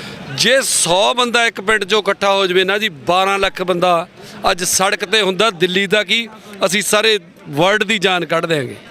ਸੋ ਇਸ ਕਰਕੇ ਬੇਨਤੀ ਆ ਜੀ, ਇਸ ਟਾਈਮ ਆਪਾਂ ਨੂੰ ਜਿੰਨੀ ਸੇਧ ਕਿਸਾਨ ਜਥੇਬੰਦੀਆਂ ਨੇ, ਕਲਾਕਾਰਾਂ ਨੇ, ਅਸੀਂ ਦੀਪ ਸਿੱਧੂ ਜੀ ਦੇ ਮੋਰਚੇ ਤੇ ਖੜੇ ਆ, ਇਹਨਾਂ ਨੇ ਜਿੰਨੀ ਆਪਾਂ ਨੂੰ ਸੇਧ ਦਿੱਤੀ ਆ, ਅੱਜ ਆਪਣੀ ਇਸ ਕੌਮ ਨੂੰ, ਇਸ ਸਾਰੇ ਪੰਜਾਬੀਆਂ ਨੂੰ ਅੱਜ ਟਾਈਮ ਆ, ਇਹ ਵਕਤ ਆ ਵੀ ਮੋਢੇ ਨਾਲ ਮੋਢਾ ਜੋੜ ਕੇ ਆਪਾਂ ਇਸ ਇਕੱਲੇ ਉਹਦੇ 'ਚ ਸ਼ਾਮਲ ਨਾ ਹੋਈਏ, ਮੋਰਚੇ ਤੇ ਆਪਾਂ ਦਿੱਲੀ ਵੱਲ ਨੂੰ ਰਵਾਨਾ ਹੋਈਏ। ਇੰਨਾ ਹੀ ਕਹਿਣਾ, ਖਿਮਾ ਦਾ ਜਾਚਕਾਂ ਜੀ, ਥੈਂਕ ਯੂ ਜੀ। ਮਤਲਬ ਕਿ ਮੋਰਚਿਆਂ ਤੇ ਪਹੁੰਚ ਕੇ ਬਹੁਤ ਸਾਰੀ ਨੌਜਵਾਨ ਅਜਿਹੇ ਨੇ, ਯੰਗ ਯੂਥ ਅਜਿਹਾ ਹੈ ਜਿਹੜਾ ਮੋਰਚਿਆਂ ਤੇ ਆਂਦਾ ਹੈ, ਸੜਕਾਂ ਉੱਤੇ ਵੀ ਨਜ਼ਰ ਆਂਦਾ ਹੈ, ਗੱਡੀਆਂ ਮੋਟਰਾਂ ਵਿੱਚ ਬਹਿ ਕੇ ਮੋਰਚਿਆਂ ਤੱਕ ਪਹੁੰਚ ਕੇ ਫੋਟੋਆਂ ਖਿਚਵਾ ਕੇ, ਸੈਲਫੀਆਂ ਕਰਵਾ ਕੇ ਫੇਸਬੁੱਕ ਤੇ ਅਪਲੋਡ ਹੋ ਜਾਂਦੀਆਂ ਨੇ, ਸੋਸ਼ਲ ਮੀਡੀਆ ਤੇ ਅਪਲੋਡ ਹੋ ਜਾਂਦੀਆਂ ਨੇ, ਤੇ ਉਸ ਤੋਂ ਬਾਅਦ ਉਹ ਸ਼ਾਇਦ ਕਦੀ ਨਜ਼ਰ ਨਹੀਂ ਆਉਂਦੇ। ਵੀਰ ਦਾ ਉਹ ਕਹਿਣ ਦਾ ਮਤਲਬ ਸੀ ਨਾਲ। ਹਾਂਜੀ, ਤੁਸੀਂ ਵੀ ਕੁਝ ਕਹਿਣਾ ਚਾਹੁੰਦੇ ਹੋ? ਆਓ ਆਓ ਆਓ, ਬੋਲੋ ਜੀ ਬੋਲੋ। ਮੈਂ ਜੀ ਕੁਲਦੀਪ ਸਿੰਘ, ਆਲ ਇੰਡੀਆ ਕਿਸਾਨ ਫੈਡਰੇਸ਼ਨ ਦਾ ਸਟੇਟ ਕਮੇਟੀ ਮੈਂਬਰ ਹਾਂ। ਤੇ ਜਿਹੜਾ ਆਹ ਕਾਲੇ ਕਾਨੂੰਨ ਬਣਾ ਕੇ ਜਿਹੜੇ ਫਾਰਮ ਦੇ ਐਗਰੀਕਲਚਰ ਦੇ ਆ ਉਹਨੂੰ ਸੱਟ ਮਾਰਦੇ ਆ, ਪਰ ਇਹਦੇ ਨਾਲ ਜਿਹੜੇ ਟ੍ਰੇਡ ਯੂਨੀਅਨਾਂ ਤੇ ਵੀ ਕਰਟੇਲ ਕਰਨ ਵਾਲੇ ਰਾਈਟਸ ਨੇ ਉਹਨਾਂ ਦੇ ਉੱਤੇ, ਉਹਨਾਂ ਦੇ ਵੀ ਅਸੀਂ ਵਿਰੋਧ ਕਰਦੇ ਹਾਂ। ਇਹ ਪੂਰੀ ਤਰ੍ਹਾਂ ਕਾਰਪੋਰੇਟ ਸੈਕਟਰ ਦੇ ਹੱਥਾਂ ਵਿੱਚ ਖੇਡ ਰਿਹਾ ਮੋਦੀ। ਪਰ ਇਹਨੂੰ ਇੱਕ ਭੁੱਲਣਾ ਨਹੀਂ ਚਾਹੀਦਾ, ਪੁਰਾਣਾ ਇਤਿਹਾਸ ਜਿਹੜਾ ਉਹ ਦੇਖਣਾ ਚਾਹੀਦਾ। ਇੱਥੇ ਇੰਦਰਾ ਗਾਂਧੀ ਨੇ ਵੀ ਐਮਰਜੈਂਸੀ ਲਾਈ ਸੀ, ਬੜੀ ਤਾਨਾਸ਼ਾਹੀ ਤਰੀਕੇ ਨਾਲ ਲੋਕਾਂ ਦੇ ਜਿਹੜੇ ਹੱਕ ਹਕੂਕ ਸੀ ਉਹ ਕੁਚਲੇ ਸੀ, ਤੇ ਅੱਜ ਵੀ ਮੋਦੀ ਉਸੇ ਰਾਹ ਤੇ ਤੁਰਿਆ ਹੋਇਆ। ਔਰ ਇੰਦਰਾ ਗਾਂਧੀ ਦਾ ਐਮਰਜੈਂਸੀ ਹਟਣ ਤੋਂ ਬਾਅਦ 77, ਕਿਉਂਕਿ ਅਸੀਂ ਪੁਰਾਣੇ ਆ, ਸਾਰਾ ਦੇਖਿਆ ਹੋਇਆ ਸਮਾਂ, ਉਹ ਦੇਖ ਲਵੇ 77 ਦਾ ਸਮਾਂ, ਉਹ ਵੀ ਹਾਰੀ ਸੀ। ਉਹਦਾ ਮੁੰਡਾ ਸੀ ਉਦੋਂ ਜਿਹੜਾ ਸੰਜੇ ਗਾਂਧੀ ਸੀ, ਉਹ ਦੋਨੋਂ ਹੀ ਹਾਰੇ ਸੀਗੇ। ਰਾਜੀਵ ਬਾਅਦ 'ਚ ਆਇਆ ਸੀਨ ਤੇ। ਤੋ ਜੇ ਉਹਦਾ ਨਹੀਂ ਚੱਲਿਆ ਤਾਨਾਸ਼ਾਹੀ ਚੱਲਦੀ ਨਹੀਂ ਹੁੰਦੀ, ਇਹ ਡਿਕਟੇਟਰਸ਼ਿਪ। ਇਹਨੂੰ ਮਾਣ ਹੋ ਗਿਆ, ਘਮੰਡ ਹੋ ਗਿਆ ਬਹੁਤ ਜ਼ਿਆਦਾ। ਮੋਦੀ ਨੂੰ, ਬੀਜੇਪੀ ਨੂੰ ਨਾਲ ਚਾਹ ਰਲਿਆ, ਅਮਿਤ ਸ਼ਾਹ ਰਲਿਆ ਹੋਇਆ। ਔਰ ਇੱਕ ਗੱਲ ਸਮਝ ਲਵੇ ਜੀ, ਜਦੋਂ ਬੰਦਿਆਂ ਨੇ ਡਾਊਨ ਜਾਣਾ ਹੁੰਦਾ ਨਾ, ਉਦੋਂ ਇਤਿਹਾਸ 'ਚ ਆਪ ਗਲਤੀ ਕਰਦਾ, ਕੋਈ ਬਾਹਰੋਂ ਨਹੀਂ ਕਰਦਾ। ਅੱਜ ਇਹਨੇ ਆਪਣੇ ਪੈਰ ਆਪ ਕਹਾੜਾ ਮਾਰਿਆ। ਆ ਜਿਹੜੇ ਕਰਨ ਨਹੀਂ, ਕੋਈ ਲੋੜ ਹੀ ਨਹੀਂ ਸੀ। ਕੀ ਲੋੜ ਸੀ ਇਹ ਜੇ? ਪਰ ਉਹਨਾਂ, ਕਿਉਂਕਿ ਕਾਰਪੋਰੇਟ ਦੇ ਸੈਕਟਰ ਦੇ ਹੱਥਾਂ 'ਚ ਖੇਡਣਾ, ਉਹਨਾਂ ਨੂੰ ਬੈਨੀਫਿਟ ਦੇਣਾ, ਉਹਨਾਂ ਚਲੋ ਘੱਟੋ ਘੱਟ ਇਸ ਚੀਜ਼ ਦਾ ਬਾਪੂ ਜੀ ਇਹ ਵੀ ਫਾਇਦਾ ਹੈ ਨਾ ਕਿ ਜਿਹੜੀ ਪੰਜਾਬ ਦੇ ਨੌਜਵਾਨੀ ਦੀ ਜ਼ਮੀਰ ਜਿਹੜੀ ਸੁੱਤੀ ਹੋਈ ਸੀ, ਜਿਹਨਾਂ ਨੂੰ ਕੁਝ ਫਰਕ ਹੀ ਨਹੀਂ ਸੀ ਪੈਂਦਾ, ਉਹ ਤਾਂ ਘੱਟੋ ਘੱਟ ਉਹਨੂੰ ਤਾਂ ਹਲੂਣਾ ਹੋਇਆ ਨਾ। ਇਹਦੇ ਤੇ ਆਉਂਦੇ ਆ ਨਾ। ਦੇਖੋ ਕਿਸਾਨੀ ਜਿਹੜੀ ਆ ਉਹ ਵਰਕਰ ਦੇ, ਵਰਕਿੰਗ ਕਲਾਸ ਦੇ ਮੁਕਾਬਲੇ 'ਚ ਹੌਲੀ ਹੌਲੀ ਉੱਠਦੀ ਆ, ਪਰ ਜਦ ਇੱਕ ਵਾਰੀ ਉੱਠਦੀ ਹੈ ਜੀ, ਫਿਰ ਇਹ ਵੱਡੀਆਂ ਤਬਦੀਲੀਆਂ ਦਾ ਕਾਰਨ ਬਣਦੀ ਹੈ। ਆਪਾਂ ਇੱਥੇ ਹੀ ਆ, ਪੰਜਾਬ ਦੀ ਧਰਤੀ ਤੇ ਆ। ਜਿਹੜਾ ਸਿੱਖ ਗੁਰੂਆਂ ਦਾ ਸੰਘਰਸ਼ ਸੀ, ਸਿੱਖਾਂ ਦਾ, ਉਹ ਸਾਰਾ ਕਿਸਾਨੀ ਦਾ ਸੰਘਰਸ਼ ਸੀ ਜੀ। ਇਸੇ ਤਰ੍ਹਾਂ ਜਿਹੜਾ ਅਜੀਤ ਸਿੰਘ ਸੀ, ਸ਼ਹੀਦ ਭਗਤ ਸਿੰਘ ਦਾ ਚਾਚਾ, ਜੇ ਅੱਜ ਉਹਨੂੰ ਨਹੀਂ ਯਾਦ ਕਰਦੇ ਤਾਂ ਗੱਲ ਬਣਦੀ ਨਹੀਂ। ਜਿਹਨੇ ਸਭ ਤੋਂ ਪਹਿਲਾਂ ਪਗੜੀ ਸੰਭਾਲੋ ਜੱਟਾ ਦਾ ਨਾਅਰਾ ਲਾਇਆ 1907 'ਚ। ਜੇ ਭਗਤ ਸਿੰਘ ਨੇ ਵੀ ਉਹ ਤੋਂ ਗੁੜਤੀ ਲਈ ਸੀ। ਤੇ ਅੱਜ ਵੀ ਕਿਸਾਨੀ ਕਦੇ ਖੁਸ਼ ਸੀਤੇ ਦੇ ਰੂਪ 'ਚ ਉੱਠੀ, ਕਦੇ ਫੇਰ ਉੱਠੀ, ਬਾਰ-ਬਾਰ ਉੱਠਦੀ ਹੈ। ਔਰ ਦੇਸ਼ ਸਾਡਾ ਕਿਸਾਨੀ ਦਾ। ਇਹ ਭੁੱਲ ਜਾਣ, ਇੱਥੇ ਇੰਡਸਟਰੀ ਘੱਟ ਹੈ। 65 ਤੋਂ 70% ਜਿਹੜੇ ਲੋਕ ਨੇ ਕਿਸਾਨੀ ਨਾਲ, ਧੰਦੇ ਨਾਲ, ਚਾਹੇ ਟੇਢੇ ਢੰਗ ਨਾਲ ਨੇ, ਚਾਹੇ ਸਿੱਧੇ ਢੰਗ ਨਾਲ ਜੁੜੇ ਹੋਏ ਨੇ। ਅੱਜ ਉਹ ਸਾਰੀ ਇਕੱਲੀ ਕਿਸਾਨੀ ਨੂੰ ਅਫੈਕਟ ਨਹੀਂ ਕਰਦਾ, ਇਸ ਕਰਕੇ ਵੀ ਇਹ ਸਾਰੀ ਦੇਸ਼ ਦੀ ਆਰਥਿਕਤਾ ਨੂੰ ਤਬਾਹ ਕਰਨ ਤੇ ਲੱਗੇ ਹੋਏ। ਚਲੋ ਠੀਕ ਹੈ, ਇਸੇ ਨਾਮ ਦੇ ਉੱਤੇ ਇੱਕ ਵਾਰ ਨਰਿੰਦਰ ਮੋਦੀ ਨੂੰ ਕੀ ਸੁਨੇਹਾ ਦੇਣਾ ਚਾਹੋਗੇ? ਪਿਆਰ ਦੇ ਨਾਲ ਕੀ ਕਹਿਣਾ ਚਾਹੋਗੇ? ਸੁਨੇਹਾ ਦੇਣਾ ਚਾਹੁੰਦੇ ਆ, ਇਹ ਯਾਰ ਸੀਗਾ ਟਰੰਪ ਦਾ, ਬੜਾ ਜਿਗਰੀ ਯਾਰ, ਉਹਦੇ ਹੱਕ 'ਚ ਵੋਟਾਂ ਵੀ ਪਵਾਈਆਂ, ਤੇ ਟਰੰਪ ਦਾ ਤਾਂ ਉੱਥੇ ਫਸਤਾ ਪੜਤਾ ਲੋਕਾਂ ਨੇ। ਬਿਲਕੁਲ, ਹੁਣ ਇਹਦੀ ਵਾਰੀ ਹੈ। ਆ ਗਿਆ ਸੁਨੇਹਾ ਹੁਣ। ਠੀਕ ਹੈ ਜੀ। ਟਰੰਪ ਵਾਲਾ ਹਾਲ ਮਤਲਬ ਮੋਦੀ ਦਾ ਆਉਣ ਵਾਲੇ ਸਮੇਂ ਦੇ ਵਿੱਚ ਹੋਣ ਵਾਲਾ ਆ। ਬੀਬੀਆਂ ਵੀ ਕੁਝ ਖੜੀਆਂ ਨੇ, ਉਹਨਾਂ ਦੇ ਨਾਲ ਗੱਲਬਾਤ ਕਰਦੇ ਹਾਂ ਅਸੀਂ ਕਿ ਤੁਸੀਂ ਕੀ ਕਹੋਗੇ? ਤੁਸੀਂ ਮੋਰਚੇ ਦੇ ਉੱਤੇ ਕਿਉਂ ਪਹੁੰਚੇ ਹੋ? ਦਿੱਲੀ ਕੂਚ ਅਸੀਂ ਕਰਨ ਲੱਗੇ ਹਾਂ, ਤੇ ਤੁਸੀਂ ਕਿਉਂ ਸ਼ਾਮਿਲ? ਸਭ ਤੋਂ ਵੱਧ ਖੁਸ਼ੀ ਇਸ ਚੀਜ਼ ਦੀ ਹੈ ਜੀ ਕਿ ਸਾਡਾ ਯੂਥ ਬਹੁਤ ਬਦਨਾਮ ਕੀਤਾ ਹੋਇਆ ਸੀ ਕਿ ਚਿੱਟੇ ਨੇ ਬਰਬਾਦ ਕਰਤਾ ਹੈ, ਨਸ਼ਿਆਂ ਨੇ ਬਰਬਾਦ, ਨਸ਼ੇੜੀ ਨੇ। ਇੱਕ ਦੂਜੇ ਨੰਬਰ ਜਿਹੜੇ ਗੀਤਕਾਰ ਸਾਡੇ ਗਾਉਣ ਵਾਲੇ ਮੁੰਡੇ, ਉਹ ਬਦਨਾਮ ਸੀ ਕਿ ਸਾਡੇ ਮੁੰਡੇ ਪੁੱਠੇ ਪਾਸੇ ਲਾਤੇ। ਅੱਜ ਗਾਉਣ ਵਾਲੇ ਵੀ ਅੱਗੇ ਉੱਠੇ ਨੇ, ਸਾਡਾ ਯੂਥ ਵੀ ਅੱਗੇ ਉੱਠਿਆ। ਇਸੇ ਗੱਲ ਦੀ ਖੁਸ਼ੀ ਹੈ ਕਿ ਹੁਣ ਮੋਰਚਾ ਫਤਿਹ ਹੋਊਗਾ। ਜੋ ਮੋਦੀ ਹੈ ਇਹਨੇ ਬਹੁਤ ਹੀ ਗਲਤ ਸਾਡੇ ਬਾਰੇ ਸੋਚਿਆ ਹੈ। ਇਹਨੇ ਸੋਚਿਆ ਕੋਈ ਐਵੇਂ ਦੀ ਕੌਮ ਹੈਗੀ ਹੈ, ਪਰ ਇਹਨੇ ਭੁੰਡਾਂ ਦੇ ਖੱਖਰ ਨੂੰ ਹੱਥ ਪਾ ਲਿਆ। ਇਸ ਕਰਕੇ ਉਹਨੂੰ ਕੱਢਣਾ ਬਹੁਤ ਔਖਾ ਹੋ ਜਾਊਗਾ ਹੁਣ। ਬਿਲਕੁਲ ਜੀ, ਭੁੰਡਾਂ ਦੇ ਖੱਖਰ ਨੂੰ ਹੱਥ ਪਾ ਲਿਆ, ਕੱਢਣਾ ਬਹੁਤ ਔਖਾ ਹੋ ਜਾਏਗਾ। ਤੁਸੀਂ ਕੀ ਕਹੋਗੇ ਭੈਣ ਜੀ? ਹਾਂਜੀ, ਵਾਹਿਗੁਰੂ ਜੀ ਕਾ ਖਾਲਸਾ, ਵਾਹਿਗੁਰੂ ਜੀ ਕੀ ਫਤਿਹ। ਮੈਂ ਤਾਂ ਇਹ ਕਹਿਣਾ ਚਾਹੁੰਦੀ ਹਾਂ ਵੀ ਪੰਜਾਬ ਜਿਹੜਾ ਇਹਨੇ ਮੋਦੀ ਨੇ ਸਮਝਿਆ ਵੀ ਪੰਜਾਬ ਦੇ ਲੋਕ ਐਵੇਂ ਹੀ ਨੇ। ਇਹਨੇ ਸੋਚਿਆ ਸੀ ਚਲੋ ਕਸ਼ਮੀਰ ਨੂੰ ਨੱਪ ਲਿਆ, ਕੋਈ ਗੱਲ ਨਹੀਂ, ਇਹ ਵੀ ਨੱਪੇ ਜਾਣਗੇ। ਇਹ ਭੁਲੇਖੇ 'ਚ ਇੱਥੇ ਬੜੇ ਆਏ ਜਿਹੜੇ ਪੰਜਾਬ ਨੂੰ ਬਰਬਾਦ ਕਰਨ ਵਾਸਤੇ। ਪੰਜਾਬ ਹਾਲੇ ਤੱਕ ਨਹੀਂ ਬਦਨਾਮ। ਇਹ ਕਹਿੰਦੇ ਨਾ ਸਿੱਖ ਕੌਮ ਖਤਮ ਹੋਣੀ ਆ, ਇਹ ਕੌਮ ਖਤਮ ਨਹੀਂ ਹੋ ਸਕਦੀ। ਪਹਿਲੀ ਗੱਲ ਤਾਂ ਮੇਰੀ ਇਹ ਸੁਣ ਲੈ ਮੋਦੀ। ਬਾਕੀ ਇਹ ਗੁਜਰਾਤ ਦਾ ਨਾ, ਇਹ ਮੈਨੂੰ ਇੱਕ ਬੰਦਾ ਗੁਜਰਾਤ ਦਾ ਦੱਸੇ ਜਿਹੜਾ ਕੋਈ ਆਰਮੀ 'ਚ ਆਇਆ ਹੋਵੇ। ਮੈਂ ਆਰਮੀ ਵਾਲਿਆਂ ਦੀ ਧੀ ਆ ਜੀ, ਅੱਗੇ ਮੇਰੀ ਧੀ ਵੀ ਆਰਮੀ 'ਚ ਗਈ ਹੋਈ ਆ। ਜੇ ਇੱਕ ਵੀ ਬੰਦਾ ਜੇ ਮੁੰਡੇ ਮਰਦੇ ਨੇ, ਸਿੱਖ ਮਰਦੇ ਨੇ, ਤਾਂ ਸਾਡੇ ਹੀ ਸਿੱਖ ਅੱਗੇ ਲੜਾਈਆਂ ਲੜਦੇ ਨੇ ਮੁੰਡੇ। ਸਿੱਖ ਰੈਜੀਮੈਂਟ ਜਾਂਦੀ ਆ ਅੱਗੇ, ਹੋਰ ਕੋਈ ਨਹੀਂ ਜਾਂਦਾ। ਉੱਥੋਂ ਦੇ ਜਨਰਲ ਪਾਕਿਸਤਾਨ ਦੇ ਨੇ, ਉਹਨਾਂ ਨੇ ਕਿਹਾ ਸੀ, ਮੈਨੂੰ ਨਾਂ ਭੁੱਲ ਗਈ ਉਹਨਾਂ ਦਾ ਮੈਂ, ਕਿ ਜੇ ਸਿੱਖ ਰੈਜੀਮੈਂਟ ਅੱਗੇ ਨਾ ਆਉਂਦੀ ਤਾਂ ਅਸੀਂ ਦਿੱਲੀ ਤੱਕ ਪਹੁੰਚੇ ਹੁੰਦੇ, ਜੇ ਪੰਜਾਬ ਵਿੱਚ ਨਾ ਹੋਵੇ ਤੇ। ਇਹ ਭੁਲੇਖੇ 'ਚ ਆ, ਇਹ ਮੋਦੀ ਨੇ ਗਲਤ ਪੰਗਾ ਲੈ ਲਿਆ। ਬਾਕੀ ਆਪਣੀ ਕੌਮ ਨੂੰ ਮੈਂ ਸੁਨੇਹਾ ਇਹ ਦੇਣਾ ਚਾਹੁੰਦੀ, ਆਪਣੀਆਂ ਬੀਬੀਆਂ ਭੈਣਾਂ ਨੂੰ, ਆਪਣੇ ਨਾਲ ਦੀਆਂ ਨੂੰ, ਬੱਚਾ ਜਦੋਂ ਜੰਮਦਾ ਨਾ, ਉਹਨੂੰ ਗੋਦੀ 'ਚ ਗੁੜਤੀ ਗੁਰੂ ਗੋਬਿੰਦ ਸਿੰਘ ਦੀ ਦੇਣੀ ਸ਼ੁਰੂ ਕਰ ਲਓ। ਅਸੀਂ ਬਚਾਂਗੇ ਤਾਂ ਹੀ। ਬਿਲਕੁਲ। ਤੇ ਜਿਹੜੀਆਂ ਬੀਬੀਆਂ ਭੈਣਾਂ ਘਰ ਦੇ ਵਿੱਚ ਬੈਠੀਆਂ ਨੇ, ਜਿਹੜੇ ਇਹ ਪ੍ਰੋਗਰਾਮ ਦੇਖ ਰਹੇ ਨੇ, ਜਿਹੜਾ ਯੂਥ ਇਹ ਘਰ ਦੇ ਵਿੱਚ ਬੈਠੇ ਹੋਏ ਪ੍ਰੋਗਰਾਮ ਦੇਖ ਰਹੇ ਨੇ, ਜਿਨ੍ਹਾਂ ਨੂੰ ਲੱਗਦਾ ਹੈ ਕਿ ਕੋਈ ਗੱਲ ਨਹੀਂ, ਲੜਾਈ ਲੜਨ ਵਾਲੇ ਤਾਂ ਸੜਕਾਂ ਉੱਤੇ ਉਤਰੇ ਹੋਏ ਨੇ, ਲੜ ਰਹੇ ਨੇ, ਸਾਨੂੰ ਕੋਈ ਫਰਕ ਨਹੀਂ ਪੈਂਦਾ, ਉਹਨਾਂ ਨੂੰ ਇਹਨਾਂ ਦੇ ਨਾਲ ਉੱਠ ਕੇ ਇੱਥੇ ਆਉਣ, ਇਹਨਾਂ ਦੇ ਨਾਲ ਚੱਲਣ, ਦਿੱਲੀ ਨੂੰ ਚੱਲੀਏ। ਅਸੀਂ ਜਾਵਾਂਗੇ, ਮੋਦੀ ਡਰੇਗਾ ਵੀ ਇਹਨਾਂ ਦੀਆਂ ਤੇ ਜਨਾਨੀਆਂ ਨਹੀਂ ਮਾਨ, ਇਹਨਾਂ ਨੂੰ ਕਿੱਥੋਂ ਛੇੜ ਲਾਂਗੇ ਅਸੀਂ। ਬਿਲਕੁਲ ਜੀ, ਸੇ ਇੱਕ ਲੜਾਊਂ ਤभी ਗੋਬਿੰਦ ਸਿੰਘ ਨਾਮ ਦਾ। ਸੋ ਅਸੀਂ, ਮੈਂ ਤਾਂ ਕਹਿੰਦੀ ਹਾਂ ਮੇਰੇ ਸਾਹਮਣੇ ਆ ਜੇ ਨਾ 20-25 ਤਾਂ ਮੈਂ ਹੀ ਨਹੀਂ ਛੱਡਦੀ ਇਹਨਾਂ ਦੇ, ਆ ਜਿਹੜੇ ਤੁਰੇ ਫਿਰਦੇ ਗੰਜੇ ਗੁੰਜੇ ਜੇ। ਹਾਂ, ਬਾਕੀ ਹੁਣ ਇਹ ਆ, ਮੇਰੀ ਸੁਨੇਹਾ ਆਪਣੀ ਕੌਮ ਨੂੰ ਇਹ ਹੈ, ਇਹ ਕੌਮ ਜਿਹੜੀ ਆ ਆਪਣੇ ਅੰਮ੍ਰਿਤਧਾਰੀ ਬਣਨ ਨਹੀਂ ਬਣਨਾ, ਗੁਰਸਿੱਖੀ 'ਚ ਰਹਿਣ। ਤਾਂ ਹੀ ਇਹ ਜਿਹੜੀ ਸ਼ਾਨ ਆ ਨਾ, ਇਹਦੇ ਨਾਲ ਬਹੁਤ ਸਾਨੂੰ ਇੱਕ ਦਲੇਰੀ ਮਿਲਦੀ ਆ। ਇਹ ਪੱਗ ਸਾਡੀ ਸ਼ਾਨ ਆ। ਜਦੋਂ ਕੋਈ ਸਰਦਾਰ ਜੀ ਕਹਿੰਦਾ ਨਾ, ਉਹਨਾਂ ਉੱਚੇ ਹੋ ਜੀਦਾ। ਬਿਲਕੁਲ। ਸੋ ਇਹ ਮੇਰਾ ਸੁਨੇਹਾ ਹੈ, ਜਿਹੜੀ ਅੱਜ ਜਿਹੜਾ 20 ਸਾਲਾਂ ਬਾਅਦ ਸਿਆਪੇ ਸਾਨੂੰ ਫਿਰ ਪੈਂਦੇ ਆ ਨਾ, ਇਹਦੇ ਲਈ ਤਿਆਰ ਹਰ ਵੇਲੇ ਰਿਹਾ ਕਰੀਏ। ਇਹ ਹਮੇਸ਼ਾ ਹੀ ਸਾਡੇ ਤੇ ਪੈਂਦੇ ਆ। ਮਸਾਂ ਹੀ 15-20 ਸਾਲ ਲੰਘਦੇ ਆ ਤਾਂ ਅਸੀਂ ਫਿਰ ਫਸ ਜਾਂਦੇ ਆ। ਬਿਲਕੁਲ ਜੀ। ਵੈਸੇ ਭੀੜ ਵੀ ਭੈਣ ਉਹਨਾਂ ਕੌਮਾਂ ਦੇ ਉੱਤੇ ਹੀ ਪੈਂਦੀ ਹੈ ਜਿਹੜਾ ਕੌਮਾਂ ਮਾਰਸ਼ਲ ਨੇ। ਬਿਲਕੁਲ ਜੀ। ਅਸੀਂ ਮਾਰਸ਼ਲ ਕੌਮ ਆ, ਅਸੀਂ ਡਰਨ ਵਾਲੀਆਂ ਨਹੀਂ ਆ ਜੀ। ਠੀਕ ਆ। ਇਹ ਮੋਦੀ ਭੁੱਲ ਜੇ। ਇਹ ਨਹੀਂ, ਇੰਦਰਾ ਗਾਂਧੀ ਨੇ ਕੀ ਕੁਝ ਕੀਤਾ ਸੀ? ਭਰੋਸਾ ਉਹਨੂੰ ਉਦੋਂ ਸਿੱਖਾਂ ਨੇ ਉਹਦੇ ਤੇ ਬਹੁਤ, ਉਹਨੂੰ ਵੀ ਫੇਥ ਸੀਗਾ, ਪਰ ਉਹਨੇ ਗਲਤੀ ਐਡੀ ਵੱਡੀ ਕਰ ਲਈ ਸੀਗੀ ਵੀ ਉਹ ਜਿਹੜਾ ਉੱਥੇ ਹੱਥ ਪਾ ਲਿਆ ਸੀ ਨਾ ਜਾ ਕੇ ਹਰਮੰਦਰ ਸਾਹਿਬ ਤੇ, ਉਹਨੇ ਗਲਤੀ ਕੀਤੀ ਸੀ। ਸੋ ਹੁਣ ਇਹ ਗਲਤੀ ਕਰ ਰਿਹਾ, ਇਹਨੇ ਪੰਜਾਬ ਨਾਲ ਪੰਗਾ ਲੈ ਲਿਆ। ਇਹ ਪੰਜਾਬ ਝੁਕਣ ਵਾਲਾ ਨਹੀਂ। ਜੇ ਇਹ ਝੁਕਾਉਣਾ ਚਾਹੇਗਾ ਤੇ ਨਹੀਂ ਝੁਕਣਾ। ਇੱਥੇ ਤੇ ਬੱਚਾ ਤਿਆਰ ਹੋ ਜਾਣਾ ਹੈ। ਬਿਲਕੁਲ ਸਤਿ ਸ੍ਰੀ ਅਕਾਲ। ਹੁਣ ਅਸੀਂ ਕਹਿ ਸਕਦੇ ਹਾਂ ਕਿ ਇਹ ਮਾਈ ਭਾਗੋ ਦੀਆਂ ਉਹ ਵਾਰਸਾਂ ਨੇ ਜਿਹੜੀਆਂ ਕਹਿ ਰਹੀਆਂ ਨੇ ਕਿ ਬੱਚਾ ਝੋਂਕ ਦੇਵਾਂਗੇ, ਪਰ ਮੋਦੀ ਦੇ ਜੋ ਗੰਦੇ ਮਨਸੂਬੇ ਨੇ ਉਹ ਉੱਥੇ ਹੀ ਰੋਕ ਦੇਵਾਂਗੇ। ਅਸੀਂ ਇਸ ਚੀਜ਼ ਨੂੰ ਅੱਗੇ ਵਧਣ ਨਹੀਂ ਦੇ ਸਕਦੇ। ਤੇ ਜਿੰਨੇ ਲੋਕ, ਜਿੰਨੀ ਆਵਾਮ ਚਾਲੇ ਦਿੱਲੀ ਵੱਲ ਨੂੰ ਪਾ ਚੁੱਕੀ ਹੈ, ਮੈਂ ਕਹਿ ਰਿਹਾ ਜਿੱਦਾਂ ਵੀਰ ਪਹਿਲਾਂ ਕਹਿ ਗਿਆ ਕਿ ਇੱਕ ਪਿੰਡ ਦੇ ਵਿੱਚੋਂ ਅਗਰ 10 ਬੰਦੇ ਵੀ ਦਿੱਲੀ ਨੂੰ ਚਾਲੇ ਪਾ ਲੈਣ ਨਾ, ਤਾਂ ਦਿੱਲੀ ਨੂੰ ਹੱਥਾਂ ਪੈਰਾਂ ਦੀ ਪੈ ਜੂਗੀ। ਉਹ ਤਾਂ ਹੁਣ ਵੀ ਵੈਸੇ ਪਈ ਹੋਈ ਹੈ, ਪਰ ਫਿਰ ਵੀ ਮੈਂ ਇਹ ਕਹਾਂ ਘਰਾਂ ਵਿੱਚ ਨਾ ਬੈਠੋ। ਆਪਣੇ ਪਰਿਵਾਰ ਦਾ ਘੱਟੋ ਘੱਟ ਇੱਕ ਮੈਂਬਰ ਦਿੱਲੀ ਨੂੰ ਭੇਜਦਾ ਜ਼ਰੂਰ ਕਰੋ। ਸਾਡਾ ਫਰਜ਼ ਬਣਦਾ ਹੈ ਪੰਜਾਬੀ ਹੋਣ ਦੇ ਨਾਤੇ। ਉਹ ਖਿੱਚ ਪੰਜਾਬੀਆ ਖਿੱਚ ਤਿਆਰੀ, ਤੇਰਾ ਪੇਚਾ ਪੈ ਗਿਆ ਸੈਂਟਰ ਨਾਲ। ਜਦੋਂ ਇਹਨਾਂ ਨੇ ਕਾਨੂੰਨ ਨੇ ਐਕਟ ਬਣਾਇਆ ਸੀਗਾ, ਇਹਨਾਂ ਨੂੰ ਚਾਹੀਦਾ ਸੀ ਸਾਡੀਆਂ ਕਿਸਾਨ ਜਥੇਬੰਦੀਆਂ ਇਹਨਾਂ ਨੂੰ ਨਾਲ ਪਹਿਲੋਂ ਲੈਂਦੇ, ਸਲਾਹ ਕਰਦੇ ਕਿ ਅਸੀਂ ਆਹ ਕਰਨ ਲੱਗੇ ਆ। ਉਸ ਤੋਂ ਬਾਅਦ ਵੇਖੋ ਜੱਟ ਕੌਮ ਇਹੋ ਜਿਹੀ ਹੈ, ਸਾਡੇ ਤੇ ਰਿਸ਼ਤੇ ਹੀ ਪੈਲੀ ਤੇ ਹੁੰਦੇ ਆ। ਭਾਵੇਂ ਮੁੰਡਾ IAS ਲੱਗਾ ਹੋਵੇ ਨਾ, ਫਿਰ ਵੀ ਮਾਂ-ਬਾਪ ਜ਼ਮੀਨ ਦੇਖਦੇ ਨੇ ਵੀ ਕੁੜੀ ਨੂੰ ਕੱਲ ਨੂੰ ਭਾਰੀ ਪੈਂਦੀ ਆ, ਰੋਟੀ ਕਿੱਥੋਂ ਖਾਊਗੀ? ਸਾਡੇ ਕਿਹੜੇ ਕਾਰੋਬਾਰ ਦੂਜੇ ਨੇ? ਸਾਡੀ ਤਾਂ ਜਾਇਦਾਦ ਹੀ ਇਹੀ ਆ। ਸੋ ਸਾਨੂੰ ਇਹ ਜੇ ਅੱਜ ਅਸੀਂ ਗਵਾ ਲਈ, ਅਸੀਂ ਸਾਰੀ ਉਮਰ ਸਾਡੇ ਬੱਚੇ ਸਾਨੂੰ ਗਾਲਾਂ ਕੱਢਣਗੇ ਅੱਗੋਂ।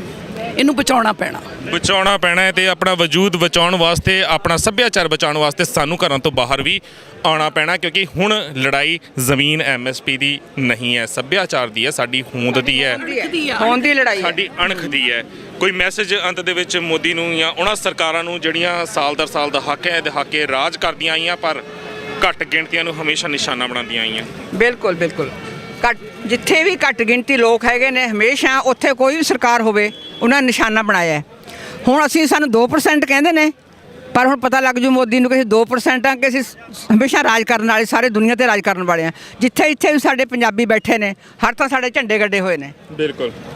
ਤੇ ਇਸ ਕਰਕੇ ਅਸੀਂ ਆਪਣੇ ਪੰਜਾਬ ਵੱਲ ਕਿਵੇਂ ਦੇਖਣ ਦੇਵਾਂਗੇ ਇਹਨਾਂ ਨੂੰ? ਕਦੇ ਨਹੀਂ ਦੇਖਣ ਦੇ ਸਕਦੇ। ਤੇ ਜਿੱਥੇ ਤੱਕ 2% ਦੀ ਗੱਲ ਰਹੀ, ਜੇ ਇਹ 2% ਨਾ ਹੁੰਦੇ ਨਾ ਭਾਰਤ ਆਜ਼ਾਦ ਹੁੰਦਾ, ਨਾ ਤੁਹਾਡੇ ਸਿਰ ਦੇ ਉੱਤੇ ਆਜ਼ਾਦੀ ਦਾ ਇਹ ਤਮਗਾ ਤਾਜ ਸੱਜਿਆ ਹੁੰਦਾ, ਨਾ ਤੁਸੀਂ ਇਹ ਕਹਿਣ ਜੋਗੇ ਹੁੰਦੇ ਕਿ ਤੁਸੀਂ ਭਾਰਤ ਦੇ ਵਿੱਚ ਆਜ਼ਾਦ ਮੁਲਕ ਦੇ ਵਿੱਚ ਰਹਿੰਦੇ ਹੋ। ਤੇ ਜਿੱਥੇ ਤੱਕ 2% ਦੀ ਗੱਲ ਰਹੀ, ਤਾਂ 90% ਸ਼ਹਾਦਤਾਂ ਹਰ ਤਬਕੇ ਦੇ ਵਿੱਚ ਪੰਜਾਬੀਆਂ ਦੀਆਂ ਨੇ। ਮੈਂ ਸਿੱਖ ਨਹੀਂ ਕਹਾਂਗਾ, ਹਿੰਦੂ ਨਹੀਂ ਕਹਾਂਗਾ, ਮੁਸਲਮਾਨ ਨਹੀਂ ਕਹਾਂਗਾ, ਕਿਉਂਕਿ ਬਹੁਤ ਸਾਰੇ ਲੋਕ ਮੈਨੀਪੂਲੇਟ ਬਹੁਤ ਕਰਦੇ ਨੇ। ਮੈਂ ਸ਼ਾਇਦ ਦਸਤਾਰ ਅਗਰ ਬੰਨੀ ਆ ਪੰਜਾਬੀ ਦੇ ਵਿੱਚ ਠੇਠ 'ਚ ਗੱਲ ਕਰ ਰਿਹਾ ਤਾਂ ਲੋਕੀ ਕਹਿਣਗੇ ਲੈ ਇਹ ਤਾਂ ਸਿੱਖਾਂ ਦੀ ਗੱਲ ਕਰਨ ਬਹਿ ਗਿਆ, ਕਿਉਂਕਿ ਕਮੈਂਟ ਵੀ ਬੜੇ ਥੱਲੇ ਮਾਰਦੇ ਨੇ ਕਿ ਇਹ ਕੱਟੜਪੰਥੀ ਗੱਲ ਕਰਦਾ। ਆਪਣੇ ਜ਼ਮੀਰ ਜਾਗਦੇ ਰੱਖੋ, ਆਪਣੇ ਆਪ ਨੂੰ ਪਹਿਲਾਂ ਪੰਜਾਬੀ ਸਮਝੋ, ਕਿਉਂਕਿ ਮੇਰੇ ਕਲਗੀਧਰ ਨੇ ਜਦੋਂ ਖੰਡੇ ਬਾਟੇ ਦੀ ਪਹੁਲ ਤਿਆਰ ਕਰਕੇ 5 ਪਿਆਰੇ ਸਾਦੇ ਸੀ, ਨਵਾਜ਼ੇ ਸੀ, ਉਹਨਾਂ ਨੇ ਇਹ ਨਹੀਂ ਸੀ ਵੇਖਿਆ ਕੌਣ ਕਿਹੜੀ ਜਾਤ ਦਾ ਆ, ਕਿਹੜੇ ਤਬਕੇ ਤੋਂ ਆ, ਜਾਂ ਕਿਸ ਦਾ ਕੀ ਗੋਤ ਹੈ। ਉਹਨੇ ਖੰਡੇ ਬਾਟੇ ਦੀ ਪਹੁਲ ਤਿਆਰ ਕਰਕੇ 5 ਪਿਆਰੇ ਸਾਜੇ ਸੀ। ਬਟ ਸਾਡੀ ਅੱਜ ਬਦਕਿਸਮਤੀ ਹੈ ਕਿ ਸਿੱਖ ਕੌਮ ਦੇ ਵਿੱਚ ਚੋਲੇ ਪਾ ਕੇ ਅਜਿਹੇ ਮਸੰਦ ਆ ਗਏ ਨੇ ਜਿਨ੍ਹਾਂ ਨੇ ਕੌਮ ਨੂੰ ਪਾੜ ਕੇ ਰੱਖ ਦਿੱਤਾ। ਉਹ ਬੇਸ਼ੱਕ ਤੁਸੀਂ ਟਕਸਾਲਾਂ ਕਹਿ ਲਓ, ਮਿਸ਼ਨਰੀ ਕਹਿ ਲਓ, ਜਾਂ XYZ ਨਾਨਕਸਰੀਏ ਕਹਿ ਲਓ, ਨਾਮਧਾਰੀ ਕਹਿ ਲਓ, ਨੀਲਧਾਰੀ ਕਹਿ ਲਓ, ਨਾਮ ਜਿੰਨੇ ਮਰਜ਼ੀ ਮਿਲਾ ਲਓ, ਔਨ ਟਿਪਸ ਬਥੇਰੇ ਆ ਜਾਣਗੇ, ਪਰ ਧਰਮ ਛਿੱਕੇ ਟੰਗ ਕੇ ਆਪਣੀਆਂ ਦੁਕਾਨਦਾਰੀਆਂ ਚਲਾਈਆਂ ਨੇ। ਧਰਮ ਸਿਰਫ ਸਾਡਾ ਇੱਕ ਹੈ, ਉਹ ਇਨਸਾਨੀਅਤ ਹੈ। ਜਾਤ ਸਾਡੀ ਇੱਕ ਹੈ, ਉਹ ਅਸੀਂ ਸਿੰਘ ਹਾਂ ਗੁਰੂ ਦੇ। ਅਗਰ ਅਸੀਂ ਇਹ ਦੋ ਚੀਜ਼ਾਂ ਯਾਦ ਰੱਖ ਲਾਂਗੇ ਤਾਂ ਕਦੇ ਹੋ ਹੀ ਨਹੀਂ ਸਕਦਾ ਕਿ ਅਸੀਂ ਆਪਣੀ ਜ਼ਿੰਦਗੀ 'ਚ ਨੀਵੀਂ ਪਾ ਲਈਏ ਜਾਂ ਦਿੱਲੀ ਦੇ ਅਜਿਹੇ ਰਵੱਈਏ ਅੱਗੇ ਅਸੀਂ ਆਪਣੇ ਗੋਡੇ ਲਵਾ ਲਈਏ। ਹੁਣ ਮੈਂ ਅੰਤ ਦੇ ਵਿੱਚ ਇਹੀ ਬੇਨਤੀ ਕਰਾਂਗਾ, ਇੱਕ ਵਾਰ ਵੀਰਾਂ ਤੋਂ ਪੁੱਛ ਲਾ, ਤੁਹਾਡੇ ਵਿੱਚੋਂ ਕਿਸੇ ਨੇ ਕੋਈ ਵਿਚਾਰ ਰੱਖਣਾ ਹੈ ਮੋਦੀ ਦੇ ਸਾਹਮਣੇ, ਕੋਈ ਰੱਖਣਾ ਚਾਹੁੰਦਾ ਹੈ? ਜਿਹਨਾਂ ਨੇ ਰੱਖਣੇ ਆਓ ਫਟਾਫਟ ਮੈਂ ਵਾਈਂਡ ਅਪ ਕਰਾਂ, ਫਿਰ ਦੱਸੋ ਜੀ ਕੀ ਕਹਿਣਾ ਚਾਹੁੰਦੇ ਹੋ? ਭਾਜੀ ਮੈਂ ਸਭ ਤੋਂ ਪਹਿਲਾਂ ਤਾਂ ਇਹ ਗੱਲ ਕਹਿਣੀ ਚਾਹੁੰਦਾ ਕਿ ਇਹ ਸੰਘਰਸ਼ ਲਾਈਟ ਆਫ ਹੋ ਰਹੀ ਹੈ, ਤੁਸੀਂ ਘੁਮਾ ਲਓ ਕੈਮਰਾ ਥੋੜਾ ਜਿਹਾ, ਲਾਈਟ ਅਗੇਂਸਟ ਜਾ ਰਹੀ ਹੈ ਤੁਹਾਡੀ। ਚਲੋ ਹਾਂ, ਇਹ ਸੰਘਰਸ਼ ਇਸ ਟਾਈਮ ਸਿਰਫ ਕਿਸਾਨ ਦਾ ਜਾਂ ਸਿੱਖ ਦਾ ਨਹੀਂ ਜੇ ਰਹਿ ਗਿਆ, ਇਹ ਸੰਘਰਸ਼ ਹੁਣ ਪੂਰੇ ਪੰਜਾਬੀ, ਹਰ ਪੰਜਾਬੀ ਦਾ ਬਣ ਗਿਆ ਜੇ। ਇਹ ਹੁਣ ਹਰ ਪੰਜਾਬੀ ਉੱਠ ਗਿਆ ਵਾ, ਉਹਨੂੰ ਪਤਾ ਲੱਗ ਗਿਆ ਵੀ ਇਹ ਹੁਣ ਕੱਲਾ ਜੇ ਕਿਸਾਨ ਮਰਿਆ ਦੁਕਾਨਦਾਰ ਵੀ ਮਰਨਾ, ਸਾਰੇ ਮਰਨੇ ਆ।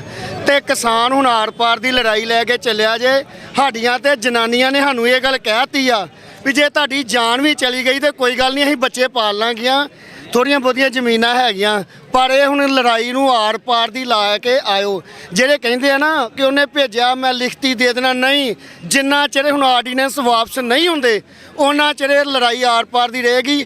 ਅਸੀਂ ਜਾਨ ਦੇਣ ਨੂੰ ਵੀ ਪੂਰੀ ਤਰ੍ਹਾਂ ਤਿਆਰ ਹਾਂ। ਬਿਲਕੁਲ ਕਹਿ ਸਕਦੇ ਹਾਂ ਕਿ ਜਿੱਦਾਂ ਜਿਹੜੇ ਸਿੰਘਾਂ ਨੂੰ ਵਿਦਾਵਾ ਦਿੱਤਾ ਸੀਗਾ, ਉਹਨਾਂ ਸਿੰਘਾਂ ਨੂੰ ਜਿੱਦਾਂ ਉਹਨਾਂ ਦੀਆਂ ਸਿੰਘਣੀਆਂ ਨੇ ਟਰੀਟ ਕੀਤਾ ਸੀ, ਅੱਜ ਮੁੜ ਉੱਦਾਂ ਦਾ ਦਿਨ ਦੇਖਣ ਨੂੰ ਮਿਲ ਰਿਹਾ ਆ। ਘਰੋਂ ਜਦੋਂ ਕਿਸਾਨ ਤੁਰਿਆ ਤਾਂ ਘਰ ਦੀਆਂ ਨੇ ਇਹ ਕਹਿ ਕੇ ਭੇਜਿਆ ਜਾਨ ਚਲ ਜੇ ਤਾਂ ਚਲ ਜੇ, ਪਰ ਸਾਡਾ ਜਿਹੜਾ ਇਹ ਸਵਰਗ ਵਰਗਾ ਜਹਾਨ ਆ ਇਹ ਨਹੀਂ ਹੱਥੋਂ ਜਾਣਾ ਚਾਹੀਦਾ, ਇਹ ਨਹੀਂ ਹੱਥੋਂ ਖੁੱਸਣਾ ਚਾਹੀਦਾ। ਤੁਸੀਂ ਵੀ ਕੁਝ ਕਹਿਣਾ ਚਾਹੁੰਦੇ ਹੋ? ਹੋਰ ਕਿਸੇ ਨੇ ਕੁਝ ਕਹਿਣਾ ਹੈ ਜੀ? ਚਲੋ ਦਿਓ ਇਜਾਜ਼ਤ, ਬੁਲਾਓ ਫਤਿਹ। ਤੇ ਪ੍ਰੋਗਰਾਮ ਕਿਦਾਂ ਲੱਗਿਆ ਲਾਈਕ ਤੇ ਸ਼ੇਅਰ ਜ਼ਰੂਰ ਕਰਨਾ। ਬਾਕੀ ਆਪਣੀਆਂ ਭਾਵਨਾਵਾਂ ਨੀਚੇ ਕਮੈਂਟਸ ਦੇ ਵਿੱਚ ਤੁਸੀਂ ਵਿਅਕਤ ਕਰ ਸਕਦੇ ਹੋ। ਜ਼ਮੀਰਾਂ ਜਾਗਦੀਆਂ ਰੱਖਿਆ ਕਰੋ, ਇਨਸਾਨੀਅਤ ਹਮੇਸ਼ਾ ਆਪਣੇ ਅੰਦਰ ਜਿਉਂਦੀ ਰੱਖਿਆ ਕਰੋ, ਬੱਚਿਆਂ ਨੂੰ ਪਿਆਰ ਦਿਆ ਕਰੋ, ਵੱਡਿਆਂ ਨੂੰ ਸਤਿਕਾਰ ਦਿਆ ਕਰੋ। ਤੇ ਗਲਤ ਸੰਤਰੀ ਹੋਵੇ, ਮੰਤਰੀ ਹੋਵੇ, ਚਾਹੇ ਕੋਈ ਪੁਲਿਸ ਅਫਸਰ ਹੋਵੇ, ਉਹਦੇ ਮੂੰਹ ਦੇ ਉੱਤੇ ਕਹਿਣ ਦੀ ਜੁਰਤ ਰੱਖਿਆ ਕਰੋ। ਕਦੇ ਹੋ ਹੀ ਨਹੀਂ ਸਕਦਾ ਕਿ ਕੋਈ ਤੁਹਾਡਾ ਗਲਤ ਫਾਇਦਾ ਚੱਕ ਜੇ ਜਾਂ ਕੋਈ ਤੁਹਾਡੀ ਜ਼ਮੀਨ ਉੱਤੇ, ਜਾਇਦਾਦ ਉੱਤੇ, ਤੁਹਾਡੀ ਅਣਖ ਉੱਤੇ ਕਬਜ਼ਾ ਕਰ ਜੇ। ਇੰਨੀਆਂ ਕੀ ਬੇਨਤੀਆਂ ਪ੍ਰਵਾਨ ਕਰਨਾ। ਦਿਓ ਇਜਾਜ਼ਤ, ਬੁਲਾਓ ਫਤਿਹ। ਵਾਹਿਗੁਰੂ ਜੀ ਕਾ ਖਾਲਸਾ, ਵਾਹਿਗੁਰੂ ਜੀ ਕੀ ਫਤਿਹ। Hello okay.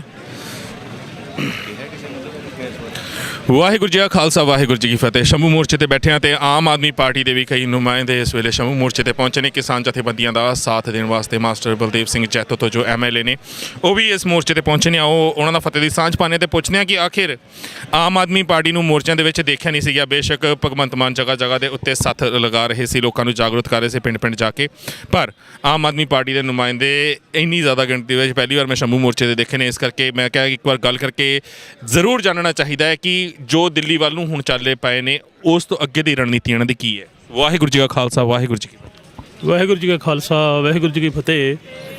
ਮੈਂ ਤੁਹਾਡੇ ਮਾਧਿਅਮ ਰਾਹੀਂ ਪੂਰੇ ਪੰਜਾਬ ਦੇ ਔਰ ਪੂਰੇ ਵਰਲਡ ਦੇ ਵਿੱਚ ਵਸਦੇ ਪੰਜਾਬੀਆਂ ਦੇ ਰੂਬਰੂ ਵੀ ਮਤਲਬ ਉਹਨਾਂ ਦੇ ਵੀ ਇਹ ਤੁਹਾਡੇ ਧਿਆਨ ਵਿੱਚ ਵੀ ਲਿਆਵਾਂਗਾ ਕਿ ਆਮ ਆਦਮੀ ਪਾਰਟੀ ਜਿਹੜੀ ਹੈ ਉਹ ਜਿਹੜੇ ਕਿਸਾਨ ਮੋਰਚੇ ਲੱਗੇ ਹੋਏ ਨੇ ਸਾਰਾ ਦਾ ਸਮਰਥਨ ਕਰਦੀ ਹੈ ਔਰ ਇਕੱਲੇ ਧਰਨੇ ਦੇ ਵਿੱਚ ਅਸੀਂ ਸ਼ਮੂਲੀਅਤ ਕੀਤੀ ਹੈ। ਅਸੀਂ ਕੋਈ ਰਾਜਨੀਤੀ ਇੱਥੇ ਜਿਹੜੇ ਕਿਸਾਨਾਂ ਦੇ ਜਿਹੜਾ ਚੱਲ ਰਿਹਾ ਸੰਘਰਸ਼ ਇਹਦੇ ਵਿੱਚ ਰਾਜਨੀਤੀ ਬਾਰੇ ਕੁਝ ਨਹੀਂ ਬੋਲਣਾ, ਸਿਰਫ ਤੇ ਸਿਰਫ ਇਹਨਾਂ ਨੂੰ ਸਮਰਥਨ ਦਿੱਤਾ ਹੈ। ਅਸੀਂ ਕੋਈ ਝੰਡਾ ਡੰਡਾ ਜਾਂ ਕੋਈ ਕੁਝ ਨਹੀਂ ਇਸ ਤਰ੍ਹਾਂ ਦਾ ਲੈ ਕੇ ਦਿਖਾਵਾ ਨਹੀਂ ਕਰਨ ਵਾਸਤੇ ਆਏ ਵੀ ਆਮ ਆਦਮੀ ਪਾਰਟੀ ਵਾਲੇ ਆਏ ਆ। ਉਹ ਵੀ ਮੇਰੇ ਸਾਥੀ ਇੱਥੇ ਕੁਝ ਜਾਣਦੇ ਕਰਕੇ ਉਹਨਾਂ ਨੂੰ ਪਤਾ ਲੱਗਾ ਵੀ ਮਾਸਟਰ ਬਲਦੇਵ ਸਿੰਘ MLA ਬੈਠੇ ਨੇ। ਤਾਂ ਅਸੀਂ ਅੱਜ ਜਿਹੜਾ ਤੁਸੀਂ ਦੇਖ ਰਹੇ ਹੋ ਪੂਰੇ ਪੰਜਾਬ ਦੇ ਵਿੱਚ, ਮੈਂ ਜਦੋਂ ਜੈਤੋ ਤੋਂ ਸੁਬਾਹ ਚੱਲਿਆ ਮੈਂ ਤਾਂ ਹਜ਼ਾਰਾਂ ਮਤਲਬ ਜਿਹੜੇ ਟਰੈਕਟਰ ਟਰਾਲੀਆਂ ਜਿਹੜੀਆਂ ਚੱਲ ਰਹੀਆਂ ਉਹਨਾਂ ਦੇ ਨਾਲ ਸਾਡੇ ਜਿਹੜੇ ਹਰ ਪਿੰਡ ਦੇ ਵਿੱਚ ਸਾਡੇ ਕਿਤੇ 5 ਕਿਤੇ 10 ਇਸ ਤਰ੍ਹਾਂ ਜਿਹੜੇ ਸਾਡੇ ਸਾਥੀ ਆਮ ਆਦਮੀ ਪਾਰਟੀ ਵਾਲੇ ਵੀ ਚੱਲ ਰਹੇ ਨੇ। ਤਾਂ ਇੱਕੋ ਜਿਹੜਾ ਦੇਖ ਰਹੇ ਆ ਕਿ ਪਹਿਲਾਂ ਨੌਜਵਾਨ ਬਹੁਤ ਘੱਟ ਹੁੰਦੇ ਸੀ, ਮਤਲਬ ਜਦੋਂ ਮੋਰਚੇ ਲੱਗਦੇ ਸੀ, ਧਰਨੇ ਲੱਗਦੇ ਸੀ, ਨੌਜਵਾਨ ਬਹੁਤ ਘੱਟ ਸੀ। ਤੇ ਇਸ ਵਾਰ ਜਿਹੜੇ ਹੈ ਜਦੋਂ ਦਾ ਕਿਸਾਨ ਮੋਰਚਾ ਚੱਲ ਰਿਹਾ ਉਹਦੇ ਵਿੱਚ ਨੌਜਵਾਨਾਂ ਨੇ ਬਹੁਤ ਸ਼ਮੂਲੀਅਤ ਕੀਤੀ ਹੈ। ਦੇਖਣ ਨੂੰ ਇਸ ਤਰ੍ਹਾਂ ਵੀ ਮਹਿਸੂਸ ਹੋ ਰਿਹਾ ਕਿ ਇੱਕ ਮੈਨੂੰ ਕੋਈ ਲੈਣਾ ਯਾਦ ਆ ਜਾਏ, ਉਹ ਵੀ ਤੁਹਾਡੇ ਮਾਧਿਅਮ ਰਾਹੀਂ ਮੈਂ ਦੱਸਣਾ ਚਾਹਾਂਗਾ ਕਿ ਅੱਜ ਸਾਨੂੰ ਐਂ ਲੱਗਦਾ ਸਾਡਾ ਸਾਰਾ ਪੰਜਾਬ ਇਕਮੁੱਠ ਹੋ ਰਿਹਾ ਹੈ। ਇੱਥੇ ਜਦੋਂ ਜਿੰਨੇ ਸਾਥੀ ਬੈਠੇ ਹੈ ਮੇਰੇ ਸਾਥੀ ਜੀ ਤੁਹਾਨੂੰ ਦੱਸਣਗੇ ਸਾਰੇ ਇਹ ਵੀ ਕਿੱਥੇ ਕਿਹੜੀ ਪਾਰਟੀ ਨਾਲ ਸੰਬੰਧ ਰੱਖਦੇ ਨੇ ਔਰ ਸਾਰੇ ਪਾਰਟੀ ਬਾਜੀ ਦੇ ਉੱਪਰ ਉੱਠ ਕੇ ਜਿਹੜਾ ਅੱਜ ਸਾਡੇ ਕਿਸਾਨ, ਮਜ਼ਦੂਰ, ਆੜ੍ਹਤੀਏ, ਮੁਲਾਜ਼ਮ ਸਾਰਿਆਂ ਦੇ ਹੱਕ ਦੇ ਵਿੱਚ ਜਿਹੜਾ ਸਾਡਾ ਜਿਹੜੇ 3 ਆਰਡੀਨੈਂਸ ਜਿਹੜੇ ਇਹਨਾਂ ਨੇ ਬਿੱਲ ਪਾਸ ਕੀਤੇ ਆ ਉਹਨਾਂ ਦੇ ਖਿਲਾਫ ਸਾਡਾ ਪੂਰੇ ਦੇ ਪੂਰਾ ਹੀ ਜ਼ੋਰ ਲਾ ਰਿਹਾ। ਪਹਿਲਾਂ ਜਿਹੜਾ ਅਸੀਂ ਦਿੱਲੀ ਦੇ ਵਿੱਚ ਜੰਤਰ ਮੰਤਰ 'ਤੇ ਵੀ ਘੱਟੋ ਘੱਟ 10-15 ਹਜ਼ਾਰ ਦਾ ਜਿਹੜਾ ਇਕੱਠ ਕਰਕੇ ਅਰਵਿੰਦ ਕੇਜਰੀਵਾਲ ਜੀ ਵੀ ਉੱਥੇ ਆਏ ਨੇ, ਉੱਥੇ ਬੋਲੇ ਨੇ ਸਾਰਾ ਕੁਝ ਕਿਸਾਨਾਂ ਦੇ ਹੱਕ 'ਚ ਬੋਲੇ ਨੇ। ਤੇ ਜਿਹੜੀਆਂ ਮੈਂ ਲੈਣਾ ਬੋਲਣੀਆਂ ਚਾਹਾਂਗਾ ਉਹ ਤੋਂ ਬਾਅਦ ਮੈਂ ਆਪਣਾ ਸਮਾਪਤ ਕਰਾਂਗਾ। ਵਕਤ ਪੈਣ 'ਤੇ ਗੁੰਗੀਆਂ ਚੀਕਾਂ ਵੀ ਆਵਾਜ਼ ਬਣਦੀਆਂ ਨੇ, ਵਕਤ ਪੈਣ 'ਤੇ ਗੁੰਗੀਆਂ ਚੀਕਾਂ ਵੀ ਆਵਾਜ਼ ਬਣਦੀਆਂ ਨੇ, ਜਦੋਂ ਜ਼ੁਲਮ ਦੀ ਅੱਤ ਹੋਵੇ ਤਾਂ ਚਿੜੀਆਂ ਵੀ ਬਾਜ ਬਣਦੀਆਂ ਨੇ। ਅੱਜ ਬਾਜ ਬਣ ਕੇ ਚੱਲੇ ਹੋਏ ਨੇ ਸਭ ਅੱਜ ਘਰਾਂ ਦੇ ਉੱਤੇ ਭੈਣਾਂ ਵੀ, ਬਜ਼ੁਰਗ ਵੀ, ਨੌਜਵਾਨ ਵੀ ਜਿਹੜੇ ਦਿੱਲੀ ਵਾਲੇ ਪਾਸੇ ਚੱਲੇ ਪਏ। ਅਸੀਂ ਵੀ ਦਿੱਲੀ ਵਾਲੇ ਪਾਸੇ ਵਧ ਰਹੇ ਅੱਗੇ। ਇੱਥੇ ਰੋਕ ਕੇ ਥੋੜ੍ਹਾ ਜਿਹਾ ਇਸ ਤਰ੍ਹਾਂ ਕੀਤਾ ਹੈ ਕਿ ਸਾਰਿਆਂ ਦੇ ਸਾਥੀਆਂ ਨੂੰ ਵੀ ਮਿਲਣਾ ਚਾਹੀਦਾ ਹੈ ਔਰ ਸ਼ੰਭੂ ਮੋਰਚੇ ਦੇ ਵਿੱਚ ਇਹ ਸਮੂਲੀਅਤ ਕੀਤੀ ਹੈ। ਸਾਰਿਆਂ ਦਾ ਇੱਥੇ ਦੇ ਜਿਹੜੇ ਸਾਥੀ ਪ੍ਰਬੰਧਕ ਨੇ ਉਹਨਾਂ ਦਾ ਬਹੁਤ ਬਹੁਤ ਧੰਨਵਾਦ ਜੀ। ਬਿਲਕੁਲ। ਤੇ ਇੱਕ ਸਵਾਲ ਤੁਹਾਡੇ ਤੋਂ ਜ਼ਰੂਰ ਕਰਨਾ ਚਾਹਾਂਗਾ ਕਿ ਇੱਕ ਪਾਸੇ ਨੂੰ ਤਾਂ ਅਸੀਂ ਦਿੱਲੀ ਨੂੰ ਚਾਲਾਂ ਪਾ ਰਹੇ ਹਾਂ ਤੇ ਦੂਸਰੇ ਪਾਸੇ ਭਗਵੰਤ ਮਾਨ ਦਾ ਇਹ ਬਿਆਨ ਆਉਂਦਾ ਕਿ ਉਹ ਪੰਜਾਬ ਦੇ ਵਿੱਚ 3 ਰੈਲੀਆਂ ਕਰਨਗੇ। ਹੁਣ ਅਸੀਂ ਦਿੱਲੀ ਵੱਲ ਨੂੰ ਕੂਚ ਕਰ ਰਹੇ ਹਾਂ ਤੇ ਭਗਵੰਤ ਮਾਨ ਜੀ ਇਹ ਬਿਆਨ ਦਿੰਦੇ ਨੇ ਤੇ ਤੁਹਾਨੂੰ ਲੱਗਦਾ ਨਹੀਂ ਕਿ ਇਹ ਜਾਣਬੁੱਝ ਕੇ ਡਾਇਵਰਟ, ਜਾਂ ਤਾਂ ਕਹਿੰਦੇ ਵੀ ਮੈਂ ਸਾਰੀ ਪਾਰਟੀ ਦੇ ਨਾਲ ਰੈਲੀ ਕੱਢਣ ਲੱਗਿਆ, ਆਪਣੇ ਇਲਾਕੇ ਤੋਂ ਸੰਗਰੂਰ ਤੋਂ ਚੱਲਣ ਲੱਗਿਆ ਦਿੱਲੀ ਵੱਲ ਨੂੰ, ਪਰ ਪੰਜਾਬ ਦੇ ਵਿੱਚ ਰੈਲੀਆਂ ਕੱਢਣ ਦਾ ਕੀ ਮਤਲਬ? ਦੇਖੋ, ਜਿੱਥੇ ਮਤਲਬ ਆਮ ਆਦਮੀ ਪਾਰਟੀ ਦੇ ਵਲੰਟੀਅਰ ਬੈਠੇ ਉਹਨਾਂ ਨੂੰ ਸਾਰਿਆਂ ਨੂੰ 2 ਦਿਨ ਵਾਸਤੇ, ਅੱਜ 26 ਤੇ 27 ਦੇ ਵਾਸਤੇ ਕਿਹਾ ਵੀ ਪੂਰੇ ਤਨ ਮਨ ਧਨ ਦੇ ਨਾਲ ਤੁਸੀਂ ਸਾਰਿਆਂ ਨੇ ਸਾਥ ਦੇਣਾ, ਕਿਸਾਨਾਂ ਦਾ ਸਮਰਥਨ ਕਰਨਾ। ਮੈਂ ਬੋਲਣਾ ਹੀ ਨਹੀਂ ਸੀ, ਤੁਸੀਂ ਮਤਲਬ ਮੈਥੋਂ ਬੁਲਾ ਰਹੇ ਹੋ, ਪਰ ਲੋਕਾਂ ਨੂੰ ਜਾਗਰਤ ਕਰਨ ਵਾਸਤੇ ਜਿੱਥੇ ਕਿਸਾਨ ਨੇ, ਮਜ਼ਦੂਰ ਨੇ, ਆੜ੍ਹਤੀਏ ਨੇ, ਮੁਲਾਜ਼ਮ ਨੇ, ਉਹ ਸਾਰਿਆਂ ਨੂੰ ਇਕੱਠੇ ਕਰਕੇ ਇਹ ਹੰਭਲੇ ਮਾਰਨ ਵਾਸਤੇ ਸਾਰਿਆਂ ਨੂੰ ਜਾਗਰਤ ਕਰਨ ਵਾਸਤੇ ਕਰਨਾ ਜੀ। ਬਿਲਕੁਲ ਜਾਗਰੂਕ ਕਰਨ ਵਾਸਤੇ ਕਰਨਾ। ਜੋਗਾ ਸਿੰਘ ਚੱਪੜ ਜੀ ਵੀ ਸਾਡੇ ਨਾਲ ਨੇ। ਚੱਪੜ ਜੀ, ਤੁਹਾਡੇ ਤੋਂ ਜਾਣਨਾ ਚਾਹਾਂਗਾ ਕਿ ਹੁਣ ਦੀਪ ਸਿੱਧੂ ਵੀਰ ਤਾਂ ਤੁਰ ਗਿਆ, ਆਈ ਥਿੰਕ ਅੰਬਾਲਾ ਵੀ ਟੱਪ ਹੋਏ ਹੋਣਗੇ ਉਹ, ਤੇ ਉਹਦੀ ਟਰਾਲੀ ਤੋਂ ਬਾਅਦ ਟਰਾਲੀ ਜਾਈ ਜਾ ਰਹੀ ਹੈ ਤੇ ਮੈਂ ਹੁਣੀ ਥੋੜ੍ਹੀ ਦੇਰ ਪਹਿਲਾਂ ਕਾਊਂਟਿੰਗ ਸੁਣ ਰਿਹਾ ਸੀ, 3000 ਤੋਂ ਵੱਧ ਵਾਹੀਕਲ ਨੇ ਜਿਹੜੇ ਕ੍ਰਾਸ ਕਰ ਚੁੱਕੇ ਨੇ ਹੁਣ ਤੱਕ। ਤੇ ਤੁਹਾਨੂੰ ਕੀ ਲੱਗਦਾ ਕਿ ਅੱਗੇ ਦੀ ਸਾਡੀ ਰਣਨੀਤੀ ਕੀ ਹੋਣੀ ਚਾਹੀਦੀ ਹੈ? ਕਿਉਂਕਿ ਸਿਆਸੀ ਤਰ੍ਹਾਂ ਕੋਈ ਵੀ ਹੋਣ, ਚਾਹੇ ਕਾਂਗਰਸ ਹੋਵੇ, ਭਾਜਪਾ ਹੋਵੇ, ਅਕਾਲੀ ਦਲ ਹੋਵੇ ਜਾਂ ਆਮ ਆਦਮੀ ਪਾਰਟੀ ਹੋਵੇ, ਆਮ ਆਦਮੀ ਪਾਰਟੀ ਦੇ ਇਵਨ ਆਗੂ ਸਾਡੇ ਨਾਲ ਹੀ ਬੈਠੇ ਹੋਏ ਨੇ, ਪਰ ਪੰਜਾਬ ਦੀ ਆਵਾਮ ਦਾ ਭਰੋਸਾ ਕਿਤੇ ਨਾ ਕਿਤੇ ਇਹਨਾਂ ਪਾਰਟੀਆਂ ਤੋਂ ਅੱਜ ਟੁੱਟਿਆ ਹੋਇਆ ਹੈ, ਹਿੱਲਿਆ ਹੋਇਆ ਹੈ। ਤੁਹਾਨੂੰ ਕੀ ਲੱਗਦਾ ਕਿ ਉੱਥੇ ਜਾ ਕੇ ਸਾਨੂੰ ਕੀ ਰਣਨੀਤੀ ਅਪਣਾਉਣੀ ਚਾਹੀਦੀ ਹੈ, ਜਾਂ ਸਿਆਸੀ ਧਿਰਾਂ ਦੇ ਉੱਤੇ, ਚਾਹੇ ਕੋਈ ਵੀ ਸਿਆਸੀ ਧਿਰ ਆ, ਉੱਤੇ ਭਰੋਸਾ ਕਰਕੇ ਨਾਲ ਚੱਲਣਾ ਚਾਹੀਦਾ? ਅਸਲ ਪੰਜਾਬ ਦੇ ਲੋਕਾਂ ਦੀ ਤਾਂ ਨਾ ਜੀ ਜਿਹੜਾ ਭਰੋਸਾ ਹੈ ਉਹ ਹੁਣ ਕਿਸੇ ਤੇ ਨਹੀਂ ਰਿਹਾ। ਜੇ ਮੈਂ ਸੱਚ ਦੱਸਾਂ, ਹੁਣ ਜਿਹੜਾ ਕਿਸਾਨ ਅੰਦੋਲਨ ਸੀਗਾ, ਆ ਹੁਣ ਜਿਹੜੇ ਨੌਜਵਾਨ ਟਰਾਲੀਆਂ ਲੈ ਕੇ ਜਾ ਰਹੇ ਸੀ, ਹੁਣ ਤੋਂ 3-4 ਘੰਟੇ ਪਹਿਲਾਂ ਕਿਸਾਨ ਆਗੂਆਂ ਨੇ ਇੱਥੋਂ ਥੋੜ੍ਹਾ ਜਿਹਾ ਪਿੱਛੇ ਉਹਨਾਂ ਨੂੰ ਰੋਕ ਲਿਆ ਕਿ ਆਪਾਂ ਸ਼ਾਂਤੀ ਨਾਲ ਇੱਥੇ ਬੈਠਣਾ ਹੈ। ਲੇਕਿਨ ਅੱਗੇ ਅਸੀਂ ਸਾਰਿਆਂ ਨੇ ਅਸੀਂ ਨਹੀਂ, ਹੋਰ ਨੌਜਵਾਨਾਂ ਨੇ ਇਹ ਬੈਰੀਕੇਡ ਚੱਕਤੇ, ਬੈਰੀਕੇਡ ਖੁੱਲ੍ਹ ਗਏ, ਰਸਤਾ ਖੁੱਲ੍ਹ ਗਿਆ। ਲੇਕਿਨ ਕੁਝ ਕਿਸਾਨ ਆਗੂ ਉਹਨਾਂ ਨੂੰ ਕਹਿ ਰਹੇ ਕਿ ਇੱਥੇ ਆਰਾਮ ਨਾਲ ਹਲੇ ਬੈਠੀਏ। ਹੁਣ ਨੌਜਵਾਨਾਂ ਦਾ ਤਾਂ ਭਰੋਸਾ ਕਿਸਾਨ ਯੂਨੀਅਨ ਦੇ ਜ਼ਿਆਦਾਤਰ ਆਗੂਆਂ 'ਤੇ ਵੀ ਨਹੀਂ ਰਿਹਾ, ਉਹ ਆਪਣੇ ਆਪ ਮੁਹਾਰੇ ਹੀ ਤੁਰ ਪਏ। ਇਸ ਕਰਕੇ ਅੱਜ ਪੰਜਾਬ ਦੀ ਜਿਹੜੀ ਸਿਆਸਤ ਹੈ ਉਹ ਇੱਥੇ ਖੜ ਗਈ ਕਿ ਕਿਹੜਾ ਲੀਡਰ ਅੱਜ ਪੰਜਾਬ ਦੀ ਅਸਲ ਮਾਇਨਿਆਂ ਦੇ ਵਿੱਚ ਬਾਗਡੋਰ ਅੱਗੇ ਲੈ ਕੇ ਆਉਂਦਾ ਹੈ। ਮੈਂ ਕਿਸੇ ਨੂੰ ਨਿੰਦਦਾ ਨਹੀਂ, ਮੈਂ ਕਿਸੇ ਦੇ ਖਿਲਾਫ ਨਹੀਂ ਬੋਲਦਾ, ਲੇਕਿਨ ਅੱਜ ਸਾਨੂੰ ਸਾਬਤ ਕਰਨਾ ਪਊਗਾ ਕਿ ਕੀ ਅਸੀਂ ਪੰਜਾਬ ਦੀ ਜਰਖੇਜ਼ ਧਰਤੀ ਨੂੰ ਬਚਾਉਂਦੇ ਹਾਂ। ਅਸੀਂ ਹਉਮੈ, ਹੰਕਾਰ, ਈਰਖਾ, ਜਿਹੜੇ ਦੀਰਘ ਰੋਗ ਆ ਸਾਡੇ ਅੰਦਰ, ਇਹ ਦੀਰਘ ਰੋਗਾਂ ਨੂੰ ਇੱਕ ਪਾਸੇ ਰੱਖ ਕੇ ਪੰਜਾਬ ਨੂੰ ਬਚਾਉਣ ਦੇ ਲਈ ਆਪਣੇ ਆਪ ਨੂੰ ਪਿੱਛੇ ਹਟਾ ਕੇ ਪੰਜਾਬੀਅਤ ਨੂੰ ਅੱਗੇ ਰੱਖ ਕੇ ਕੀ ਅਸੀਂ ਸਿਆਸਤ ਕਰਦੇ ਹਾਂ। ਮੈਂ ਕੱਲ੍ਹ ਵੀ 1-2 TV ਚੈਨਲਾਂ 'ਤੇ ਕਿਹਾ ਸੀਗਾ, ਮੈਂ ਕਿਹਾ ਵੀ ਅੱਜ ਕੀ ਹਾਲਾਤ ਬਣੇ ਹੋਏ ਹੈ। ਕਿਸਾਨ ਯੂਨੀਅਨ ਨੇ ਇੱਕ ਐਲਾਨ ਕਰਤਾ ਸੀ ਕਿ ਅਸੀਂ ਜਿਹੜਾ ਇਹ ਅੰਦੋਲਨ ਚਲਾ ਰਹੇ ਹਾਂ, ਅੰਦੋਲਨ ਦੇ ਵਿੱਚ ਜਿੰਨੇ ਵੀ ਅੰਦੋਲਨ ਹੈ ਕਿਸੇ ਰਾਜਨੀਤਿਕ ਬੰਦੇ ਨੂੰ ਸਟੇਜ 'ਤੇ ਨਹੀਂ ਚੜ੍ਹਨ ਦੇਣਾ ਹੈ। ਇਹ ਉਹਨਾਂ ਦਾ ਬਹੁਤ ਵਧੀਆ ਫੈਸਲਾ ਸੀ, ਕਿਉਂਕਿ ਰਾਜਨੀਤਿਕ ਲੋਕਾਂ ਦਾ ਰਾਜਨੀਤੀ ਚਲਾਉਣੀ ਹੁੰਦੀ ਹੈ। ਲੇਕਿਨ ਜਿਹੜਾ ਅੱਜ ਦਾ ਕੂਚ ਕਰਨ ਦਾ ਪ੍ਰੋਗਰਾਮ ਸੀ, ਬਈ ਕਿਸਾਨ ਯੂਨੀਅਨ ਦੇ ਲੀਡਰਾਂ ਨੂੰ ਬੇਨਤੀ ਹੈ, ਅੱਜ ਜਿਹੜੇ ਰਾਜਨੀਤਿਕ ਲੋਕਾਂ ਦੀ ਵਜ੍ਹਾ ਕਰਕੇ ਪਿਛਲੇ 70 ਸਾਲਾਂ ਤੋਂ ਦੇਸ਼ ਚੱਟਿਆ ਚੁੰਡਿਆ ਗਿਆ ਹੈ, ਜਿਨ੍ਹਾਂ 'ਚ ਜ਼ਿਆਦਾਤਰ ਕਾਂਗਰਸੀ ਹੈ, ਬਾਦਲ ਵਾਲੇ ਹੈ, ਜਿਨ੍ਹਾਂ ਨੇ ਪੰਜਾਬ ਨੂੰ ਖਤਮ ਕਰਿਆ, ਅੱਜ ਉਹ ਤਾਂ ਘਰਾਂ ਦੇ ਵਿੱਚ ਬੈਠੇ ਨਜ਼ਾਰਾ ਲੈ ਰਹੇ ਹੈ। ਅੱਜ ਇੱਕ ਮੰਤਰੀ ਬਣ ਗਿਆ, ਅੱਗੇ ਨੂੰ ਉਹਦਾ ਮੁੰਡਾ MLA ਬਣ ਗਿਆ, ਉਹ ਤਾਂ ਹਲਕੇ ਸਾਂਭ ਰਹੇ ਹੈ। ਕਿਸਾਨ ਯੂਨੀਅਨ ਕਹਿੰਦੀ ਹੈ ਕਿ ਅਸੀਂ ਸਿਆਸਤ 'ਚ ਨਹੀਂ ਆਉਣਾ, ਲੇਕਿਨ ਕਿਸਾਨ ਯੂਨੀਅਨ ਦਾ ਪ੍ਰੋਗਰਾਮ ਇਹ ਦੇਤਾ ਕਿ ਚਲੋ ਜੀ ਦਿੱਲੀ ਜਾਣ ਲਈ ਇਹ ਸੱਥਾਂ ਦੇ ਵਿੱਚ ਜਿਹੜੇ ਮੁੰਡੇ ਬੈਠੇ ਹੈ ਉਹ ਅਥਰੂ ਗੈਸ ਦੇ ਗੋਲੇ ਖਾ ਰਹੇ ਹੈ। ਹੁਣ ਕਿਸਾਨ ਯੂਨੀਅਨ ਨੇ ਰਾਜਨੀਤੀ ਤਾਂ ਕਰਨੀ ਨਹੀਂ, ਜਦੋਂ ਇਲੈਕਸ਼ਨ ਹੋਣੀ ਹੈ, ਇਲੈਕਸ਼ਨ ਦੇ ਵਿੱਚ ਫੇਰ ਇਹਨਾਂ ਅਕਾਲੀਆਂ ਕਾਂਗਰਸੀਆਂ ਨੇ ਆਉਣਾ, ਰਾਜਨੀਤੀ ਕਰਨ ਲਈ ਇਹ ਆਉਣਗੇ ਤੇ ਅਥਰੂ ਗੈਸ ਦੇ ਕੋਲੇ ਸਾਡੇ ਮੁੰਡੇ ਖਾਣਗੇ। ਮੈਂ ਕੱਲ ਬੇਨਤੀ ਕਰੀ ਸੀ ਬਈ ਹਰੇਕ ਹਲਕੇ ਦੇ ਕਰਪਟ ਰਾਜਨੀਤਿਕ MLA ਨੂੰ, ਜਿਨ੍ਹਾਂ ਨੇ ਕਰਪਟ ਹੈ ਜੀ 90, 80, 85%, ਇਹਨਾਂ ਨੂੰ ਆਹ ਜਿਹੜੀ ਲਾਈਨ ਹੈ ਨਾ ਬੈਰੀਕੇਡ ਤੋੜਨ ਦੀ, ਇਹਨਾਂ ਨੂੰ ਅੱਗੇ ਕਰੋ। ਅੱਗੇ ਵੀ ਮੁਰਲੇ ਪਾਸੇ ਦਾ ਸਾਡੇ ਨੌਜਵਾਨ ਹੋਣ, ਇਹਨਾਂ ਨੂੰ ਸੈਕੰਡ ਲਾਈਨ 'ਚ ਕਰਿਆ ਜਾਵੇ, ਕਿਉਂਕਿ ਫਿਰ MLA ਨੂੰ ਫੜ ਕੇ ਗ੍ਰਿਫਤਾਰ ਕਰ ਲਿਆ ਜਾਂਦਾ। ਜਿਵੇਂ ਪਿੱਛੇ ਜੇ ਸੁਖਬੀਰ ਗਿਆ ਸੀ, ਉਹਨਾਂ 3-4 ਨੂੰ ਗ੍ਰਿਫਤਾਰ ਕਰ ਲਿਆ, ਡੰਡੇ ਸਾਡੇ ਪੰਜਾਬੀਆਂ ਦੇ ਪੈ ਗਏ। ਮੈਂ ਕਿਹਾ ਵੀ ਨੌਜਵਾਨ ਇਹਨਾਂ ਨੂੰ ਫੜ ਕੇ ਰੱਖਣ, ਗ੍ਰਿਫਤਾਰ ਵੀ ਨਾ ਕਰਿਆ ਜਾਵੇ, ਤੇ ਇਹਨਾਂ ਨੂੰ ਨਾਲ ਹੋ ਕੇ ਧੂ ਕੇ ਆਪਾਂ ਲੈ ਕੇ ਚੱਲੀਏ। ਇਹਦੇ ਨਾਲ ਤਾਂ VVIP ਸਿਕਿਉਰਿਟੀ ਹੁੰਦੀ ਹੈ, ਕਿੱਥੇ ਧੱਕੇ ਚੜਨ ਵਾਲੇ ਨੇ। ਤੇ ਜਿੱਥੇ ਤੱਕ ਗੱਲ ਕੀਤੀ ਜਾਵੇ ਟੁੱਟੀਆਂ ਹੋਈਆਂ ਧਿਰਾਂ ਦੀ, ਬੇਸ਼ੱਕ ਆਮ ਆਦਮੀ ਪਾਰਟੀ ਦੇ ਆਗੂ ਹੋਣ ਜਿਹਨਾਂ ਨੇ ਅਲੱਗ ਡੰਡਾ ਤੇ ਅਲੱਗ ਝੰਡਾ ਫੜਿਆ ਹੋਇਆ ਸੀ, ਜਾਂ ਬੀਤੇ ਦਿਨੀ ਢੀਂਡਸਾ ਸਾਹਿਬ ਵੀ ਇੱਥੇ ਹਾਜ਼ਰੀ ਭਰ ਕੇ ਗਏ ਸੀ ਮੋਰਚੇ ਦੇ ਉੱਤੇ। ਬਹੁਤ ਮੰਤਰੀ ਸੰਤਰੀ ਆ ਕੇ ਹਾਜ਼ਰੀਆਂ ਭਰ ਕੇ ਗਏ ਨੇ, ਵੱਡੀਆਂ ਵੱਡੀਆਂ ਗੱਲਾਂ ਕਰਕੇ ਗਏ ਨੇ ਅੱਜ। ਪਰ ਮੈਂ ਅੰਬਾਲੇ ਤੱਕ ਕਵਰ ਕਰਕੇ ਆਇਆ ਪੂਰਾ ਜਾ ਕੇ ਮੋਰਚਾ, ਮੈਨੂੰ ਉਹਨਾਂ ਦੇ ਵਿੱਚੋਂ ਕਿਸੇ ਦੀ ਸ਼ਕਲ ਨਜ਼ਰ ਨਹੀਂ ਆਈ ਕਿਸੇ ਪਾਸਿਓਂ। ਤੁਹਾਨੂੰ ਕੀ ਲੱਗਦਾ ਹੈ ਕਿ ਜਿਹੜੀਆਂ ਗੱਲਾਂ ਮੋਰਚੇ ਦੇ ਉੱਤੇ ਖੜ ਕੇ ਕੀਤੀਆਂ ਗਈਆਂ, ਕਹਿਣੀ ਤੇ ਕਥਨੀ ਦੇ ਵਿੱਚ ਅੰਤਰ ਕਿੰਨਾ ਕੀ? ਦੇਖੋ, ਜਿੱਥੋਂ ਤੱਕ ਸ਼ੰਭੂ ਮੋਰਚੇ ਦੀ ਗੱਲ ਹੈ, ਅਸੀਂ 55 ਦਿਨ ਤੋਂ ਲਾਇਆ ਹੋਇਆ ਸੀ ਤਾਂ ਇਹ ਓਪਨ ਸਟੇਜ ਰੱਖੀ ਹੋਈ ਹੈ। ਇਹ ਸਟੇਜ ਦੇ ਉੱਤੇ ਪੰਜਾਬ ਦਾ ਲਟੇਰਾ ਲੀਡਰ ਨਹੀਂ ਕੋਈ ਬੋਲ ਸਕਦਾ। ਜਿਹਨੇ ਪੰਜਾਬ ਦੇ ਸਰਬਪੱਖੀ ਗੱਲ ਕੀਤੀ ਹੈ ਉਹ ਹਰੇਕ ਬੰਦਾ ਆ ਕੇ ਇੱਥੇ ਬੋਲ ਸਕਦਾ ਤੇ ਬੋਲਿਆ ਵੀ ਹੈ। ਤੇ ਇਹਦੇ ਵਿੱਚ ਕੋਈ ਅਤਕਥਨੀ ਨਹੀਂ। ਆਮ ਆਦਮੀ ਪਾਰਟੀ ਦੇ ਆਗੂ ਵੀ ਬੋਲੇ ਹੈ ਤੇ ਬੈਂਸ ਬ੍ਰਦਰ ਵੀ ਆ ਕੇ ਗਏ ਹੈ, ਖਹਿਰਾ ਸਾਹਿਬ ਵੀ ਆ ਕੇ ਗਏ ਹੈ, ਢੀਂਡਸਾ ਸਾਹਿਬ ਵੀ ਆ ਕੇ ਗਏ ਹੈ ਤੇ ਉਹਨਾਂ ਨੇ ਵਧੀਆ ਗੱਲ ਕੀਤੀ ਹੈ।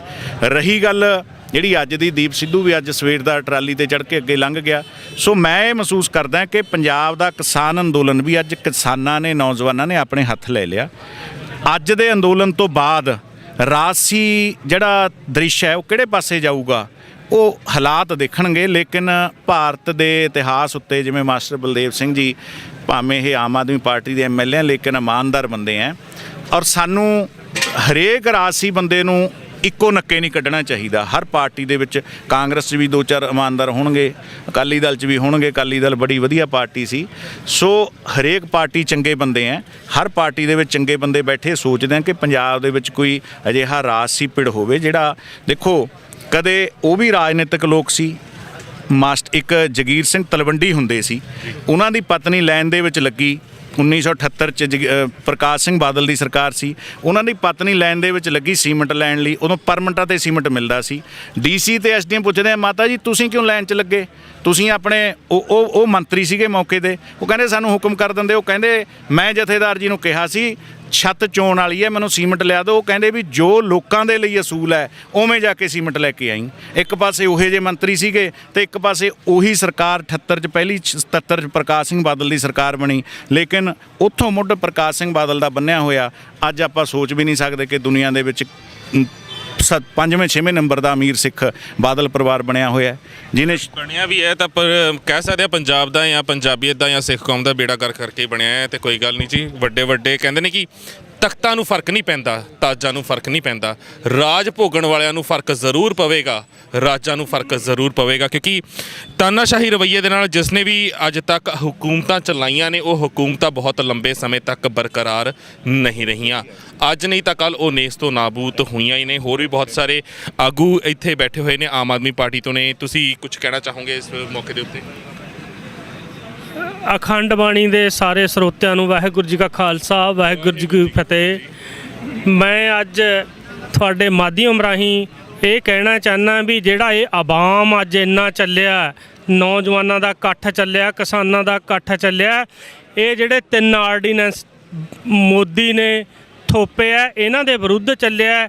ਇਹ ਇਕੱਲੇ ਕਿਸਾਨਾਂ ਦੇ ਨਹੀਂ ਹੈਗੇ, ਇਹ ਸਾਰੀ ਜਮਾਤਾਂ ਦੇ ਉਲਟ ਹੈ। ਚਾਹੇ ਕਿਸਾਨ ਹੋਵੇ, ਚਾਹੇ ਛੋਟਾ ਵਪਾਰੀ ਹੋਵੇ, ਜਾਂ ਕੋਈ ਆੜਤੀਆ ਹੋਵੇ ਜਾਂ ਪੱਲੇਦਾਰ ਹੋਵੇ, ਸਾਰਿਆਂ ਦੇ ਉਲਟ ਜਾਂਦਾ ਹੈ। ਮੈਂ ਚਾਹੁੰਦਾ ਵੀ ਇਹ ਤਿੰਨੋਂ ਆਰਡੀਨੈਂਸ ਖਤਮ ਹੋਣੇ ਚਾਹੀਦੇ ਆ। ਤੇ ਜਿਹੜਾ ਇਹ ਹਿਟਲਰ ਹੈ, ਪ੍ਰਧਾਨ ਮੰਤਰੀ ਦੀ ਕੁਰਸੀ ਤੇ ਬੈਠਿਆ ਹਿਟਲਰ ਬਣਿਆ, ਇਸ ਨੂੰ ਥੋੜ੍ਹਾ ਜਿਹਾ ਨੀਂਦ ਤੋਂ ਜਾਗਣਾ ਚਾਹੀਦਾ। ਨਹੀਂ ਤਾਂ ਜਿਹੜਾ ਇਹ ਇੰਡੀਆ ਦੇ ਲੋਕ ਹੈ, ਭਾਰਤ ਦੇ ਲੋਕ ਹੈ, ਇਹ ਭੁੱਖੇ ਮਰ ਜਾਣਗੇ। ਤੇ ਇਹਨਾਂ ਦਾ ਹਿੱਲਾ ਵਸੀਲਾ ਕੋਈ ਨਹੀਂ। ਅੱਜ ਤੁਸੀਂ ਦੇਖ ਸਕਦੇ ਹੋ, ਮੈਂ ਨਹੀਂ ਕਹਿੰਦਾ, ਜਿਹੜੀ ਪੰਜਾਬ ਦੀ ਲਾ ਲਓ, ਹਰਿਆਣੇ ਦੀ ਲਾ ਲਓ ਜਾਂ ਇੰਡੀਆ ਦੀ ਐਜੂਕੇਸ਼ਨ ਬਿਲਕੁਲ ਥੱਲੇ ਚਲੀ ਗਈ। ਜਿਹੜਾ ਪੰਜਾਬ ਦਾ ਹੌਸਪੀਟਲ ਹੈ ਜਾਂ ਪੰਜਾਬ ਦੀ ਸਿਹਤ ਸਹੂਲਤਾਂ ਉਹ ਕਿਸੇ ਪਾਸੇ ਨਹੀਂ ਰਹੀਆਂ।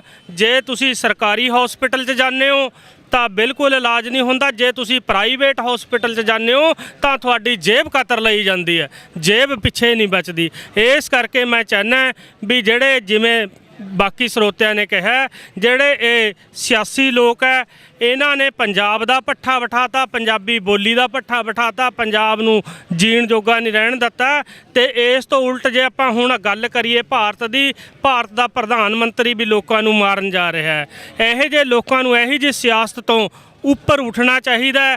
ਜਿਹੜਾ ਭਾਰਤ 1947 ਦੇ ਵਿੱਚ ਆਜ਼ਾਦ ਹੋਇਆ, ਚਾਈਨਾ 1948 'ਚ ਆਜ਼ਾਦ ਹੋਇਆ, ਭਾਰਤ ਅੱਜ ਬਿਲਕੁਲ ਪਿੱਛੇ ਰਹਿ ਚੁੱਕਿਆ।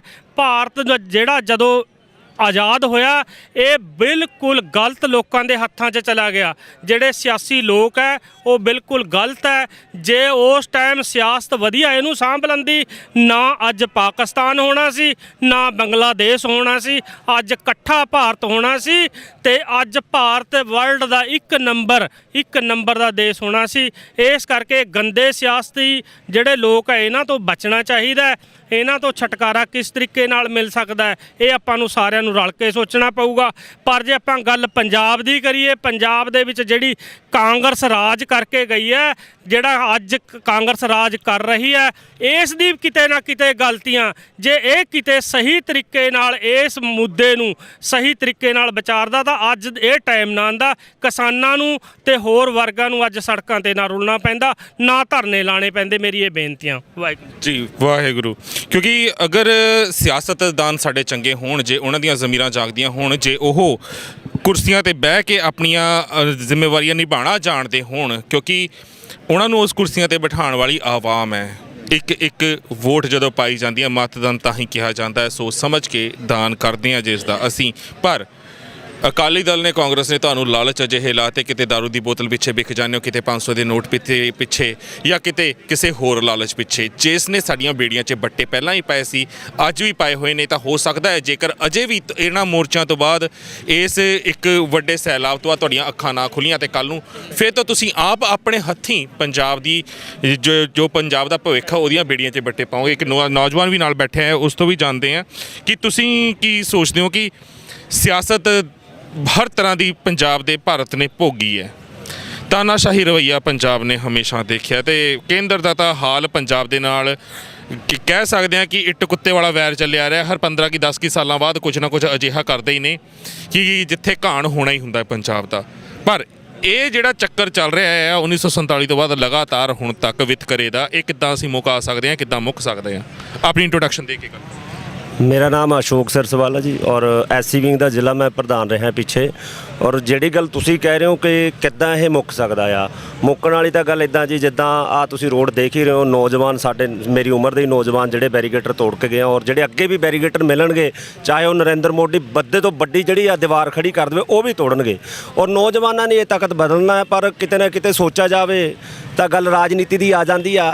ਅੱਜ ਦਿੱਲੀ ਦੇ ਵਿੱਚ ਕਿਉਂ ਸ਼ਾਂਤਮਈ ਢੰਗ ਨਾਲ ਸਾਰੇ ਲੋਕ ਬੈਠੇ ਨੇ, ਉੱਥੇ ਵੀ ਤਾਂ ਸਾਡੇ ਵਰਗੇ ਨੌਜਵਾਨ ਨੇ ਔਰ ਸਾਡੇ ਵਰਗੇ ਤੁਹਾਡੇ ਵਰਗੇ ਜਿਹੜੇ ਉੱਥੇ ਲੋਕ ਬੈਠੇ ਨੇ, ਪੱਤਰਕਾਰ ਭਾਈਚਾਰਾ ਵੀ ਬੈਠਾ, ਕਿਉਂ ਨਹੀਂ ਧਰਨਾ ਲੱਗ ਰਿਹਾ? ਔਰ ਪੰਜਾਬ ਦੇ ਵਿੱਚ ਔਰ ਬਾਕੀ ਸੂਬਿਆਂ ਦੇ ਵਿੱਚ ਕਿਉਂ ਹੜ੍ਹ ਆਇਆ ਪਿਆ ਧਰਨਿਆਂ ਦਾ? ਇਹ ਸੋਚ ਵਿਚਾਰਨ ਵਾਲੀ ਗੱਲ ਹੈ ਵੀ ਇੱਥੇ ਮੈਂ ਸਮਝਦਾ ਵੀ ਜਿਹੜਾ ਪਿਛਲੇ 70-72 ਸਾਲ ਹੋ ਗਏ ਜਾਂ ਦੇਸ਼ ਆਜ਼ਾਦ ਹੋਣ ਤੋਂ ਬਾਅਦ ਜਿਹੜੇ ਜਿੰਨੇ ਵੀ ਮੰਤਰੀ ਸੰਤਰੀ ਜਾਂ ਫਿਰ ਜਿਹੜੀਆਂ ਵੀ ਸਰਕਾਰਾਂ ਜਿਹੜੀਆਂ ਆਈਆਂ ਨੇ, ਉਹਨਾਂ ਨੂੰ ਆਪਾਂ ਇੱਕ ਪੱਲੜੇ 'ਚ ਰੱਖ ਲਈ। ਔਰ ਜਿਹੜਾ ਸਾਡੇ ਦਿੱਲੀ ਦੀ ਇਸ ਟਾਈਮ ਰਾਜਨੀਤੀ ਪਿਛਲੇ 3 ਵਾਰੀ ਦੀ ਜਿਹੜੀ ਆ ਸਰਕਾਰ ਜਿਹੜੀ ਰਿਪਲਾਈ ਹੋ ਚੁੱਕੀ ਆ, ਉਹ ਵੇਟ ਜਿਹੜੇ ਆ ਨੌਜਵਾਨ ਹੀ ਕਰਨਗੇ। ਔਰ 2022 ਦੀ ਆ ਰਹੀ ਹੈ ਐਕਸ਼ਨਸ ਹੀ ਦੱਸੂਗੀ ਕਿ ਊਂਠ ਕਿਹੜੀ ਕਰਵਟ ਬਹਿੰਦਾ ਹੈ ਪੰਜਾਬ ਦੀ ਸੱਤਾ ਦਾ। ਪਰ ਤੁਸੀਂ ਗੱਲ ਕੀਤੀ ਕਿ ਨੌਜਵਾਨ ਤੁਹਾਡੇ ਵਰਗੇ ਜਿਹੜੇ ਸੀ ਉਹ ਬੈਰੀਕੇਡਿੰਗ ਤੋੜ ਕੇ ਲੰਘ ਗਏ।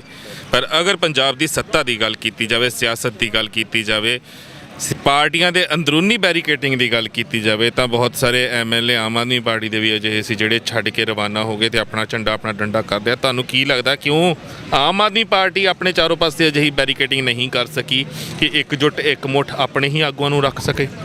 ਨਹੀਂ, ਆਮ ਆਦਮੀ ਪਾਰਟੀ ਬਹੁਤ ਵਧੀਆ ਢੰਗ ਨਾਲ ਕੰਮ ਕਰ ਰਹੀ ਹੈ। ਅੱਜ ਵੀ ਦੇਖੋ ਆਮ ਆਦਮੀ ਬੈਠੀ ਹੈ ਇੱਥੇ ਔਰ ਪਹਿਲੇ ਦਿਨ ਤੋਂ ਹੀ ਭਗਵੰਤ ਮਾਨ ਜੀ ਨੇ ਪਹਿਲੇ ਦਿਨ ਤੋਂ ਹੀ ਜਦੋਂ ਜ਼ਿਆਦਾਤਰ ਤਾਂ ਲੋਕ ਇਹੀ ਸੋਚਦੇ ਨੇ ਕਿ ਜਦੋਂ ਵੀ ਕੋਈ ਚੀਜ਼ ਸਿਖਰਾਂ ਤੇ ਹੁੰਦੀ ਹੈ, ਰੋਟੀਆਂ ਸੇਕਣ ਵਾਸਤੇ ਸੰਤਰੀ ਮੰਤਰੀ ਆ ਜਾਂਦੇ ਨੇ। ਇਸ ਨੂੰ ਵੀ ਉਸ ਨਜ਼ਰੀਏ ਨਾਲ ਦੇਖਿਆ ਜਾ ਸਕਦਾ ਹੈ ਕਿਉਂਕਿ ਇਸ ਤੋਂ ਪਹਿਲਾਂ ਤੁਹਾਨੂੰ ਕਦੇ ਵੀ ਨਹੀਂ ਸੀ ਇੱਥੇ ਵੇਖਿਆ ਗਿਆ। ਮੈਂ ਦੱਸਦਾ ਸਿਖਰਾਂ ਤੇ ਤਾਂ ਅੱਜ ਆ ਨਾ ਜੀ, ਅੱਜ ਦਿੱਲੀ ਜਾ ਰਹੇ ਆ। ਭਗਵੰਤ ਮਾਨ ਜੀ ਨੇ ਤਾਂ ਪਹਿਲੇ ਦਿਨ ਹੀ ਕਹਿਤਾ ਸੀ ਇਸ ਜਿਹੜੇ ਆਰਡੀਨੈਂਸ ਆਏ ਸੀ ਵੀ ਇਹ ਗਲਤ ਹੈ, ਇਹ ਕਿਸਾਨ ਮਾਰੂ ਹੈ, ਤਾਂ ਉਸ ਚੀਜ਼ ਨੂੰ ਮੰਨਣਾ ਪਏਗਾ। ਔਰ ਲੋਕ ਬਹੁਤ ਮੰਨ ਵੀ ਰਹੇ ਨੇ। ਅੱਜ ਠੀਕ ਹੈ ਇੱਥੇ ਬੈਠੇ ਆ ਆਪਾਂ ਔਰ ਇੱਥੋਂ ਦਿੱਲੀ ਜਾਣਾ, ਚਲੋ ਇੱਥੇ ਰੁਕ ਗਏ 10 ਮਿੰਟ ਲਈ, ਦਿੱਲੀ ਜਾ ਰਹੇ ਹਾਂ। ਦਿੱਲੀ ਪਹੁੰਚ ਰਹੇ ਹੋ ਤੇ ਦਿੱਲੀ ਜਾ ਕੇ ਸੁਨੇਹਾ ਪੱਕਾ ਦੋਗੇ ਦਿੱਲੀ ਨੂੰ? ਕੀ ਸੁਨੇਹਾ ਦੋਗੇ ਦਿੱਲੀ ਨੂੰ? ਦਿੱਲੀ ਜਾ ਕੇ ਸੁਨੇਹਾ ਹੀ ਦੇਵਾਂਗੇ ਵੀ ਜਿਹੜੀ ਸਰਕਾਰ ਆ ਮੌਜੂਦਾ, ਮਤਲਬ ਮੋਦੀ ਹੈ, ਮੋਦੀ ਨੇ ਜਦ ਤੋਂ ਆਇਆ ਇੱਥੇ, ਮਤਲਬ ਇਹਨੇ ਜਿੰਨੇ ਵੀ ਫੈਸਲੇ ਲੈਣੇ ਲੋਕ ਵਿਰੋਧੀ ਫੈਸਲੇ ਲੈਣੇ, ਇਹੀ ਕਾਰਨ ਆ ਕਿ ਅੱਜ ਜਿਹੜੀ ਨੈਸ਼ਨਲ ਪਾਲਿਸੀ ਇੰਟਰਨੈਸ਼ਨਲ ਪਾਲਿਸੀ ਜਿਹੜੀ ਆ ਇਹ ਸਾਰੀ ਫਲੋਪ ਹੋ ਚੁੱਕੀ ਆ। ਇੰਟਰਨੈਸ਼ਨਲ ਲੈਵਲ ਤੇ ਦੇਖ ਲਓ, ਆਪਣੇ ਜਿੰਨੇ ਵੀ ਆਲੇ ਦੁਆਲੇ ਸਾਡੇ ਦੋਸਤ ਦੇਸ਼ ਸੀਗੇ ਉਹ ਸਾਰੇ ਅੱਜ ਦੁਸ਼ਮਣ ਬਣੀ ਜਾ ਰਹੇ ਨੇ। ਇਹੀ ਕਾਰਨ ਹੈ ਕਿਉਂਕਿ ਸਾਡਾ ਜਿਹੜਾ ਪ੍ਰਧਾਨ ਮੰਤਰੀ ਆ ਉਹ ਇੱਕ ਇਹੋ ਜਿਹੀ ਡਿਕਟੇਟਰਸ਼ਿਪ ਕਰਨੀ ਚਾਹੁੰਦਾ ਵੀ ਇੱਕ ਲੁੱਕ ਇੱਕ ਫਿਰਕੇ ਨੂੰ ਮਤਲਬ ਅੱਗੇ ਲਿਜਾ ਕੇ, ਕਿਉਂਕਿ ਅੱਜ 10-15 ਸਾਲ ਪਹਿਲਾਂ ਇਹ ਇੰਡੀਆ ਦੇ ਵਿੱਚ ਕੱਟੜਵਾਦੀ ਹਿੰਦੂ ਰਾਸ਼ਟਰ ਵੱਲ ਇੰਡੀਆ ਦੇ ਵਿੱਚ ਕਿਤੇ ਵੀ ਇਹ ਨਹੀਂ ਹੁੰਦਾ ਸੀ। ਬੋਲਿਆ ਕਰੋ, ਕਤਰਾਂਦੇ ਕਿਉਂ ਸਿੱਧੀ ਮਨੂ ਸਿਮਰਤੀ ਜਿਹੜੀ ਹੈ ਉਹਨੂੰ ਲਾਗੂ ਕਰਨਾ ਚਾਹੁੰਦੇ ਆ। ਜੇਕਰ ਉਹ ਮਨੂ ਸਿਮਰਤੀ ਲਾਗੂ ਕਰਦੇ ਆ, ਉਹੀ ਹਿੰਦੂ ਰਾਸ਼ਟਰ ਜਿਹੜਾ ਕਰਨਾ ਚਾਹੁੰਦੇ ਆ, ਉਹਦੇ ਖਿਲਾਫ ਜਿਹੜਾ ਅੱਜ ਇਹੀ ਚੀਜ਼ ਹੈ ਜਿਹੜਾ ਅੱਜ ਆਵਾਮ ਅੱਜ ਦਿੱਲੀ ਵੱਲ ਨੂੰ ਬਹੀਰਾਂ ਘੱਤੀਆਂ ਨੇ, ਇਹ ਅੱਜ ਉਹਦੇ ਲਈ ਖਤਰੇ ਦੀ ਘੰਟੀ ਹੈ ਕਿ ਜੇਕਰ ਅੱਜ ਵੀ ਉਹ ਨਾ ਸੁਧਰਿਆ ਤਾਂ ਆਉਣ ਵਾਲੇ ਸਮੇਂ ਦੇ ਵਿੱਚ ਇਹਨੂੰ ਲੋਕ ਜੇ ਨਹੀਂ ਵੀ ਜਾਊਗਾ ਧੱਕੇ ਨਾਲ ਮਤਲਬ ਕਰ ਦੇਣਗੇ, ਕਿਉਂਕਿ ਅੱਜ ਹਾਲਾਤ ਇੰਨੇ ਖਰਾਬ ਹੋ ਚੁੱਕੇ ਨੇ। ਇਕੱਲਾ ਪੰਜਾਬ ਹੀ ਨਹੀਂ, ਜਿਹੜੇ ਮਰਜ਼ੀ ਸਟੇਟ ਦੇ ਵਿੱਚ ਜਾ ਕੇ ਦੇਖ ਲਓ, ਬਹੁਤ ਬੁਰਾ ਹਾਲ ਹੈ। ਬੇਰੁਜ਼ਗਾਰੀ ਇਹ ਹੋਈ ਪਈ ਹੈ ਤੇ ਕਿਤੇ ਇਹਨਾਂ ਨੇ ਰੁਜ਼ਗਾਰ ਨਹੀਂ ਦਿੱਤਾ। ਮਤਲਬ ਗੋਰਿਆਂ ਅੰਗਰੇਜ਼ਾਂ ਤੋਂ ਬਾਅਦ ਹੁਣ ਇਹਨਾਂ ਕਾਲਿਆਂ ਤੋਂ ਆਜ਼ਾਦੀ ਹਰ ਕੋਈ ਭਾਰਤ ਦੇ ਵਿੱਚ ਭਾਲ ਰਿਹਾ ਹੈ। ਤੁਸੀਂ ਕੀ ਕਹੋਗੇ ਇਸ ਮੌਕੇ ਦੇ ਉੱਤੇ? ਤੁਸੀਂ ਵੀ ਮੋਰਚੇ ਦਾ ਹਿੱਸਾ ਬਣਨ ਵਾਸਤੇ ਪਹੁੰਚੇ ਹੋ, ਆਮ ਆਦਮੀ ਪਾਰਟੀ ਤੋਂ ਹੀ ਤੁਸੀਂ ਵੀ ਤਾਲੁਕ ਰੱਖਦੇ ਹੋ। ਆਪਣੀ ਇੰਟਰੋਡਕਸ਼ਨ ਦੇ ਕੇ ਗੱਲ ਕਰਨਾ ਚਾਹੁੰਦੇ। ਸਤਿ ਸ਼੍ਰੀ ਅਕਾਲ ਜੀ, ਮੈਂ ਮੇਘਚੰਦ ਸ਼ੇਰ ਮਾਜਰਾ, ਜ਼ਿਲ੍ਹਾ ਪ੍ਰਧਾਨ ਆਮ ਆਦਮੀ ਪਾਰਟੀ ਪਟਿਆਲਾ ਦਿਹਾਤੀ ਤੋਂ। ਤੁਹਾਡੇ ਅਖੰਡ ਬਾਣੀ ਦੇ ਸਾਰੇ ਸਰੋਤਿਆਂ ਨੂੰ ਮੇਰੇ ਵੱਲੋਂ ਪਿਆਰ ਭਰੀ ਸਤਿ ਸ਼੍ਰੀ ਅਕਾਲ। ਬਾਕੀ ਜਿਹੜਾ ਇਹ ਮੋਰਚਾ ਅੱਜ ਹੈ ਜਾਂ ਜਿਸ ਤਰ੍ਹਾਂ ਦਾ ਅੱਜ ਦਾ ਰੁਖ ਅਪਣਾਇਆ ਹੋਇਆ ਹੈ, ਇਹ ਮੋਰਚਾ ਹੁਣ ਅੱਜ ਉਹ ਨਹੀਂ ਰਿਹਾ ਵੀ ਇਹ ਕਿਸਾਨ ਯੂਨੀਅਨ ਦਾ ਮੋਰਚਾ ਹੈ ਜਾਂ ਕਿਸੇ ਪਾਰਟੀ ਦਾ ਉਹ ਹੈ। ਅੱਜ ਇਹ ਸਾਰੇ ਪੰਜਾਬ ਦਾ ਮੋਰਚਾ ਹੈ, ਸਾਰੇ ਪੰਜਾਬ ਦੇ ਨੌਜਵਾਨਾਂ ਦਾ ਮੋਰਚਾ ਹੈ, ਸਾਰੇ ਪੰਜਾਬ ਵਾਸੀਆਂ ਦਾ ਮੋਰਚਾ ਹੈ। ਅਸੀਂ ਸਾਰੇ ਪੰਜਾਬ ਵਾਸੀ ਹੋਣ ਦੇ ਨਾਤੇ ਸਾਰੇ ਅਸੀਂ ਕਿਸੇ ਪਾਰਟੀ ਵੱਲ ਜਾਂ ਕੋਈ ਆਪਣੀ ਪਾਰਟੀ ਦੀ ਕੋਈ ਰਾਜਨੀਤੀ ਚਮਕਾਉਣ ਵਾਸਤੇ ਨਹੀਂ ਆਏ। ਅਸੀਂ ਸਿਰਫ ਪੰਜਾਬ ਦੇ ਲੋਕਾਂ ਨੂੰ, ਪੰਜਾਬ ਦੇ ਜੋ ਕਿਸਾਨ ਜਿਹੜੇ ਇਹ ਕਾਲੇ ਕਾਨੂੰਨਾਂ ਦੇ ਵਿਚਾਰੇ ਨੇ ਉਹਨਾਂ ਵਾਸਤੇ, ਪੰਜਾਬ ਦੇ ਮਜ਼ਦੂਰਾਂ ਵਾਸਤੇ, ਪੰਜਾਬ ਦੇ ਛੋਟੇ ਦੁਕਾਨਦਾਰਾਂ ਵਾਸਤੇ, ਪੰਜਾਬ ਦੇ ਆਮ ਲੋਕਾਂ ਵਾਸਤੇ ਅਸੀਂ ਇਕੱਠੇ ਹੋ ਕੇ ਦਿੱਲੀ ਨੂੰ ਚੱਲੇ ਹਾਂ। ਕਿਉਂਕਿ ਮੈਂ ਫਿਰ ਉਹੀ ਕਹਿਣਾ ਕਿ ਇਹ ਕੋਈ ਕਿਸੇ ਇੱਕ ਦਾ ਵਿਰੋਧੀ ਨਹੀਂ। ਜੋ ਇਹ ਫੈਸਲੇ ਲਏ ਨੇ, ਜੋ ਇਹ ਕਾਲੇ ਕਾਨੂੰਨ ਬਣਾਏ ਨੇ, ਇਹ ਸਾਰੇ ਪੰਜਾਬ ਦੇ ਵਿਰੋਧੀ ਨੇ ਜੀ। ਹਾਂਜੀ, ਕੋਈ ਗੱਲ ਨਹੀਂ ਜੀ, ਦਿੱਲੀ ਤੱਕ ਪਹੁੰਚ ਰਹੇ ਹੋ ਤੁਸੀਂ ਕਿਸਾਨਾਂ ਦੇ ਨਾਲ, ਤੇ ਅਸੀਂ ਵੀ ਇਹੀ ਉਮੀਦ ਕਰਦੇ ਹਾਂ ਕਿ ਜੋ ਸੋਚ ਕੇ ਜਿਸ ਪੋਜ਼ਿਟਿਵ ਥਾਟ ਦੇ ਨਾਲ ਇਹ ਮੋਰਚੇ ਸ਼ੁਰੂ ਹੋਏ ਸੀ ਕਿ ਅਸੀਂ ਮੋਰਚੇ ਫਤਿਹ ਕਰਨੇ ਨੇ ਤੇ ਆਪਣੇ ਜਿਹੜੇ ਸਾਡੇ ਹੱਕ ਬਣਦੇ ਨੇ ਉਹਨਾਂ ਨੂੰ ਅਸੀਂ ਕਦੇ ਆਪਣੇ ਹੱਥੋਂ ਖੁੱਸਣ ਨਹੀਂ ਦੇਣਾ। ਉਹਨਾਂ ਉੱਤੇ ਅਸੀਂ ਕੱਲ੍ਹ ਵੀ ਬਰਕਰਾਰ ਸੀ, ਅੱਜ ਵੀ ਬਰਕਰਾਰ ਹਾਂ, ਤਾਂ ਕੱਲ੍ਹ ਵੀ ਬਰਕਰਾਰ ਰਹਾਂਗੇ। ਕਿਉਂਕਿ ਹੁਣ ਗੱਲ ਸਿਰਫ ਆਹ 3 ਆਰਡੀਨੈਂਸ ਦੀ ਨਹੀਂ ਹੈ ਜਾਂ MSP ਦੀ ਨਹੀਂ ਹੈ। ਹੁਣ ਲੜਾਈ ਸਾਡੀ ਆਪਣੀ ਹੋਂਦ ਦੀ ਹੈ, ਸਾਡੇ ਸੱਭਿਆਚਾਰ ਦੀ ਹੈ, ਪੰਜਾਬ ਦੀ ਮਿੱਟੀ ਦੀ ਗੱਲ ਆ ਗਈ ਹੈ। ਤੇ ਜੇਕਰ ਅਜੇ ਵੀ ਅਸੀਂ ਆਪਣੇ ਘਰਾਂ ਦੇ ਵਿੱਚ ਚੁੱਪ ਕਰਕੇ ਬੈਠੇ ਰਹੇ ਹਾਂ, ਅਜੇ ਵੀ ਅਸੀਂ ਸਿਆਸੀ ਪਾਰਟੀ ਦੇ ਨਾਲ ਜੁੜ ਕੇ ਆਪਣੀਆਂ ਸਿਆਸੀ ਰੋਟੀਆਂ ਸੇਕਣ ਦੇ ਪਿੱਛੇ ਲੱਗੇ ਰਹੇ, ਤਾਂ ਯਾਦ ਰੱਖਣਾ ਅੱਜ ਨਹੀਂ ਤਾਂ ਕੱਲ੍ਹ ਤੁਸੀਂ ਆਪਣੀਆਂ ਹੀ ਨਵੀਆਂ ਪੀੜ੍ਹੀਆਂ, ਨਵੀਆਂ ਪਨੀਰੀਆਂ ਨੂੰ ਜਵਾਬ ਦੇਣ ਦੇ ਕਾਬਿਲ ਨਹੀਂ ਰਹਿਣਾ। ਅੰਤ ਦੇ ਵਿੱਚ ਤੁਸੀਂ ਕੁਝ ਜੋਗਾ ਸਿੰਘ ਚੱਪੜ ਜੀ ਮੈਸੇਜ ਦੇਣਾ ਚਾਹੋਗੇ ਦੇਸ਼ ਵਿਦੇਸ਼ ਦੀ ਸੰਗਤ ਨੂੰ? ਕੀ ਕਹਿਣਾ ਚਾਹੋਗੇ ਜਿਹੜੇ ਅਜੇ ਵੀ ਘਰਾਂ ਦੇ ਵਿੱਚ ਆਰਾਮ ਨਾਲ ਬੈਠੇ ਹੋਏ ਨੇ, ਜਿਹਨਾਂ ਨੂੰ ਲੱਗਦਾ ਹੈ ਕਿ ਮੋਰਚੇ ਦਾ ਬਹੁਤ ਭਰ ਗਏ, ਬਹੁਤ ਸਾਰੀਆਂ ਟਰਾਲੀਆਂ ਤੁਰ ਪਈਆਂ ਦਿੱਲੀ ਨੂੰ, ਸਾਡੇ ਜਾਣ ਦਾ ਕਿਹੜਾ ਫਰਕ ਪੈ ਜਾਣਾ? ਦੇਖੋ, ਅੱਜ ਜਿੱਥੇ ਆਪਾਂ ਸ਼ੰਭੂ ਬੈਠੇ ਆਂ, ਇੱਥੋਂ 7-8 ਕਿਲੋਮੀਟਰ ਤੇ ਕਪੂਰੀ ਮੋਰਚਾ ਲੱਗਿਆ ਸੀ, ਜਿੱਥੋਂ ਸਰਦਾਰ ਬਲਵਿੰਦਰ ਸਿੰਘ ਉਹਨਾਂ ਦਾ ਪਿੰਡ ਹੈ 1 ਕਿਲੋਮੀਟਰ ਤੇ, ਉਹ ਕਪੂਰੀ ਮੋਰਚਾ ਸੀ। ਕਪੂਰੀ ਦਾ ਮੋਰਚਾ ਲੱਗ ਗਿਆ। SYL ਦਾ ਪਾਣੀ ਅੱਜ ਤੱਕ ਨਹੀਂ ਜਾਣ ਦਿੱਤਾ। ਇਹ ਘਨੌਰ ਹਲਕਾ ਹੈ ਸਾਡਾ, ਅਸੀਂ ਇਸ ਹਲਕੇ ਦੇ ਵਸਨੀਕ ਹੈ।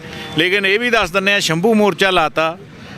ਅੱਜ ਸ਼ੰਭੂ ਮੋਰਚਾ ਸਾਰੇ ਪੰਜਾਬੀਆਂ ਦਾ, ਜਿਵੇਂ ਮੇਘਚੰਦ ਜੀ ਨੇ ਦੱਸਿਆ। ਬਿਲਕੁਲ, ਅਸੀਂ ਸ਼ੁਰੂ ਤੋਂ ਹੀ ਕਹਿ ਰਹੇ ਹਾਂ ਇਹ ਜਿਹੜੀ ਸਟੇਜ ਹੈ ਸਾਰੇ ਪੰਜਾਬੀਆਂ ਨੂੰ ਸਮਰਪਿਤ ਕਰਤੀ ਸੀ, ਕਿਸੇ ਇੱਕ ਦਾ ਨਹੀਂ ਸੀਗਾ। ਔਰ ਇਹ ਵੀ ਕਲੀਅਰ ਹੈ ਕਿ ਪੰਜਾਬੀਆਂ ਨੇ ਕਦੇ ਵੀ ਹੱਕ ਮੰਗੇ ਨਹੀਂ, ਹੱਕ ਖੋਹੇ ਹੈ। ਔਰ ਜਦੋਂ ਸਾਡੇ ਉੱਤੇ ਇਹੋ ਜਿਹੇ ਕਾਲੇ ਕਾਨੂੰਨ ਥੋਪੇ ਗਏ ਹੈ ਤਾਂ ਉਹ ਕਾਲੇ ਕਾਨੂੰਨਾਂ ਨੂੰ ਅਸੀਂ ਹਮੇਸ਼ਾ ਰੱਦ ਕਰਾਇਆ ਹੈ। ਔਰ ਮੈਂ ਇੱਕ ਗੱਲ ਬੜੇ ਕਲੀਅਰ, ਜਿਵੇਂ ਅੱਜ ਦਾ ਆਵਾਮ ਜਿਵੇਂ ਦਿੱਲੀ ਵੱਲ ਪੰਜਾਬੀ ਤੁਰੇ ਹੈ ਨਾ ਜੀ, ਇਹ ਦੇਖ ਕੇ ਮੋਦੀ ਨੂੰ ਸਮਝ ਜਾਣਾ ਚਾਹੀਦਾ। ਮੈਨੂੰ ਕਿਸੇ ਬੰਦੇ ਨੇ ਦੱਸਿਆ ਕਿ ਕੋਈ BJP ਦਾ ਲੀਡਰ ਇਹ ਗੱਲ ਕਹਿ ਰਿਹਾ ਸੀ ਕਿ ਸਾਰੇ ਪੰਜਾਬ ਦੇ ਵਿੱਚ 10,000 ਪੰਜਾਬੀ ਬੈਠਾ ਹੈ ਨਾ, ਸੌਰੀ, ਸਾਰੇ ਜਿਹੜੇ ਧਰਨੇ ਆ ਪੰਜਾਬ ਦੇ ਉਹਨਾਂ 'ਚ 10,000 ਬੰਦਾ ਬੈਠਾ ਹੈ। ਲੇਕਿਨ ਉਹ ਇਹੋ ਜਿਹੇ ਪੰਜਾਬ ਦੇ ਜਿਹੜੇ BJP ਦੇ ਲੀਡਰ ਉਹ ਗੁੰਮਰਾਹ ਕਰ ਰਹੇ ਹੈ। ਲੇਕਿਨ ਅੱਜ ਪਤਾ ਲੱਗੂਗਾ ਉਹਨਾਂ ਨੂੰ ਕਿ ਪੰਜਾਬੀ ਕਿਹੜੇ ਢੰਗ ਦੇ ਨਾਲ ਦਿੱਲੀ ਨੂੰ ਕੂਚ ਕਰ ਰਹੇ ਹੈ।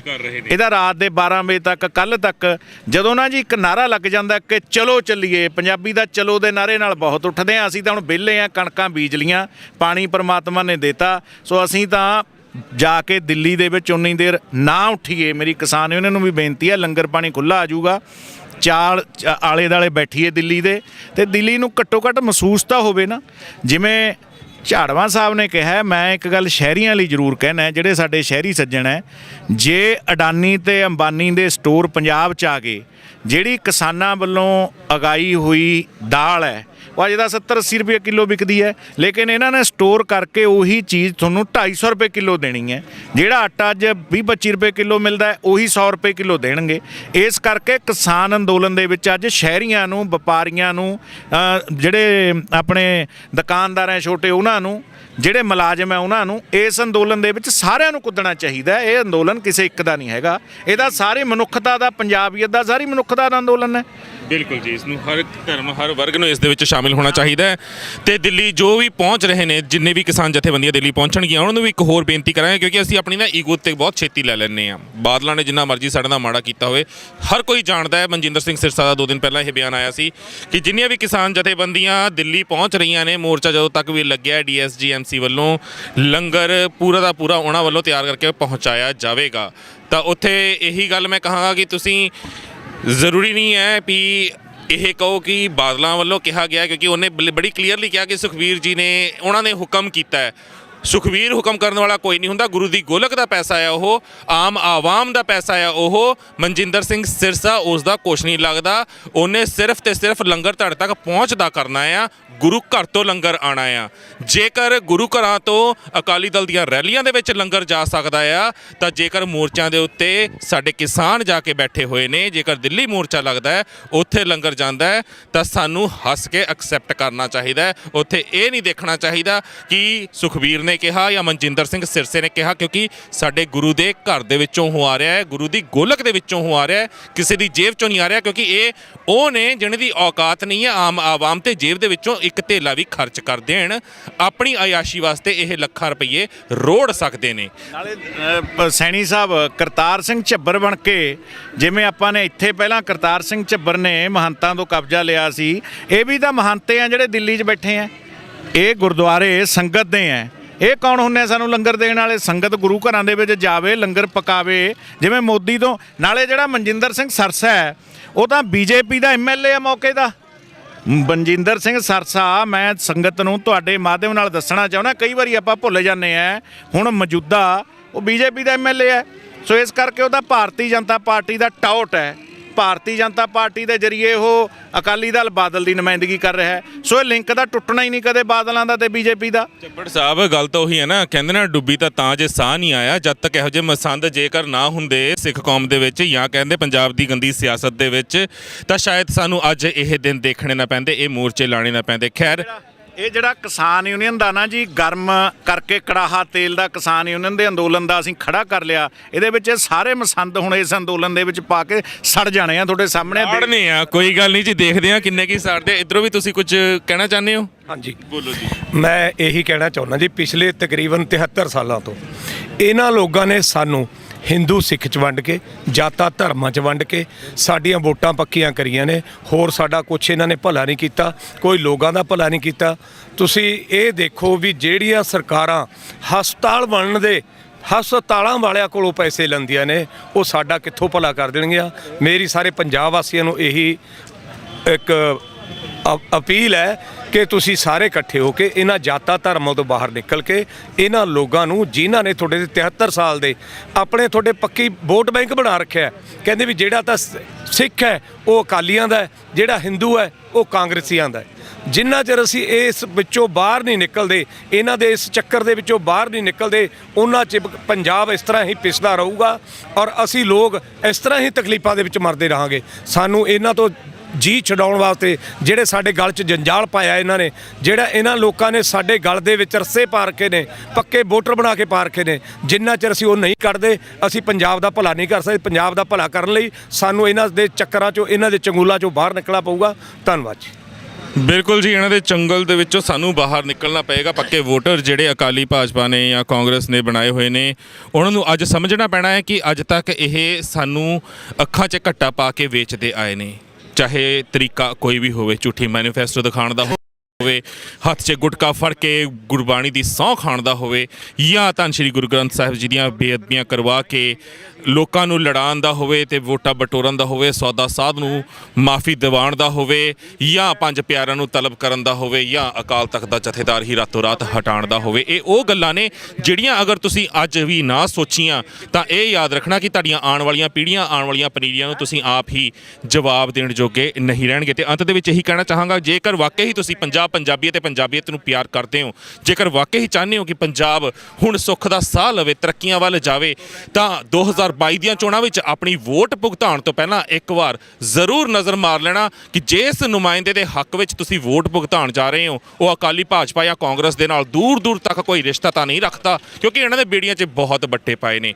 ਆਪਣੇ ਇਲਾਕੇ ਵਿੱਚ ਉਸ ਇਨਸਾਨ ਨੂੰ ਵੋਟ ਪਾਇਓ, ਚਾਹੇ ਆਜ਼ਾਦ ਉਮੀਦਵਾਰ ਹੋਵੇ, ਚਾਹੇ ਕਿਸੇ ਵੀ ਹੋਰ ਪਾਰਟੀ ਦਾ ਉਮੀਦਵਾਰ ਹੋਵੇ, ਪਰ ਇਹਨਾਂ ਰਵਾਇਤੀ ਪਾਰਟੀਆਂ ਦੇ ਵਿੱਚੋਂ ਉਹ ਤਾਲੁਕ ਨਾ ਰੱਖਦਾ ਹੋਵੇ। ਉਸ ਨੂੰ ਜਿਤਾਇਓ ਜੋ ਤੁਹਾਡੀ ਹੱਕ ਸੱਚ ਦੀ ਆਵਾਜ਼ ਅੱਗੇ ਚੱਕਣਾ ਜਾਣਦਾ ਹੋਵੇ, ਤੁਹਾਡਾ ਦਰਦ ਸਮਝਦਾ ਹੋਵੇ, ਜੋ ਆਪਣੇ ਆਪ ਨੂੰ ਇਨਸਾਨ ਸਮਝਦਾ ਹੋਵੇ, ਤੁਹਾਨੂੰ ਇਨਸਾਨ ਸਮਝਦਾ ਹੋਵੇ, ਜੋ ਧੰਦਾ ਨਾ ਕਰਦਾ ਹੋਵੇ, ਆਪਣੇ ਆਪ ਨੂੰ ਬਿਜ਼ਨਸਮੈਨ ਨਾ ਸਮਝਦਾ ਹੋਵੇ।